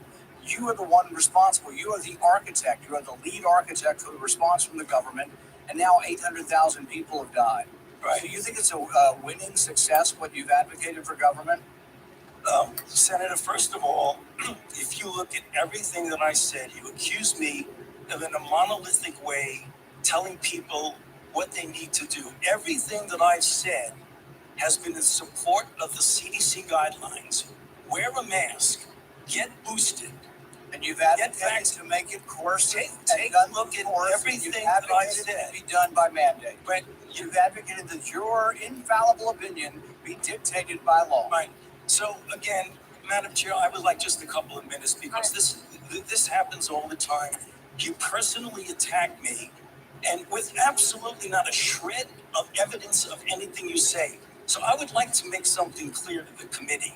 He's doing this for political reasons. What you need to do is, he said in front of this committee, you think your takedown of prominent epidemiologists was not political? You don't want me to finish. You know what I'm going to say. That was the question. Senator, political and taking down these 3 prominent epidemiologists. Senator Paul, if you would please, I'm going to allow Dr. Fauci to respond. We have a number of senators who would like to ask questions, and I would like him to be able to respond. Please do. So, the last time we had a committee, or the time before, he was accusing me of being responsible for the death of 4 to 5 million people, which is really irresponsible. And I said, why is he doing that? There are 2 reasons why that's really bad. The first is it distracts from what we're all trying to do here today, is get our arms around the epidemic and the pandemic that we're dealing with, not something imaginary. Number 2, what happens when he gets out and accuses me of things that are completely untrue is that all of a sudden that kindles the crazies out there, and I have threats upon my life, harassment of my family and my children with obscene phone calls because people are lying about me. Now, I guess you could say, well, that's the way it goes. I can take the hit.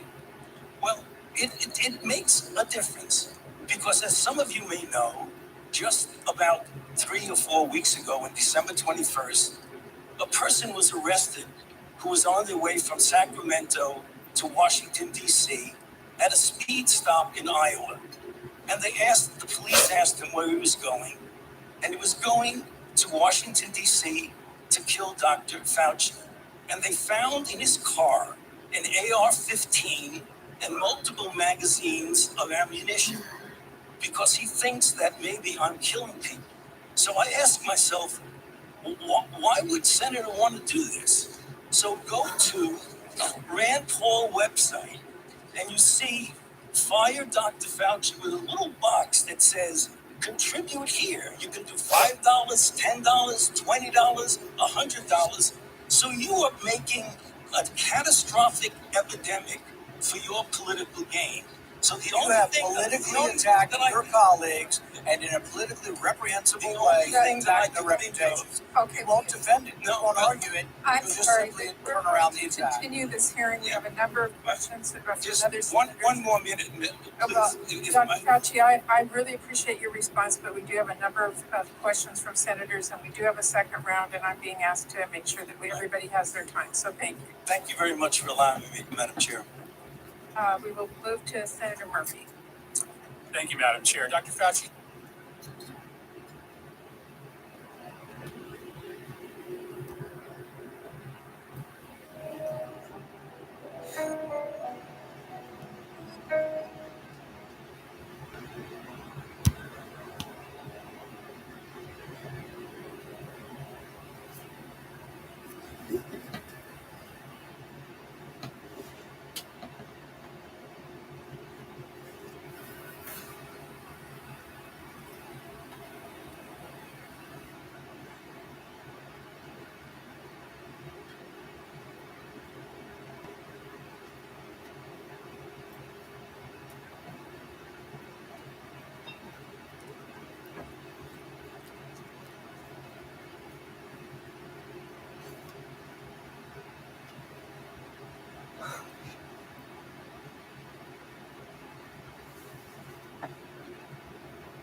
Our can't stop feeling sad. Is this you? Have you felt like that? Are you unable to interrupt with your own thought processes? If this is you, then here's a way out.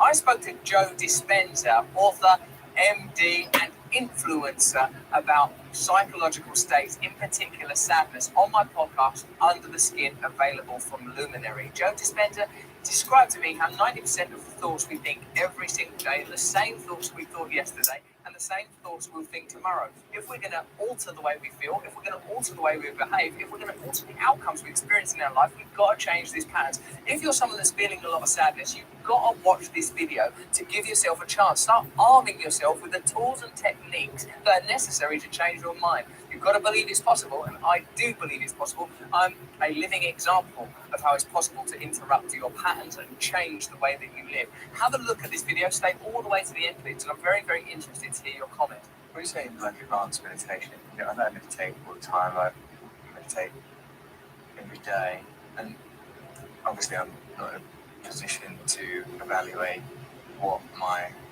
how my immune system has been affected by that, other than sort of anecdotally. And I'm also bad at causality generally. You know, like if it was left to me, I wouldn't have noticed the relationship between eating a lot of food and putting on weight. Do you know what I mean? I just live life sometimes in a way that's so spontaneous that I don't connect obvious causality.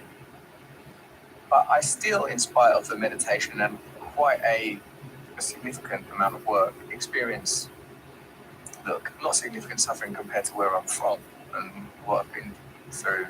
You know, I'm not sort of saying relative to other people, but like relative to my own experience, temporally.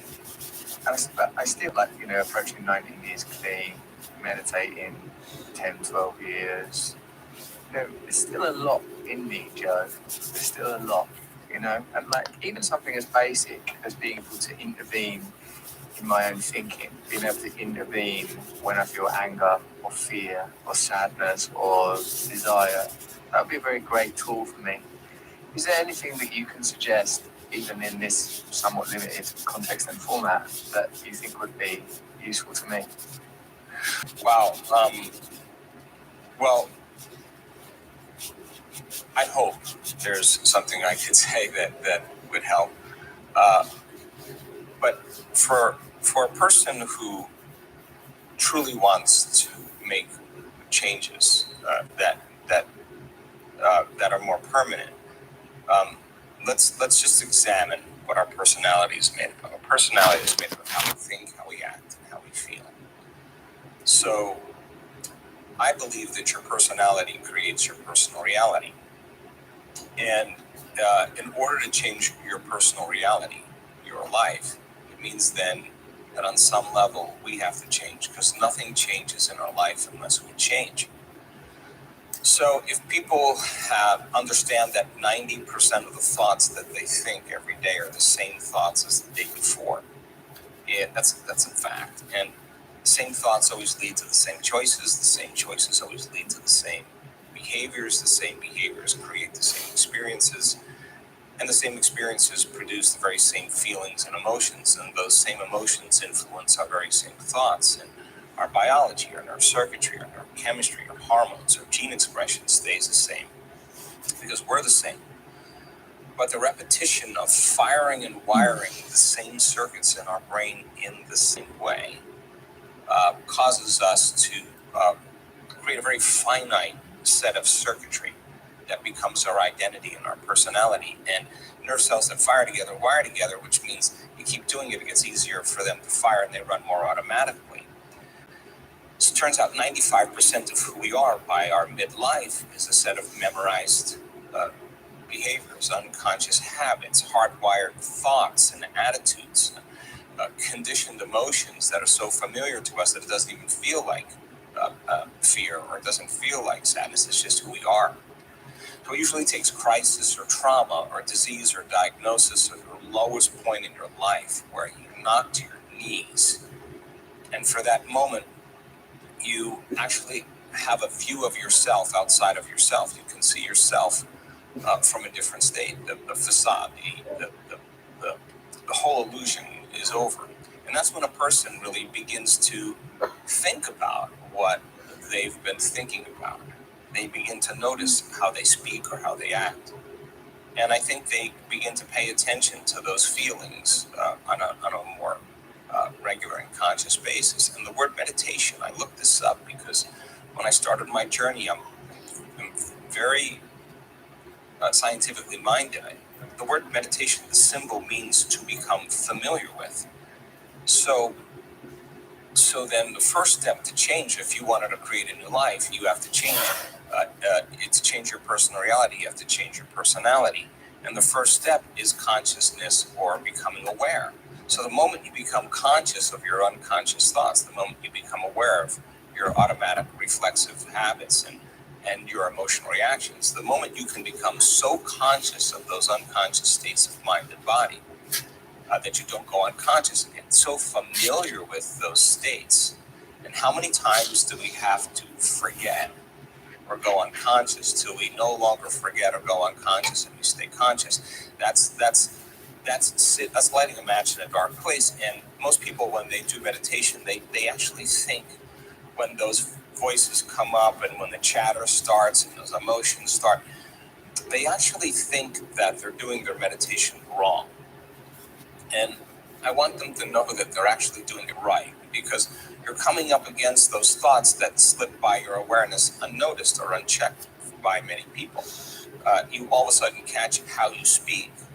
And people say, if I really want to be happy, let's think about this.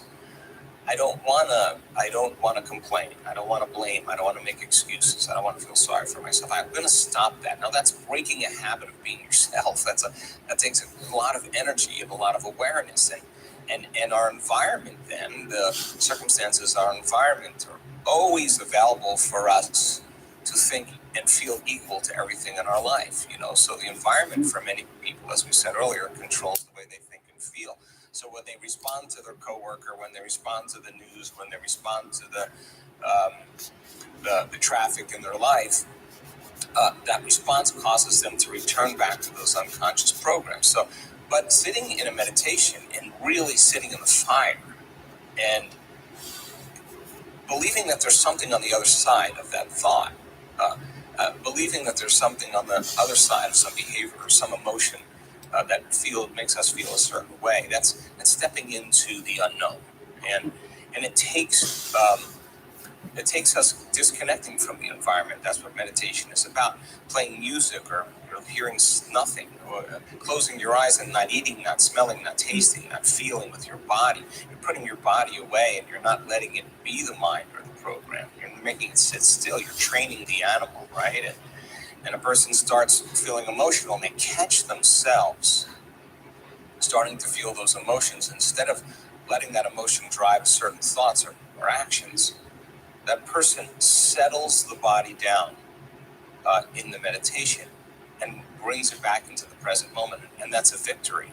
Well, do you agree with Joe? What do you think? Let me know in the comments below. Give this video a thumbs up. Subscribe to my Awakening side channel if you're watching this on. Share it around with everyone. Turn on the notification bell so that you will always have access to content of this nature to make you feel better. If you enjoyed this video, have a look at this guy or this guy. They're both good. And please consider signing up to my mailing list. Then you can get all sorts of information about what I'm reading, what I'm thinking, what I'm doing, and you can even come and see me live. Stay free.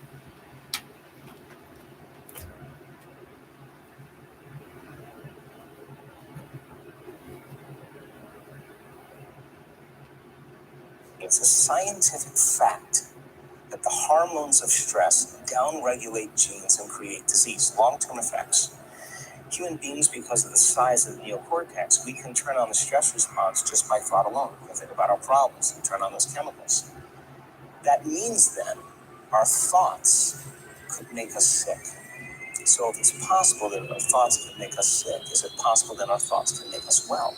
The answer is absolutely yes. Hey everybody, welcome to Impact You. Our goal with this show and company is to introduce you to the people and ideas that will help you actually execute on your dreams. All right, today's guest is a New York Times best-selling author and one of the most sought-after speakers in the world. He's lectured and given advanced workshops in more than 30 countries across 5 continents, all with the aim of helping people better understand and unlock the power of their mind.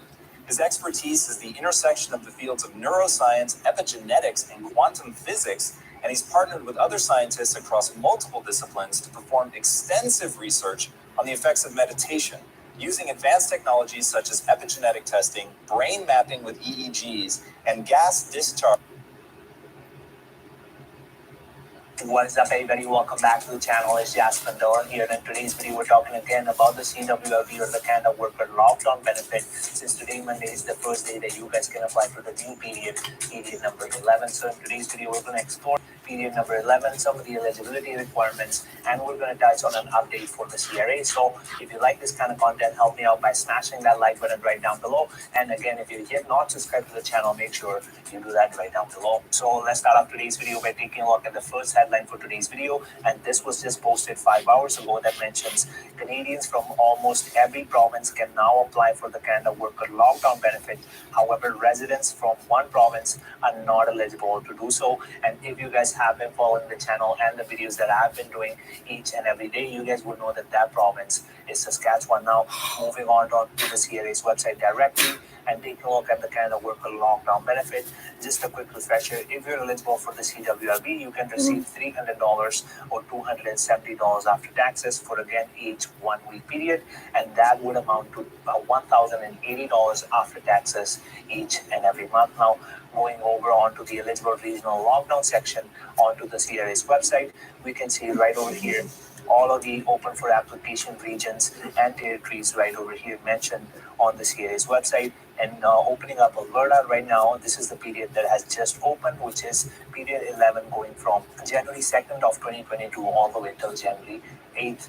And the last day that you guys can apply for this period is around 60 days after, so it's around the first week of March. So this is not only for Alberta, so if we open up British Columbia, it's the same thing. Period 11 has opened, Manitoba as well, period 11, New Brunswick, Newfoundland, and Labrador, period 11. So you guys get the idea that all of the provinces and territories mentioned in the open for application section on the CRA's website, those are available for you guys to apply if, again, you're eligible and qualifying for the CWLB benefit. Now, quickly having a look at the how to apply section for the CWLB benefit, and the most recent update from the CRA has to say the following. Now, our phone lines are open longer, so you guys have more time to ask us your tax and benefit questions. And the CRA's updated hours are Monday to Friday, 8 a.m. to 8 p.m.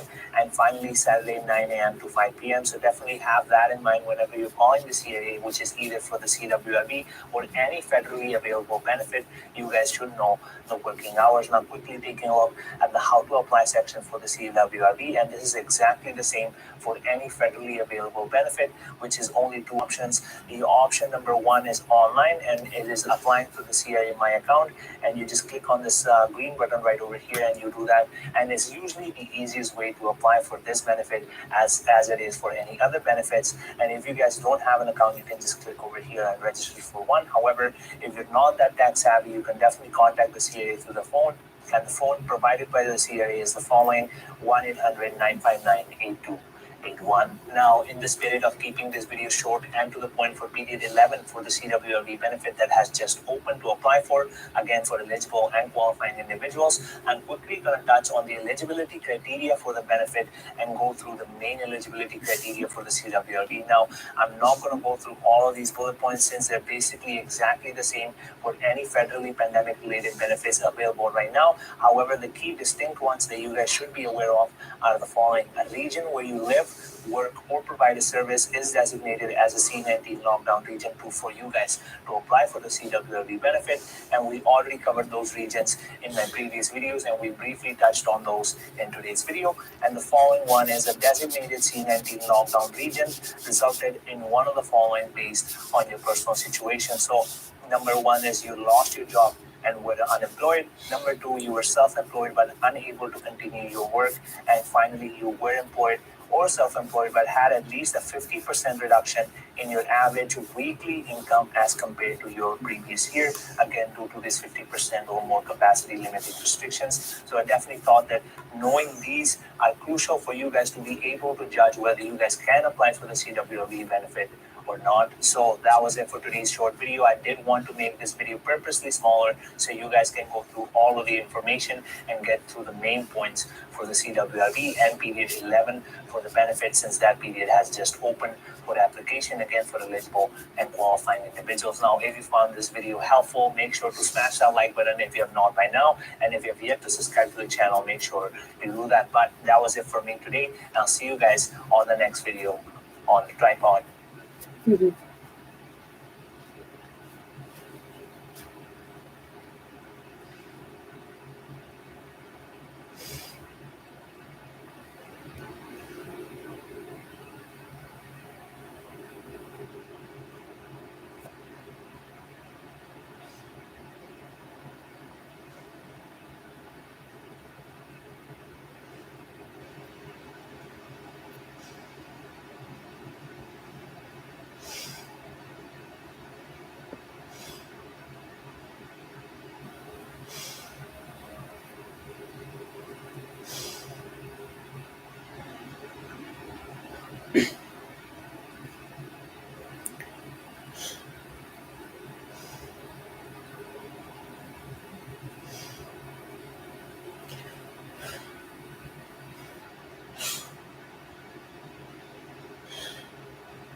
Journalist Tara Henley has quit her role with the Canadian Broadcasting Corporation because of, in her words, their woke radical agenda. Henley made the claim in a new column with online writing platform Substack, which is a subscription-based service where authors can publish and monetize their work. Henley said she left following a flood of complaints about the dramatic change at the CBC over the last 18 months. And Tara joins me now. Thank you so much for joining me on Free Speech Nation, Tara. Now, I'd like to ask you, Tara, about this resignation letter that you published on the Substack. This is coming in the long line of, there's been various people who've been doing this kind of thing. I mean, most famously, there was Barry Weiss at the New York Times, and then, of course, Peter Boghossian resigning from Portland State. And this is the latest. This seems to be a trend now. Can you tell us your story? What actually happened to you? So I have been working in media for a very long time, and I've been working at the CBC since 2013 with a break to write my book. And because I was in the producer pool, I worked in a lot of different newsrooms, a lot of different shows, both in Vancouver and in Toronto. So I got a really good sense of sort of what's happening at the network, bouncing around from shows like that. And the sort of woke worldview had always been in the building, but over the last 2 years, those views have become more extreme and they have become more pervasive, and the ability to voice opposing views has been less and less possible. Now, I won't say that I didn't voice it. I voiced it all the time in the newsroom, but it was just more and more difficult to get different perspectives on the air. And I started to really puzzle over this woke worldview. I didn't understand where it was coming from, and so I've been researching it for about the last year and a half, and it is strange in that it promotes itself as leftism, but it is so illiberal, and so I think it's very puzzling to the public. And you mentioned the complaints. Tara, where would you say you stood politically yourself? So I'm on the left, very firmly on the left, and always have been. But my understanding of the woke perspective is that it is not traditionally leftist. As I mentioned, it's illiberal. It's not very concerned with the material conditions of people's lives. It's much more interested in talking about language and representation. And there is nothing wrong with the woke worldview being represented. I would like it to be one of the views in the room. I just don't want it to be the only view in the room. And where do you think this is coming from? I mean, is this just something that's happened? Is it a generational thing? Is it that there are younger members of staff coming in? Or is this a general attitudinal shift that we're just seeing across the Western world?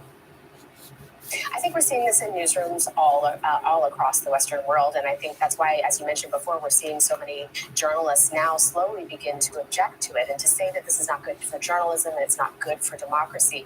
In the case of my newsrooms that I worked in, I could see a lot of sort of pressures bearing down on the newsroom. There was Twitter, which has an undue influence, which presents the woke worldview as a consensus view when it is absolutely not in the public. You also had economic concerns kind of bearing down on the newsroom. It's a collapsing business. There was a lot of use of precarious employment, and so people working in the newsroom were having to audition for their jobs every day, which does not lend itself well to speaking out on things.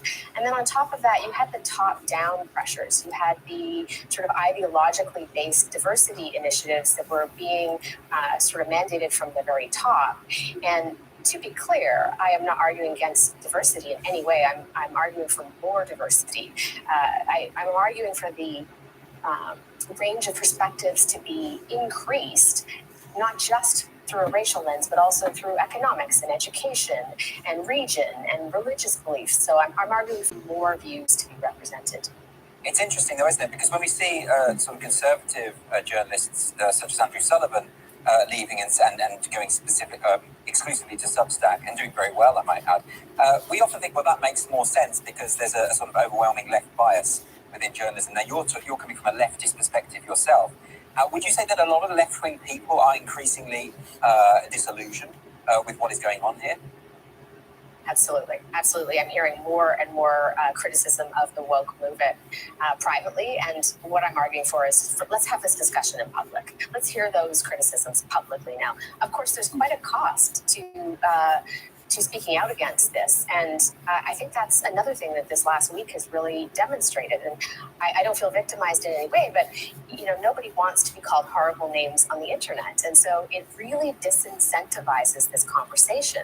And I think that we need to start having the conversation in public and to incentivize this conversation.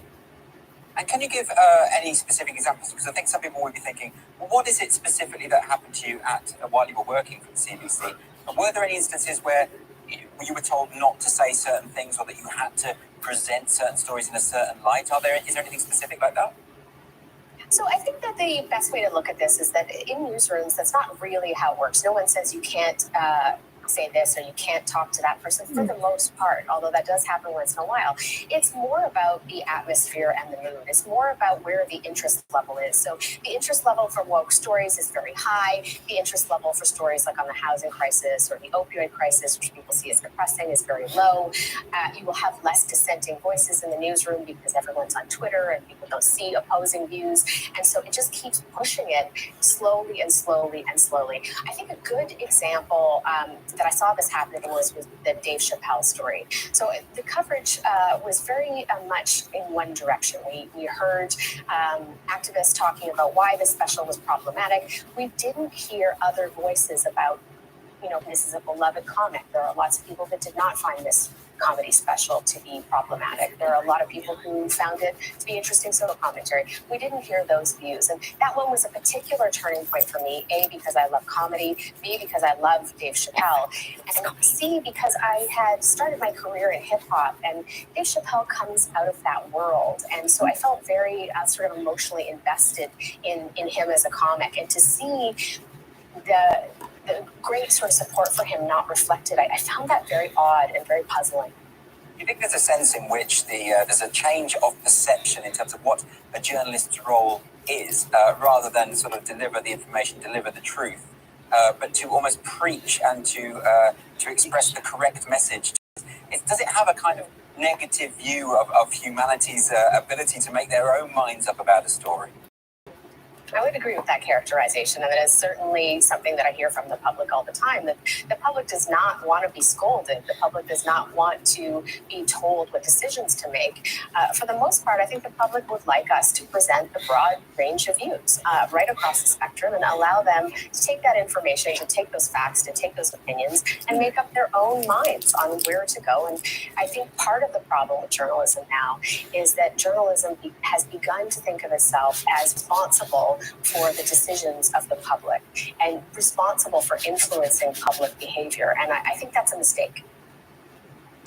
Well, Tara, this is a really fascinating story, and I would urge people to have a read of your piece about this on Substack.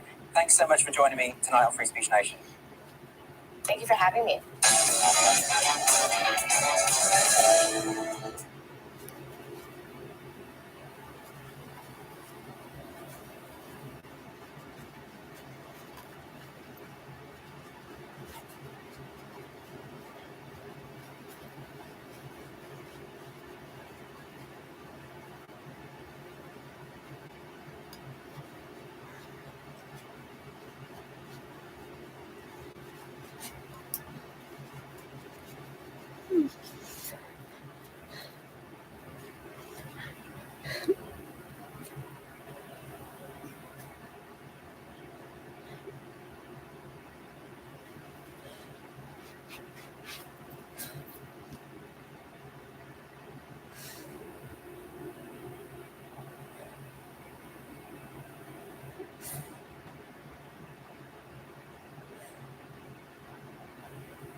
Only 20% of the country are on Twitter, and yet it seems to have a disproportionate influence on so much of our public and political discourse.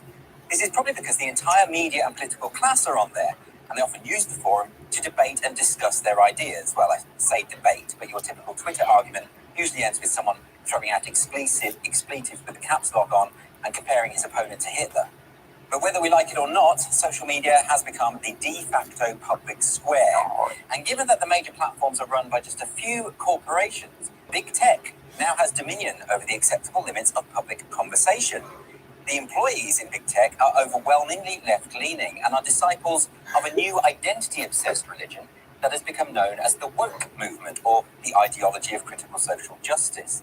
This is why you'll find your online search engines are manipulated so they're nudged towards reading the correct opinions. It's why social media platforms will push certain articles over others, and why some online booksellers won't allow you to search for certain titles. It's like having Mary Whitehouse continually looking over your shoulder, prodding you in the ribs if you dare to read something that offends her sensibilities.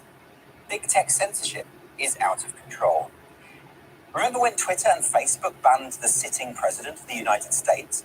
Remember before the election when Twitter decided to prevent its users from sharing a negative news story about Hunter Biden? They even suspended the account of New York Post. And this isn't just some blog. The New York Post was established in 1801 by that founding father and well-known rapper, Alexander Hamilton. Hey, that story about Hunter Biden turned out to be true, but of course, partisan corporations in Silicon Valley thought they knew better. If this wasn't election interference, it came dangerously close. Now these platforms are regularly banning accounts, not for violating any rules, but because they just don't agree with what they've got to say. Gender-critical feminists are the latest group to be targeted by big tech. If you want to assert that there are two biological sexes and that women's rights are adversely affected when gender identity ideology is enacted in law, you probably won't last long on Twitter. And this week, a news aggregator called Politics for All, run by a 19-year-old journalist, Nick Moore, was kicked off the platform without any explanation. He hadn't broken any rules. And when he asked what crime he committed, he just got an automated response, repeating the vague mantra about breaking terms and services. For those of you who've read Kafka's The Trial, you will be familiar with this kind of procedure. But they're private companies. They can ban whoever they like. True, but if Facebook started banning people for being gay, wouldn't we have something to say about that? And isn't it slightly odd to hear people who claim to be left-wing cheering on multi-billion-dollar corporations in their efforts to limit the scope of acceptable thought and speech?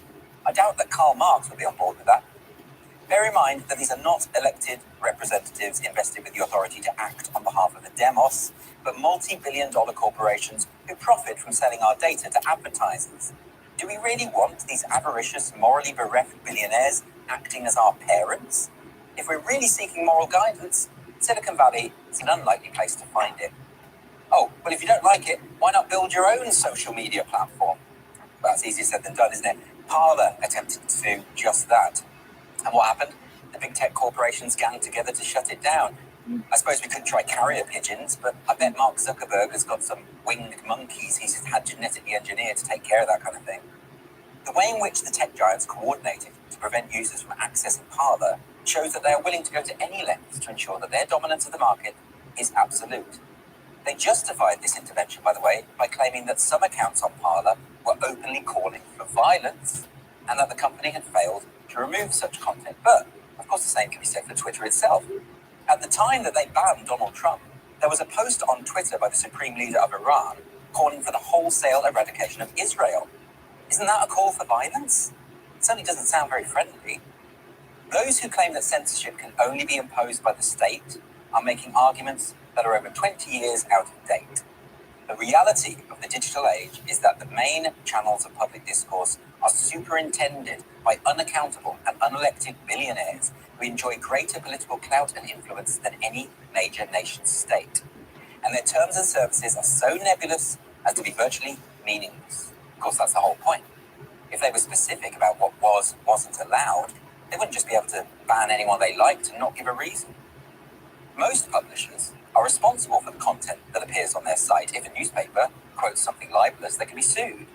Not so Twitter, because it benefits from the protections afforded by Section 230 of the Communications Decency Act, which was introduced in 1996 so that companies could moderate user posts without being legally defined as publishers. This was especially important when it came to online comment sections, where it would be totally unfair to hold news outlets culpable for illegal or libelous content that was uploaded by users. But if they insist on behaving like publishers, why should they have these legal protections? That's a discussion for another time, perhaps. But for now, it's clear that we need new companies to break is oligopoly. Not just for our sakes as users, but for the sake of the principle of free speech, which is taking quite a hammering. As a psychologist in the state of Texas, and an expert in the area of personality disorders. And in this video, we're going to talk about children of narcissistic parents. And what we're going to do is we're going to go through 16 common narcissistic parenting components. Okay, so this is how they tend to treat kids. Then we're going to talk about what happens to these kids. How do they grow and develop? How do they tend to see themselves in their world? And what are some things in treatment that I focus on when I work with folks that are kids of narcissistic parents? So let's get into it. Please like, share, and subscribe. That would be awesome. Please leave any comments that you may have. If you have a narcissistic parent, how do you cope effectively? I think it's important that we put out positive information out there. That's really good for those who read it. I think that helps them quite a bit. And that's really what I'm trying to do. I'm trying to create a very positive environment for folks that do have parents, significant others, even themselves that may have narcissism or borderline or other personality disorder traits or the full disorder. But this one, we're going to talk about children of narcissistic parents, and let's get into it. Okay, so the 16 common narcissistic parenting components. So the first one is that you tend to only do things he or she wanted to do regardless if you wanted to or not. So that means that no matter what, you are going to do what that person wants to do. It could be going to the movies. Maybe your parents are separated and your narcissistic parent had to go to the office. So you sit there all day, but they're getting their needs met. They don't worry about what you want to do, what your interest is. So they just drag you to it without any thought as to how it may impact you, your day, or your interest. Now, he or she, that narcissistic parent, was not present very often and seemed to get gratification away from the family. So in other words, they go do things outside of that family structure and they get their needs met. And then they're happy. When they come into the family, it's like, oh, all this work and all this negativity, and you get this internalized building sense of a burden, of being a burden. Okay? And we'll get more to that in just a second. No matter what you did, another component is the third, right? No matter what you did, you were never able to impress or please him or her. You're always one down. So no matter if you got an A, right? Maybe the test before you got a B plus. So it's not the A that you got, it's the B plus that you got last time that's brought up to you, right? If you get an A in history, right? School age, right? What you say is you're growing up. So you get an A in history or a 99 in history and you get a 91 in science. So you're like, oh, look, I got A's. Well, it's not really an A. I mean, you have 99 in one class and the 91 in another. I mean, you're not even consistent. It's like, oh, man. I mean, so you get hit with that too. It's this internalized sense of self-doubt that comes out of that. Now, how things looked or appeared were more important than your feelings, right? So you may not want to wear a particular dress or a particular outfit or anything else. So you're very uncomfortable. It doesn't matter. You have to present as pageant pretty. You have to present as picture perfect. You have to present as happy, as healthy, as stable, because that is that direct reflection on that narcissistic parent. Now, you tended to have the greatest value when she or he could brag about your accomplishments or complain about your failures. So you become sort of a chess piece, right? You become this externalized component or object that allows that narcissistic parent to then have attention put on them. That attention is that, Jimmy is such a failure. Sally just won, the national spelling bee, right? So that it's great. Or, Malcolm, he tried out for the football team, but he didn't even make the cut. What's that kid ever going to be, right? Then it gives this narcissistic parent that fodder to have attention brought to them about the failures of the kids or the successes. So what does that do for that kid? Not only is that kid at arm's length, but that kid feels very empty and distant inside. These are all things that individual carries with them. That sense of burdenness, that sense of lack of connection, right? That sense of detachment that they carry with them as they develop. So that another one is that he or she tended to show that he or she can't do material gifts as opposed to attention or words of encouragement and love. So I can just tell you an iPad doesn't mean anything, right? And I love you, I bought the latest iPad. It's irrelevant. right? Oh, you have this phone and you have this thing and you have that thing. And it's like, see, I love you by those things. That's what those narcissistic parents do, right? So that when the child, right, grows up and then they hit their teens, right, when we all kind of start to push back a little bit, assert our autonomy, test those boundaries, right? So we're doing that, the normal part of development. But that narcissistic parent can't handle that, even one sense of dissension. And then they quickly crush you, make you feel very little, make you feel like that burden, make you feel like detachment, that you're worthy of detachment. Then they do and say, I got you an Xbox and a PlayStation and an iPad and all this other stuff. But what that does is it confuses the child, because what the child wants is emotional connection. But really, the only emotional connection they have is to an iPad, an iPhone, and if you're an Android person, Android phone, right? But whatever it is, but it's not to the parental figure that they want, who should be designed to keep them safe, to help them feel secure about themselves, to build this sense of self-concept through trials and tribulations and successes as we develop. That's not how narcissistic parenting work. So the next one is jealousy of your achievements, opportunities, or looks. That prompted criticism and ridicule. Now, often you see this in same-sex parent-child. Okay, so mom, narcissistic mom, may be very jealous of a very attractive narcissistic or daughter, not narcissistic daughter, that's not what I meant, right? The narcissistic mom, right, to the daughter. So we're going to get in what happens. Does narcissism breed narcissism? We're going to talk about that in just a second. But what I'm talking about is that narcissistic parent, right? Maybe she sees herself as very attractive, she's a fitness nut, right? All that other stuff. And then here comes this daughter who's younger, right? Maybe she's in gymnastics, I don't know. But she's really attractive, right? Others see her as attractive. Maybe her friends say, oh, your daughter is so pretty, your daughter's so pretty. That's jealousy and insecurity breeds this contempt for that kid. Now remember, the core content of most narcissists is guilt, shame, doubt, fear, and inferiority. And all of that gets triggered up. So what do? You put it on this safe object, which is this kid who can't defend themselves. So then you ridicule and shame that kid, right? Who then already feels like a burden, already has this sense of detachment. And now they're shamed, so they get this internalized sense of shame as they develop. So another component or characteristic is that he or she tended to see himself, see the parent, as very important and influential, and was entitled to the best, even the best children. So I did this for you, and I made this for you, and what do? You get a C in science. Or I did this for you, and I took you to all these games, and you should be getting a home run every time you go up to plate. Nobody gets a home run every time you go up to plate, just saying, so you know, right? But that's the conceptualization. I did all this for you, and this is how you pay me back. This is how you show me that you love me, and all this. And that kid's head is spinning. Confusion becomes an additional component as well, right? Burden, detached, right? Shame, right? And then you have this sense of confusion. I'm confused with who I am, what I should believe, and what my development is. So there's great confusion, because parents are supposed to be that rock that you kind of bounce up against, right? About what's right or wrong in the world, how I should see myself. We want to internalize, we want to develop this introject of a positive sense of self, a positive individual.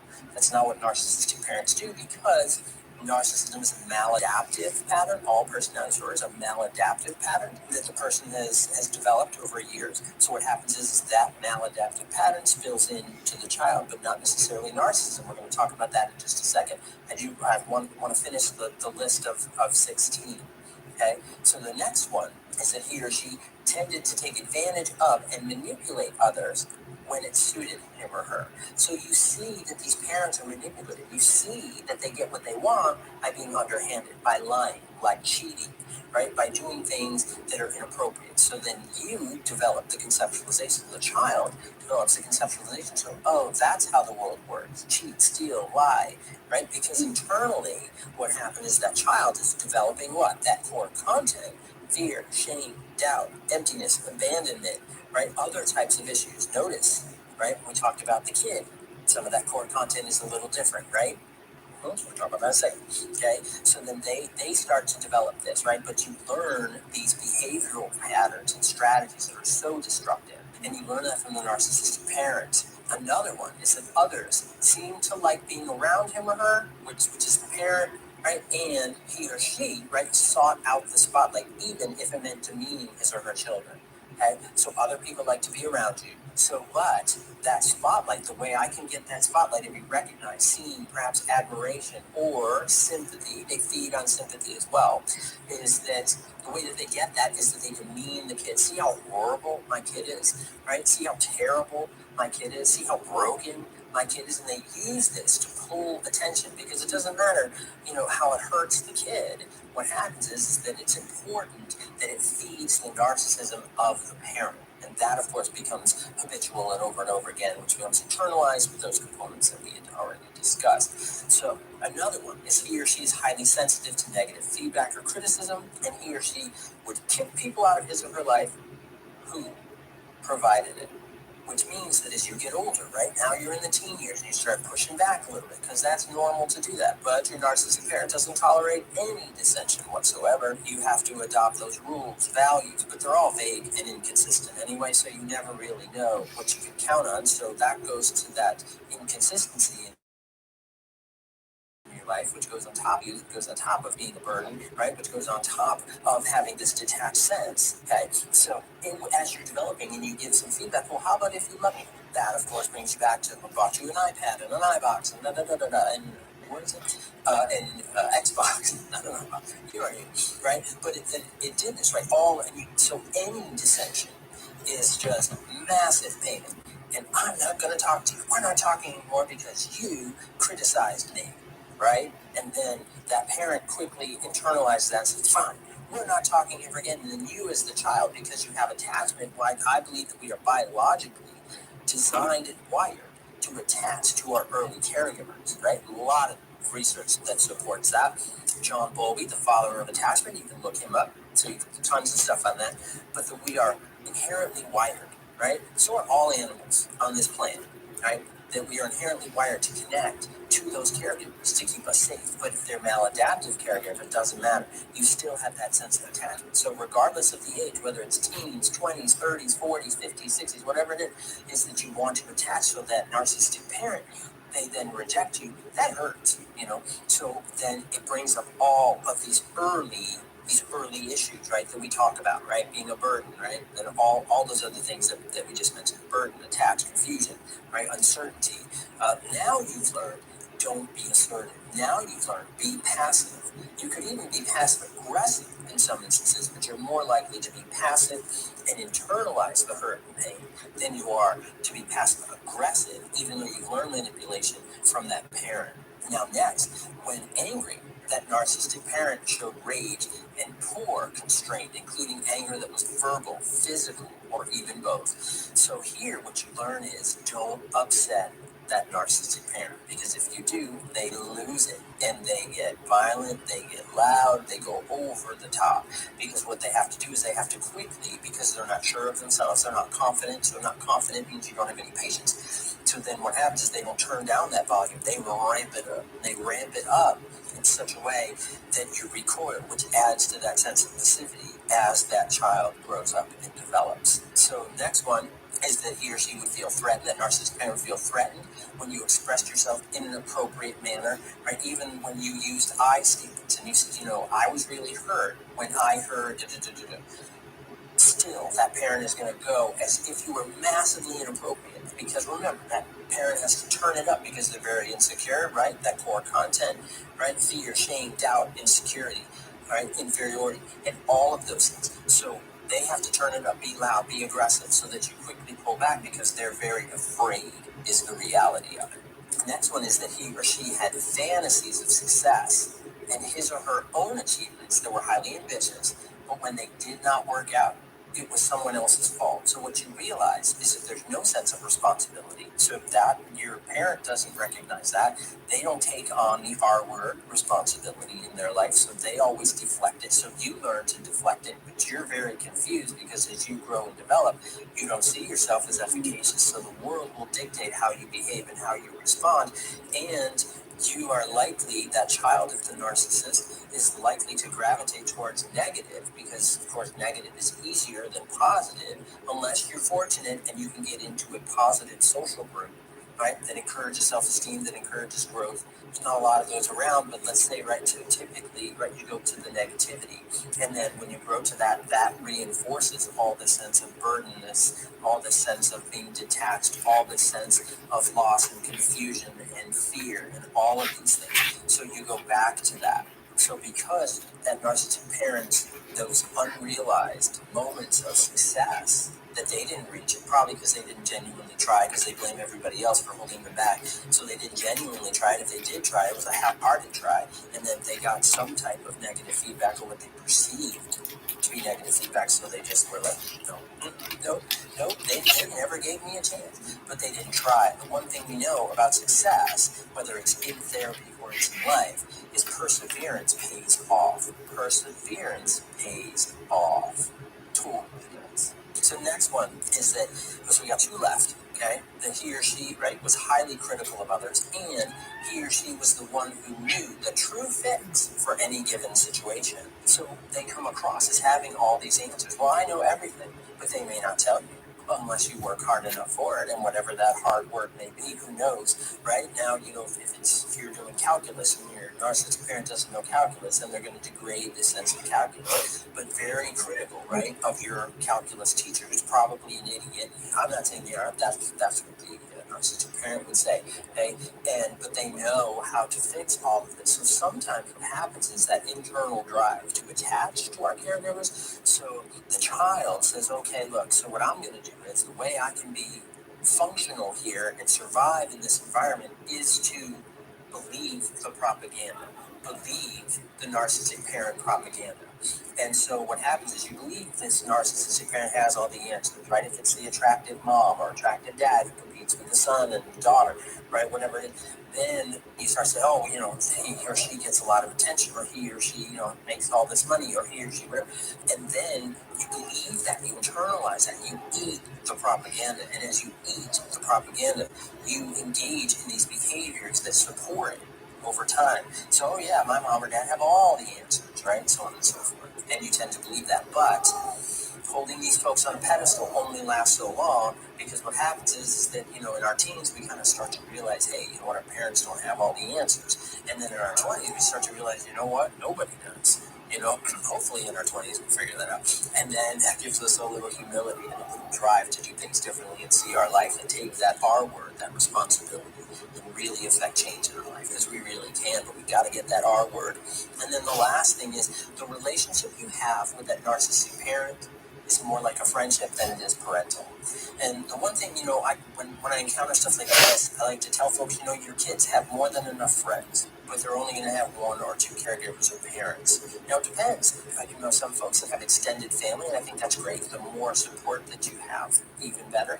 Narcissistic parents tend to limit that contact that child has. They tend to limit that social circle, tends to be very small, because the more folks that are in there, the greater the risk of being found out that you're not that great, the greater risk of being called out, right? All these other things that activate that core content. So what do you do, right? So when I'm working with someone who is a child of a narcissistic parent, what do we do? First and foremost, narcissism does not breed narcissism. Narcissism, right, we know is a maladaptive coping strategy, okay, to put it simply.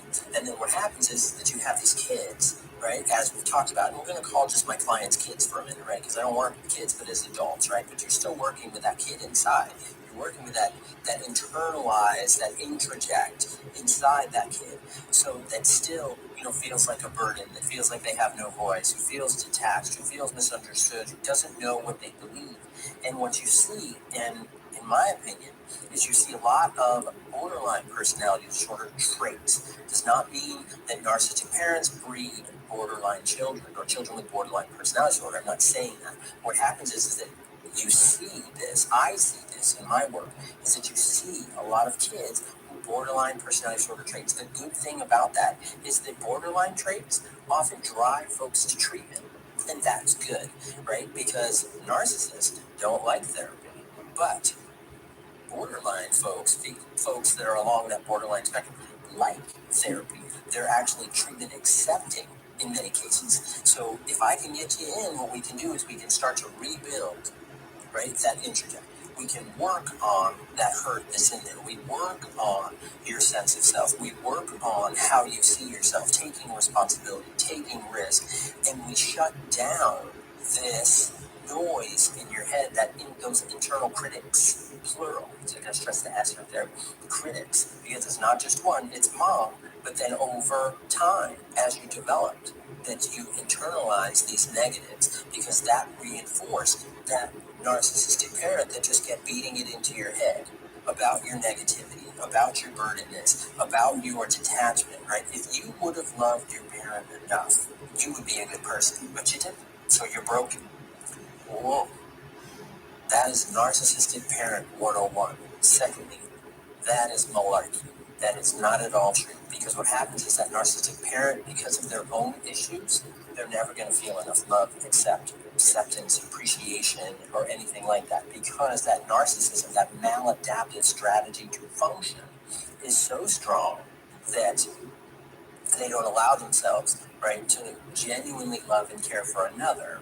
Because what happens is there's a risk in loving and caring for others, right? Not all relationships work, but that narcissistic parent can't handle that.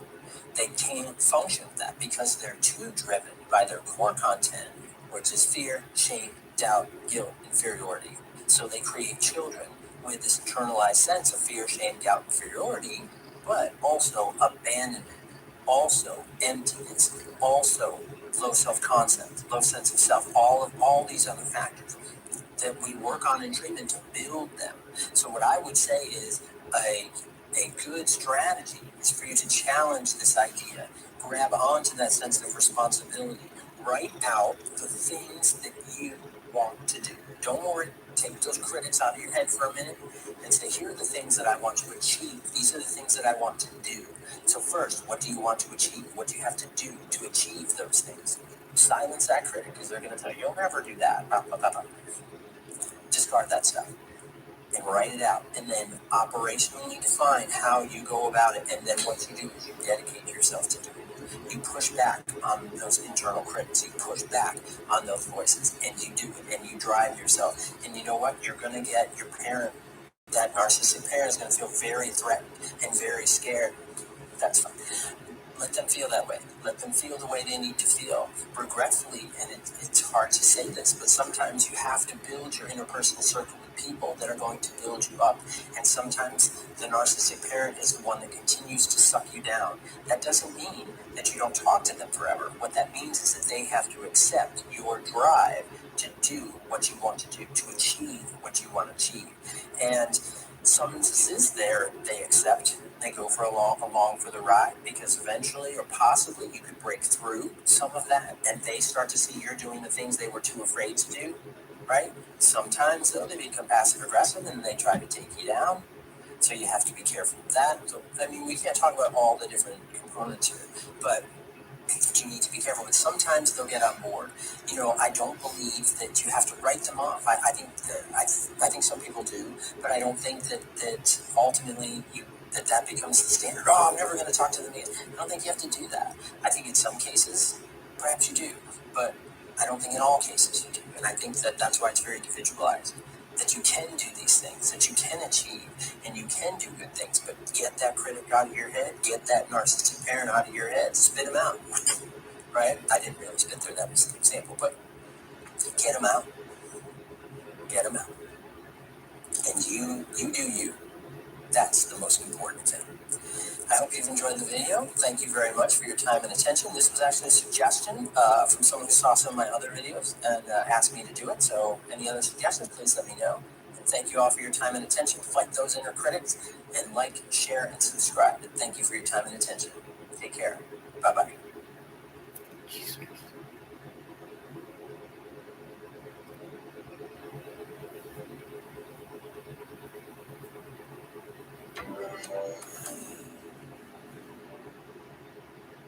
You've asked us to cover the effects of narcissistic parents on their children.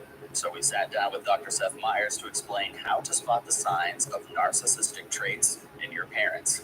Plus, we discuss how to cope with those psychological effects of having one or more parents with narcissism. All right, now narcissism may be one of my favorite, for lack of a better term, mental health topics. What is narcissism? So, narcissism is a personality disorder. The official name is narcissistic personality disorder. It involves a few central criteria. An overinflated, overt sense of the self. It involves lack of empathy at times with others. It involves a difficulty in relationships. So there are several things involved in that. Here's what's most important, though, with understanding a narcissist. A narcissist is not who they appear to be on the surface. Think about it like an astrological sign of a Gemini, right? There's two selves. That is who the narcissist is. So there is who the narcissist tries to appear to be on the surface. The image they try to sell to the public and to themselves. And then there is their underlying true self. Now, of course, anybody who really likes themselves, loves themselves, isn't going to be so hell-bent on proving to the world how great they are, how superior they are. So clearly, what they don't know is they're so much more transparent in some ways than they know. So there's the two selves. There's the false self, which is the self they try to sell to the world, and there's the real self, which is how they really feel. And deep down, there is an insecurity, a feeling that there's only enough love and attention, enough accolades to go around. So it's a bit of a chess game. You must do what you can to make sure you get as much attention as possible. Got it. Now, before we talk about the implications with having parents who are narcissists, let's first talk about what a healthy romantic relationship looks like. So, a romantic relationship between two adults involves emotional intimacy.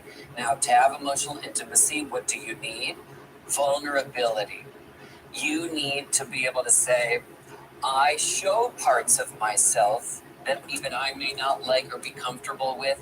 I admit feelings of weakness, feelings of uncertainty. I depend on someone else. I go to them. I lay myself down to someone in that way, and they do the same. So in a healthy romantic relationship, there's intimacy. Both people are willing to be vulnerable.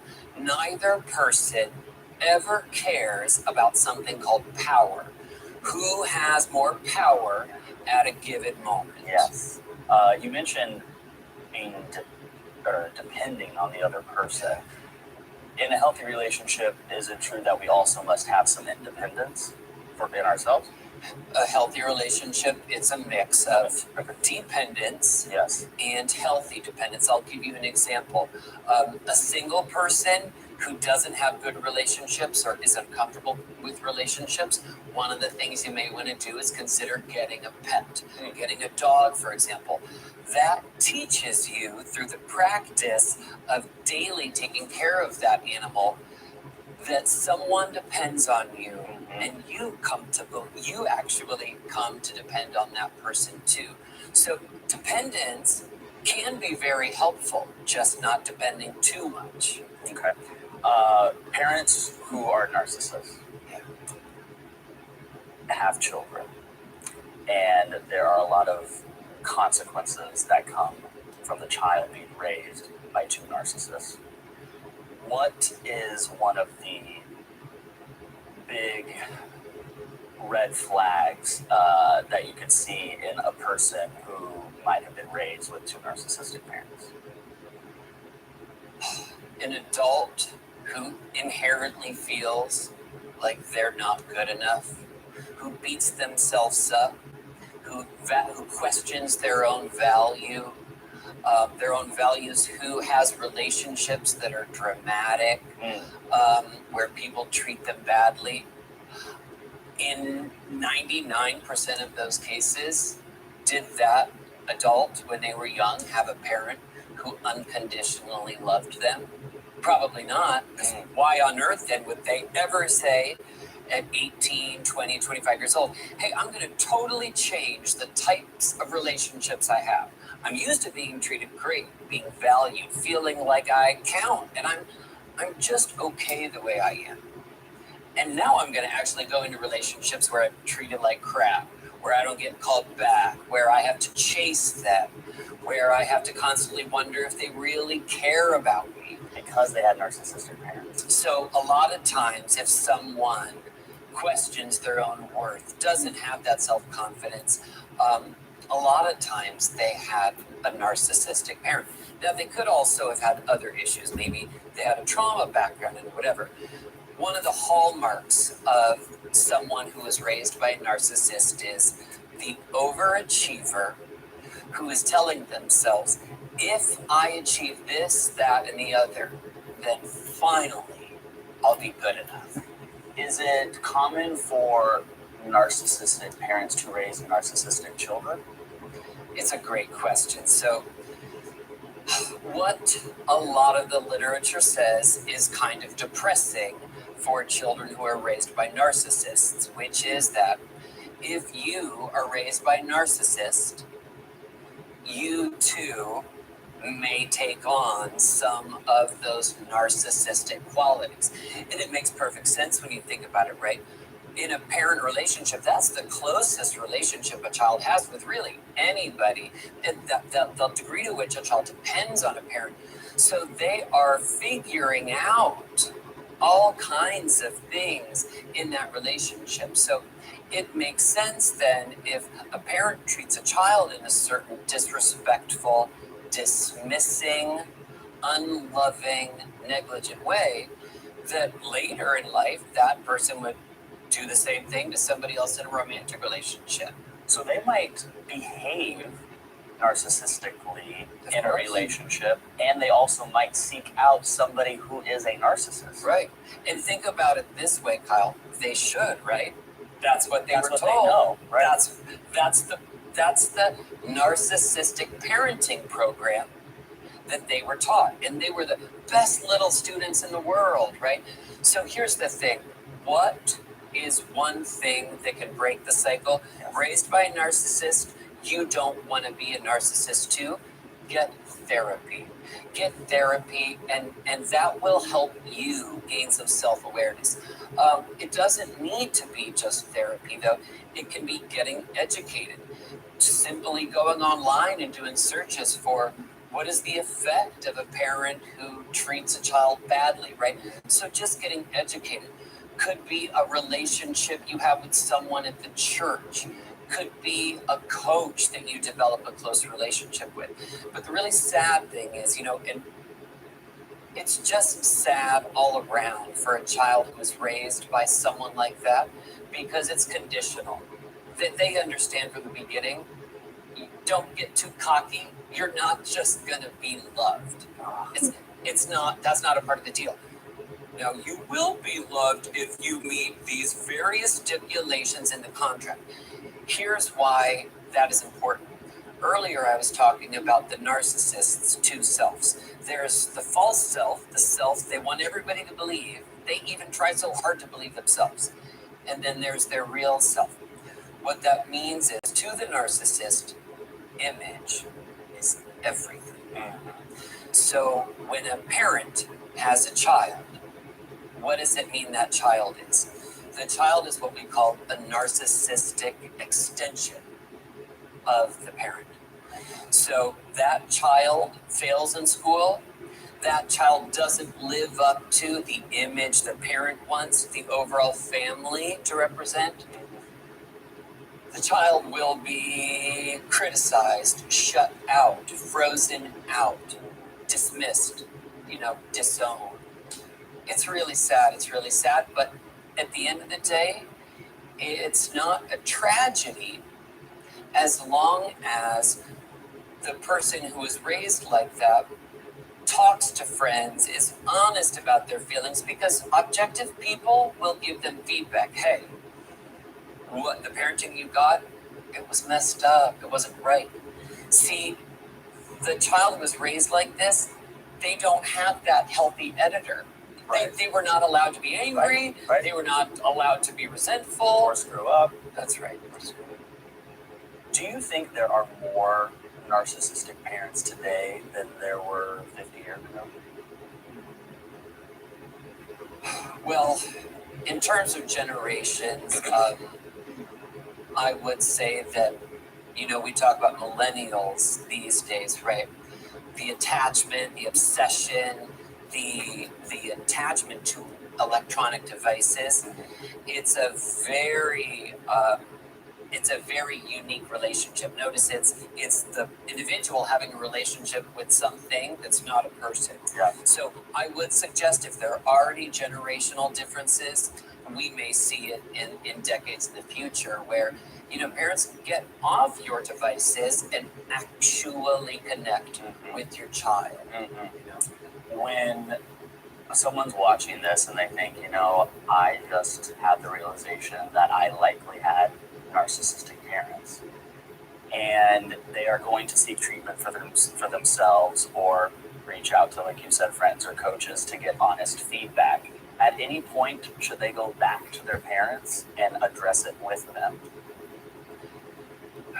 Well, again, that's a really good question, but the question gets to the root of one of the hallmarks of narcissism, which is narcissism means there will be no self-awareness, no accountability. So I'm your narcissistic parent. I just make you feel like you need to do what I say. You need to be better. You can call me out on things I've said or done. I will never take ownership of it. I cannot allow that.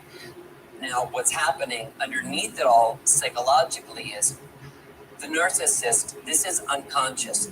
They have fought for so long to build up these strong defenses. They can't let themselves think there's anything wrong with them. They can't even let it in. They are afraid if they acknowledge one little flaw or one thing they did wrong, that will open up the floodgates and then they will be targeted and attacked. What's so sad is narcissists are not evil people. Narcissists, they were actually victims too. Someone taught them that in close interpersonal relationships, there is something called power. What? Like, where did that ever come from? But that exists in relationships with people with personality disorders. What does exist, of course, there are differences between parent and child. The parent is the authority, but that's different from the powerful one. Yes. The person in authority also has the responsibility of protecting, of setting aside their own feelings, acknowledging the differences in their child. All these things are absent in the narcissist, but what people need to remember is just because you have a narcissistic parent doesn't mean that they are a bad or evil person. I promise you, if you look deeper at the relationship they had with their parents, it wasn't probably so great either. And I want people watching this who think, well, maybe I have narcissism. It doesn't mean you are a bad person. If anything, this is a great opportunity to use this information, go the next step and get therapy and make some changes to just make your life better. I never like the stigma of the label, because that doesn't do anything. All it is it gives us information to take the next right steps. Right. I mean, we are all works in progress. Yes. It is never too late to change. And the most impressive, the happiest, the most powerful people in this world, they are actually people who can say things like, I don't know, or did I mess that up? A little vulnerability, a little humility, So let's go for a mix. Let's not always try to be so strong to win, to let everybody know we're boss. You'll have much better relationships, much more peace in your relationships. If you can give out a little vulnerability and you also accept it in others when they show it to you. Yeah, that just makes me feel so good. I'm going to work on being more vulnerable. I think that's something that I can. We all have. Right? Yeah, of course. I want to end with this question: if a loved one or a friend has a pattern of seeking out romantic relationships with a narcissist, what can that person do to help their friend? So if you see somebody who is suffering in romantic relationships, who is routinely going for people that make that person kind of feel like crap, you don't need to say many words at all, right? You don't need to educate them in a 30-minute monologue. It's just saying simple things to get them to see for real how they feel at root, which is this relationship making you feel good? Or is this what relationships are really for? Aren't relationships supposed to be sources of comfort, not stress? Yeah. Yes, relationships can be stressful, but overall, aren't they supposed to build us up, not tear us down? You know, and you give, all we all need in our lives is someone to give us not 25 sentences of advice, but just little nuggets that then we can go, get in our car, close the door, drive home for that whatever 10-minute drive, and think about ourselves. And that's where the clicks happen. We just need a little nugget. So give someone you care about a little nugget. Are you sure this is working for you, honey? I really think there is something better for you out there. Yeah, I love that. I love asking a question that's also way more, way less aggressive and judgmental. Could you ask, what would your ideal relationship look like? And after they explain it, say, and are you getting that in this relationship? It's a version of something I would recommend. Okay. A way of tweaking it is, I would say, when you think about the relationship when you were little, think back to like when you imagined as a grown-up the kind of relationship you have. When you pictured that person, what's the main feeling you hoped that person would make you feel? And I guarantee you it won't be the feelings they're feeling in this relationship, right? Do you feel safe in this relationship? Does this relationship make you feel secure? It is possible, you know? And one of the things that I say to my patients is, you may not be ready now, but there may come a day where you say, you know what? I'm gonna actually just surrender and give up and say, I'm actually just gonna let myself be happy. Nothing else to say after that. Perfect.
everybody, Patrick T, and welcome back to the channel. It's good to see you, and welcome back to another role-playing video.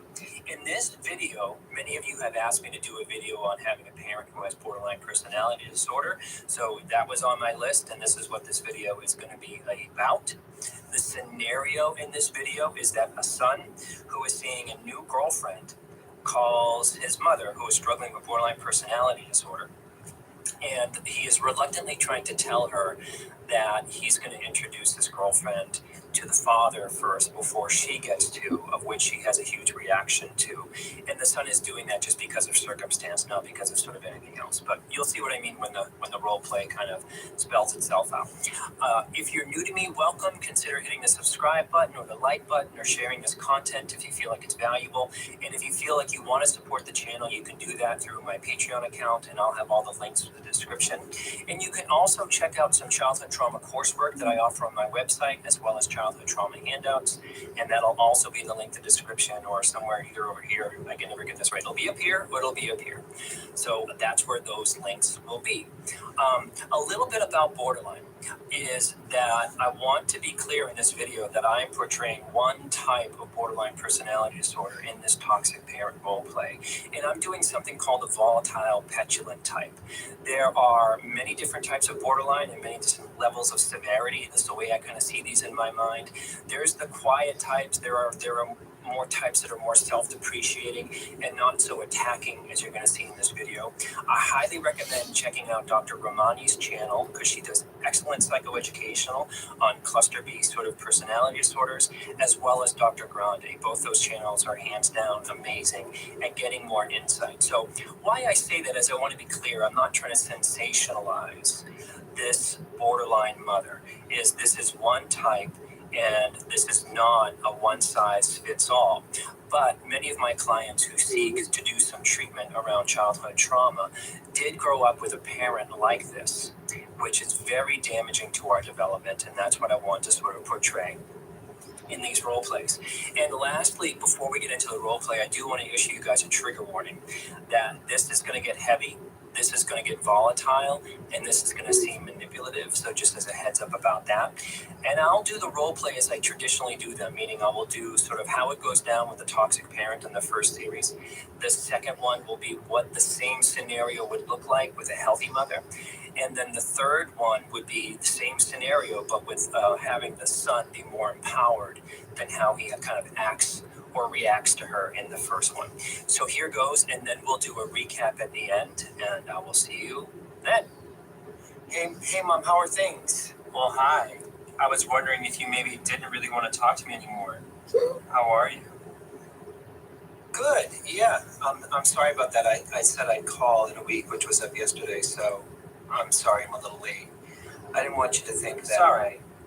But you know how important it is to me to get these calls from you, since it's me around here, right? I know, I'm sorry. It's not that I wasn't thinking about you. Well, what's up? Tell me about yourself. Is the work thing okay now? I'm good. Yeah, things are good at work. You know, moving into that new team was easier than I thought it would be. And it's actually been a really good move into that department, and I really like the people.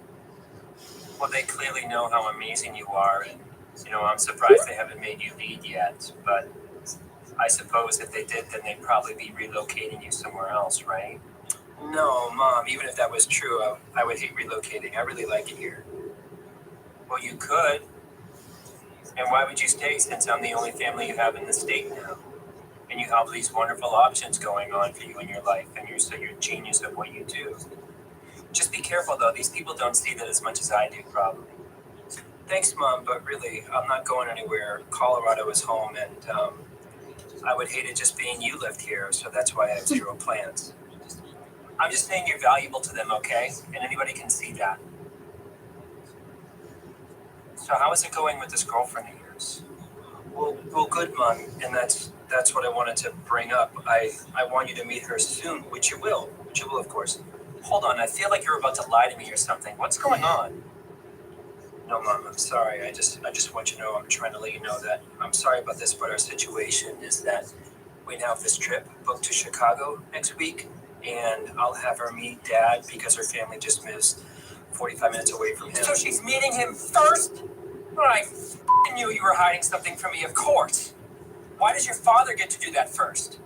So you can all sit around the fireplace and trash talk me about how I haven't met anybody or that I don't make as much money as he does? No, Mom, please don't think. Her flight was booked months ago and before we talked about it, and I never talk about you with Dad like that. I respect your privacy. Right. So what did you tell this girlfriend? That your father left me for someone else because that's what men do when they're done with you? Maybe I should warn her about that, huh? Since you're his son, you'll probably do the same thing to her, maybe. But I guess I don't get the opportunity to, huh? Mom, I'm sorry. It's nothing like that. Like with her, I only say things that you would be comfortable. Like what? What would I be comfortable with? That I'm comfortable with knowing what a terrible husband and father he was? And a terrible dad he was to you? How I tried to warn you about him? But I see you're on your way to just ending up just like him because you can't be honest with me. Mom, please, I'm sorry. That's not fair. These flights were already booked to meet her parents. Oh! So her parents come first because I'm garbage to you. No, you're garbage to me. And I knew I couldn't trust you to give a shit about what I go through. I can't believe this is happening. See if I pick up the phone when you decide to call me next week so you can just placate me and humiliate me.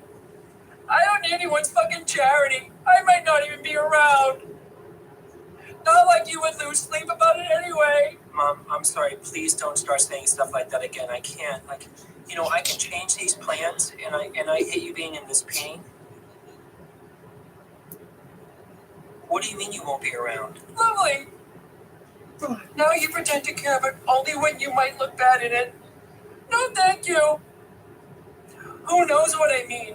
How does a person know what they'll do in life? Next time you call me and insult my intelligence like this, you may never hear from me again, and I mean it this time. Mom, please don't. Hey, Mom, how are things? Well, look who it is. Hi. How are you? Hey, tell me how that switch at work is going. Really good. Moving into that team was easier than I thought it would be, and it's actually been a really good move to that department. I really like the people. Oh, good. That always makes the job easier when you get along with the people you work with, I know you'll do great there. So, how is it going with the girlfriend, and when do I get to meet her? Well, good, Mom, and that's what I wanted to bring up. I want you to meet her soon, which you will. Great. But it might have to wait, and I'm planning on having you meet her, but she and I had this trip already booked to Chicago next week to meet her folks, and I'll have her meet Dad because her family just lives 45 minutes away from him. Oh, wow. So she grew up there? How crazy is that she's so close to your dad's? I know, but listen, I feel guilty that you haven't met her yet because we're close. It's just that she just booked this flight a long time ago and it just worked out like this. Oh, honey, don't feel bad at all. Enjoy yourself. I'm sure your dad will love her, and he's so good about stuff like that. It's what my mother really liked about him. I'm patient, and I'll meet her when I meet her. When you come back, just give me some times, and we'll go, either I'll come to you, or we'll meet halfway like we normally do. Tell me about her. Mom, I just think that she's the one. She's goofy like me. We're just really good. Sure, Mom, but I'm said I'd call you in a week, so when we divorced, I wanted you to feel like you didn't owe us anything, and that's still true. You didn't even have to really check it out with me. Go, have a good time, and I'll meet her when I see you too. Love you, Mom. Love you. Bye. Hey, Mom, how are things? Well, hi. I was wondering if you maybe didn't really want to talk to me anymore. How are you? I'm good. Yeah, well, I'd said I'd call you in a week, so here I am. It's all right, but you know how important it is for me to get these calls since it's just me up here. Sure, Mom, but I'm consistent, though. Well, what's up? Tell me about yourself. Is the work thing okay now? Yeah, I'm good. Things are good at work. Moving into that new team was easier than I thought it would be, and it's actually been a really good move to that department, and I really like the people. Well, they clearly know how amazing you are, and I'm surprised they haven't made you the lead yet, but then, of course, they'd probably relocate you somewhere else if they did, right? No, there's no discussion of that, and I wouldn't agree to it because I really like where I am. Well, you could. And and why would you stay since I'm the only family member you have in the state now? And, you have all these wonderful options going on, and since you're such a genius at what you do, just be careful though. These people probably don't see it as much as I do. Thanks, Mom, but I'm really not going anywhere. Colorado's home. I'm just saying you're valuable to them, okay? Anybody can see that. So how is it going with this girlfriend? You know, she's great, Mom, and guess what? Her folks live 45 minutes away from Dad, so I'll be visiting them next week. So she's meeting your father before I meet her? Oh, I knew it. I knew you were hiding something from me. I could hear it in your voice. So she gets to meet your father first, so you can all sit around the fireplace and trash talk me about how I haven't remarried, or that I don't make as much money as he does. Mom, I'm not engaging with you if you start accusing me of whatever you imagine that is going on. I've asked you before to watch what you say around me. Don't you threaten me. You should know by now I never back down from a threat. So what did you tell this girlfriend? That your father left me for somebody else because that's what men do when they're done with you? You're probably afraid I warn her about you since you and your father are close. But I guess you won't give me the chance to speak my mind, just like your father doesn't. My relationship with Dad is none of your business. And honestly, it's not worth introducing you to her. You have no filter and you can't control your own volatility. I bet you just don't want her to know how terrible your father was to me or how I try to warn you about him. Are you afraid you'll scare her off, right? Men don't want women to know what they're in for. Mom, you're sick. You just accused me and my father of being abusive when you were the toxic one in that marriage and as a parent. Even in this conversation, you're toxic. I can't listen to this. You called me just to rub it in my face. You are awful. I only wanted to protect you from him. And now you just hate me. I knew I couldn't trust you to give an ounce of to what happens to me. I knew you'd do this. See if I pick up the phone when you decide to call me next time and just placate me and humiliate me. I don't need your charity. I might not even be around when you pick up the phone, so don't waste your time. Hey, how did we get here, Mom? What do you mean you called me? How did this conversation go off the rails after I told you about going to Chicago? Don't toy with me. I have no idea what you're talking about. I told you about Chicago, a basic, normal thing in a son's life, and you accused me of lying to you. Then you got all paranoid about me talking about you to Dad. I set a boundary with you, and then you instantly crossed it by being sexist and abusive about men. Me being one, and also my father. You don't get it. I wasn't finished. After that, you gave me a vague, veiled threat about how you're going to do something to yourself. So how did we get here? I have to go. I can't let you rob me of my dignity. I'm sorry. I'm sorry I don't have a good career like your father does. And I'm sorry that I have to tell the truth. And I'm sorry that I'm not a doormat mother who lets you just insult her dignity. And I'm sorry I'll never get to meet her now because you hate me. You are responsible for this upset and what just happened between us. And you are responsible for your own feelings. When and if we talk again, you will not go down this road with me. I have to go. Please let me go, please. So there you have the role play. A couple things about the role play is it's a role play, and I'm trying to do these role plays to give you guys perspective. I'm not suggesting that you actually take on your parents sort of in that way. I tell people to do that more in therapy work and do that there, and to be more, I would be more gray rock with somebody like this. I would really sort of not sort of like take them on, because there's really, in some ways, it's not really, it's kind of a futile kind of a thing. It doesn't really kind of go anywhere, or it ends up with a mother like that ending up in the same place, as you can see, even in the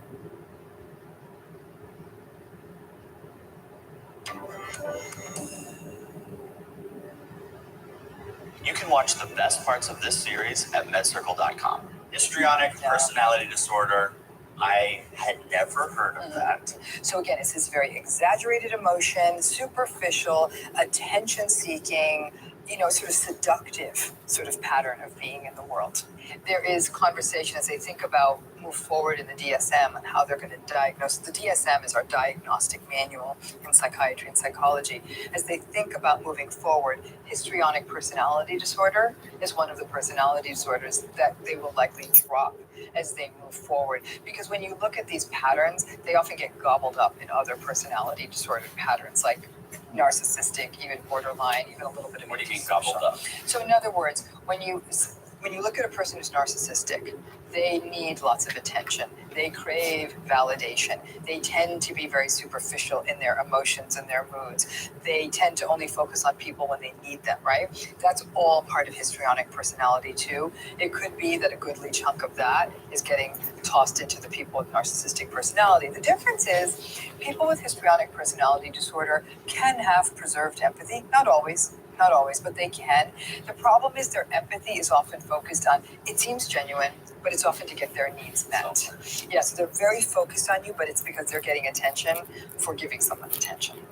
So a person who has histrionic personality disorder, whether it's been diagnosed or not, if that disorder gets removed from the DSM and they go into treatment, they will still get those symptoms taken care of if they're diagnosed with a borderline or a narcissism or something. Here's the real rub in this area of the DSM, the personality disorders, is that it's not like diagnosing someone with a medical illness like anemia or diabetes. These are patterns, and there's a lot of overlapping. So the name matters less than the patterns.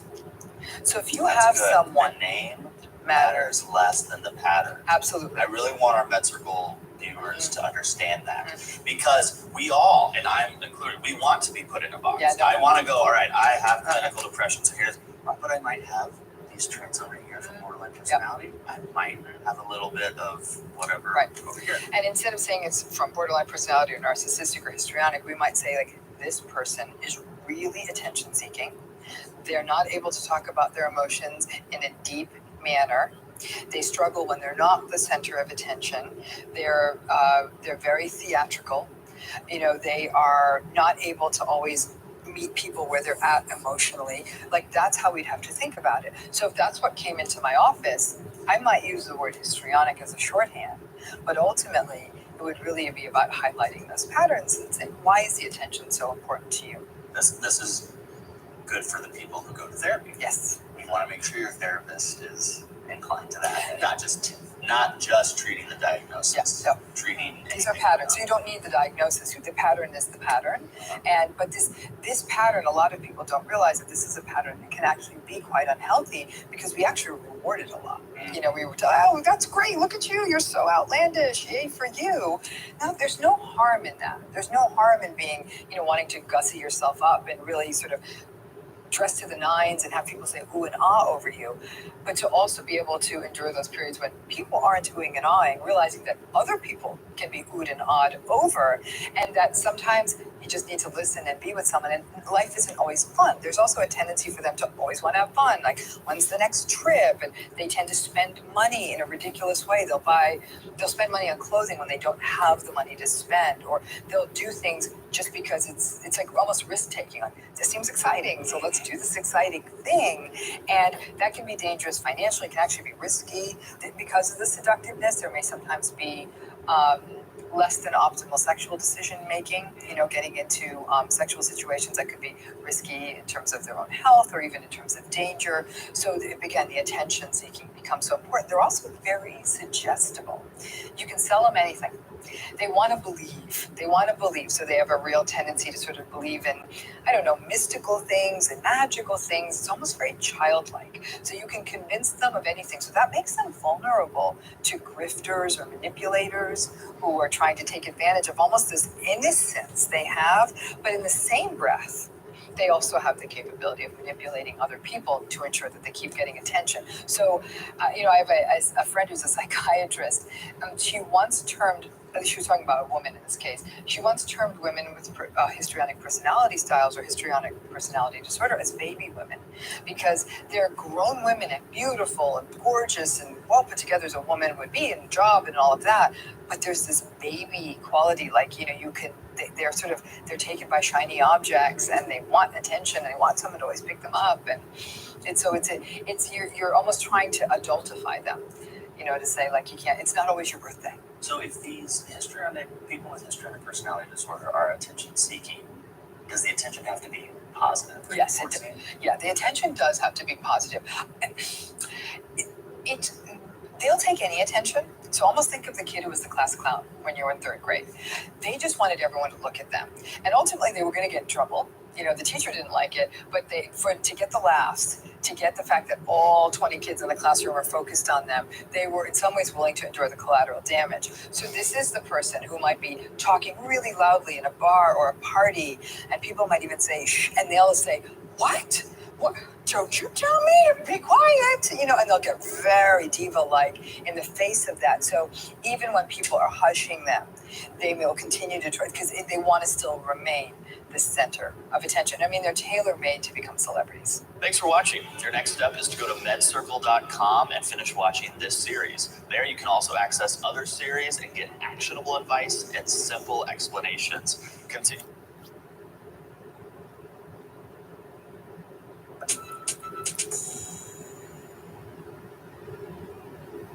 What is the difference between borderline personality disorder and narcissistic personality disorder? Here to talk about the differences is the expert, Dr. Romney. I'm going to make a confession to you. I am absolutely fascinated with the topic of narcissism ever since we did those first videos on narcissism.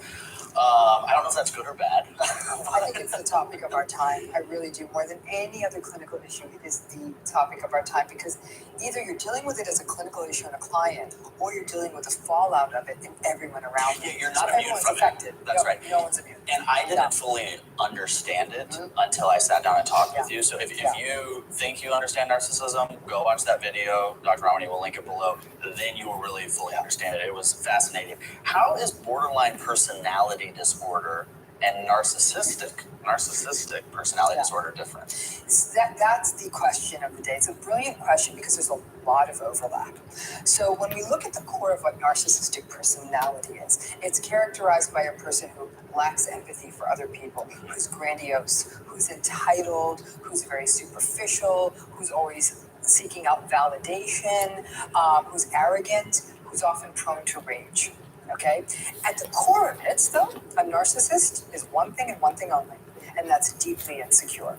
They're insecure, so they want everyone else to feel insecure, but they're just not in touch with their insecurity, so it expresses, and basically they just don't connect with anybody else. But they're also very charming, they're very charismatic, they seem very confident, so they're a confusing little... And I don't want to get too off topic here because we can talk about this all the day, but that's different from a sociopath. Very different from a sociopath. Big difference, here's the main difference, it's simple.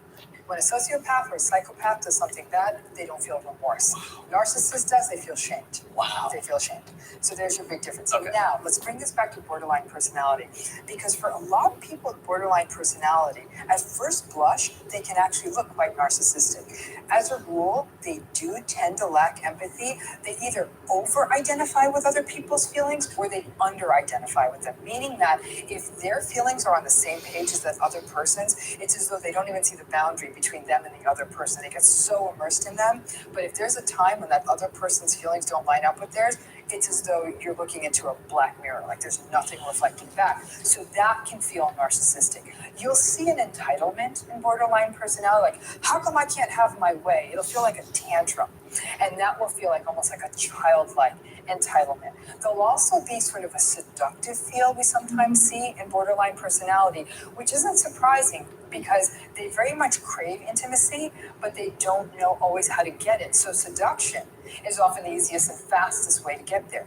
Narcissists and borderlines both are very seductive. So you see some commonalities. Both, you see a lot of that rage. Both of them are very prone to rage. With the borderline, it comes up very quickly. With the narcissist, it can also come up quickly.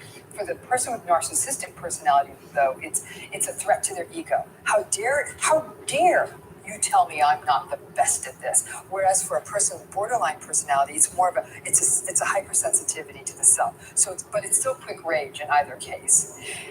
That's so hard to diagnose. Yeah, but here's where the big differences are. People with narcissistic personality don't have that identity disturbance. They know who they are all the time. They don't have that sense of, am I this, am I that? They don't jump around in their identity. Yeah, they're not changing their name. They're not changing their hair color every day. They're not doing that. Yeah. In addition, the narcissist doesn't like being abandoned, but they don't walk away frightened of it. They don't walk around like, oh my God, I'm going to be abandoned. Right. They get angry.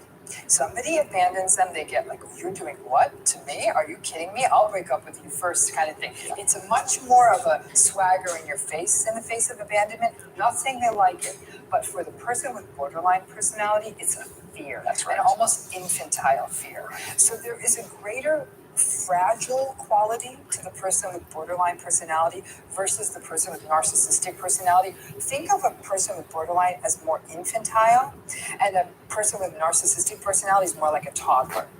Does that make sense? Toddlers throw tantrums, borderline scream when the mom leaves the room. There's almost like more of a need for more care with the borderline person than the narcissistic person, who's almost behaving more like a mean-spirited, spoiled child. So someone cannot possibly be then diagnosed with both. As a rule, we would diagnose both. What we would do is we look and see where the traits overlap, which we always see them overlap. They live in the same group of disorders in the DSM. They're in the same house, they're in different rooms, though. Exactly, same house, different rooms. And so there's a greater vulnerability in borderline personality. That's really what we see. If a borderline personality, someone with borderline personality disorder started dating someone with narcissistic personality disorder, leaves the room quickly. It's going to be volatile. It is going to be vindictive. And here's what's so zero hard. chance of success? Not only zero chance of success, it's heartbreaking. I have consulted on these kinds of situations because what do you have? A person with borderline personality who's terrified of being abandoned, and a narcissist who's not empathic and who is cold. I mean, it's just, there's no and way. Ironically, they attract each other. Yes. They often attract each other. So what's your advice for those people? Break up and find somebody else? I would say get into if you get your own individual therapy, do lots of work on yourself, but these are two clinical conditions where people often aren't drawn into treatment, especially narcissistic personality. It is very rare for them to enter any form of psychotherapy unless something's going wrong in their life. Their marriage is falling apart, they have issues with addiction, they're having problems at work. Those are the things that will pull them in. Not, hey, I did something wrong, but how come the world is so mean to me? Yeah. It's very much that. Right. And so, yeah, they do find each other. It's and no accountability on either end? Or do borderline? People with borderline personality will take that accountability as a way to keep that other person from abandoning them. It's almost like they'll try every technique they can to draw that person close. A person with narcissistic personality tends to engage more in projection, so they blame the other person for everything that's wrong in the relationship. This is your fault, you did this, you did this, you did this. And the person with borderline personality will first scream, no, I didn't. And then they might cop to it just to keep that person close. So in other videos, we've talked a lot about what do you do to help this person who might be BPD or who might be a narcissist. I want to flip the script and say, what do you do for yourself? If you are working with this coworker, you're not going to recommend therapy to them. It's not appropriate for whatever reason. But you still got to deal with someone who's a narcissist or someone who has borderline personality disorder.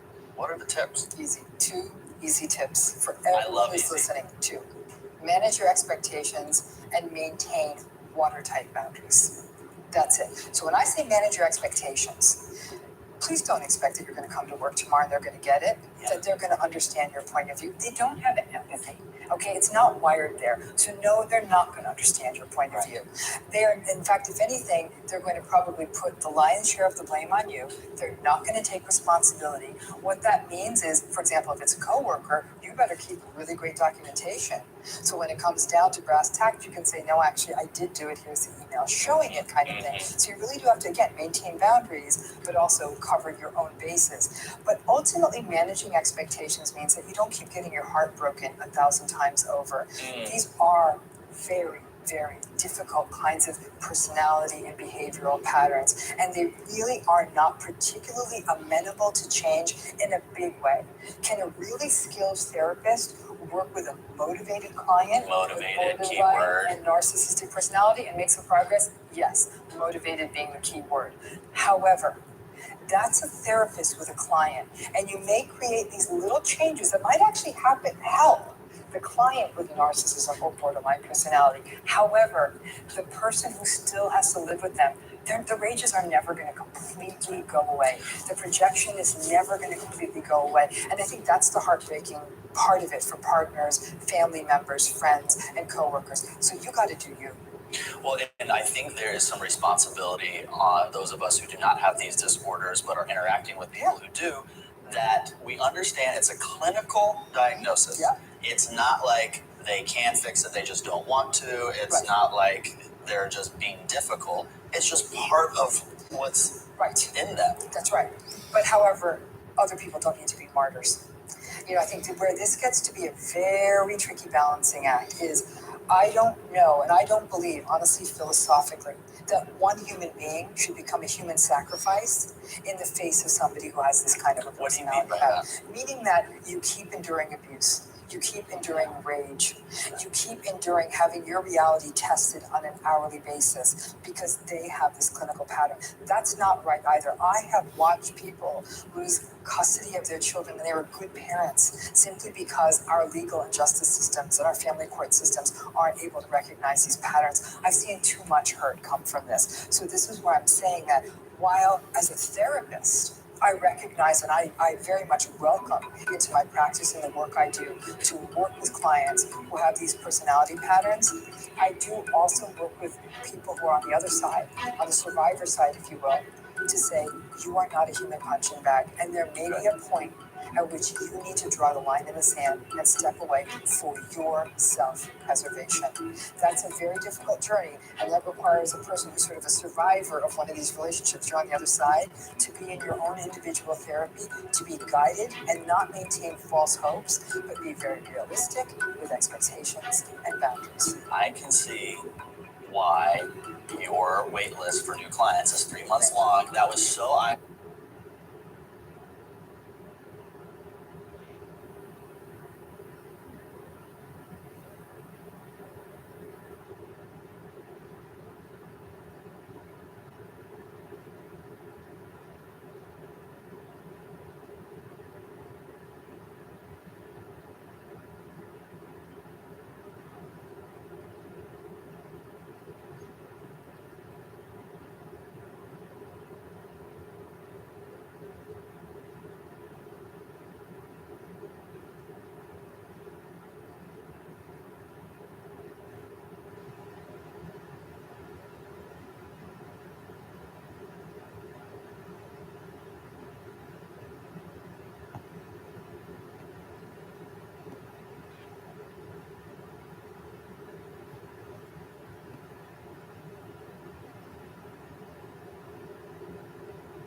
All right, Saga, what are you looking at? Well, it can always get worse. That is the ironclad rule of following the corporate media. Despite the fact that CNN, Fox, and MSNBC collectively have seen a nearly 1/3 drop in ratings since the beginning of the Biden presidency, they continue to double down on hate-mongering content, which has no purpose but to balkanize the American public. All three announced programming updates yesterday, signifying which direction they're going in the spiral to the bottom. And each actually bears some analysis for all of us. So let's review. Starting with MSNBC, perhaps the worst personnel update, Simone Sanders, after a failed stint trying to convince the American public that Kamala Harris has anything to say, is joining the liberal network, not only with her very own weekend show, but with an exclusive streaming show on Peacock that will air every day. That's right. While you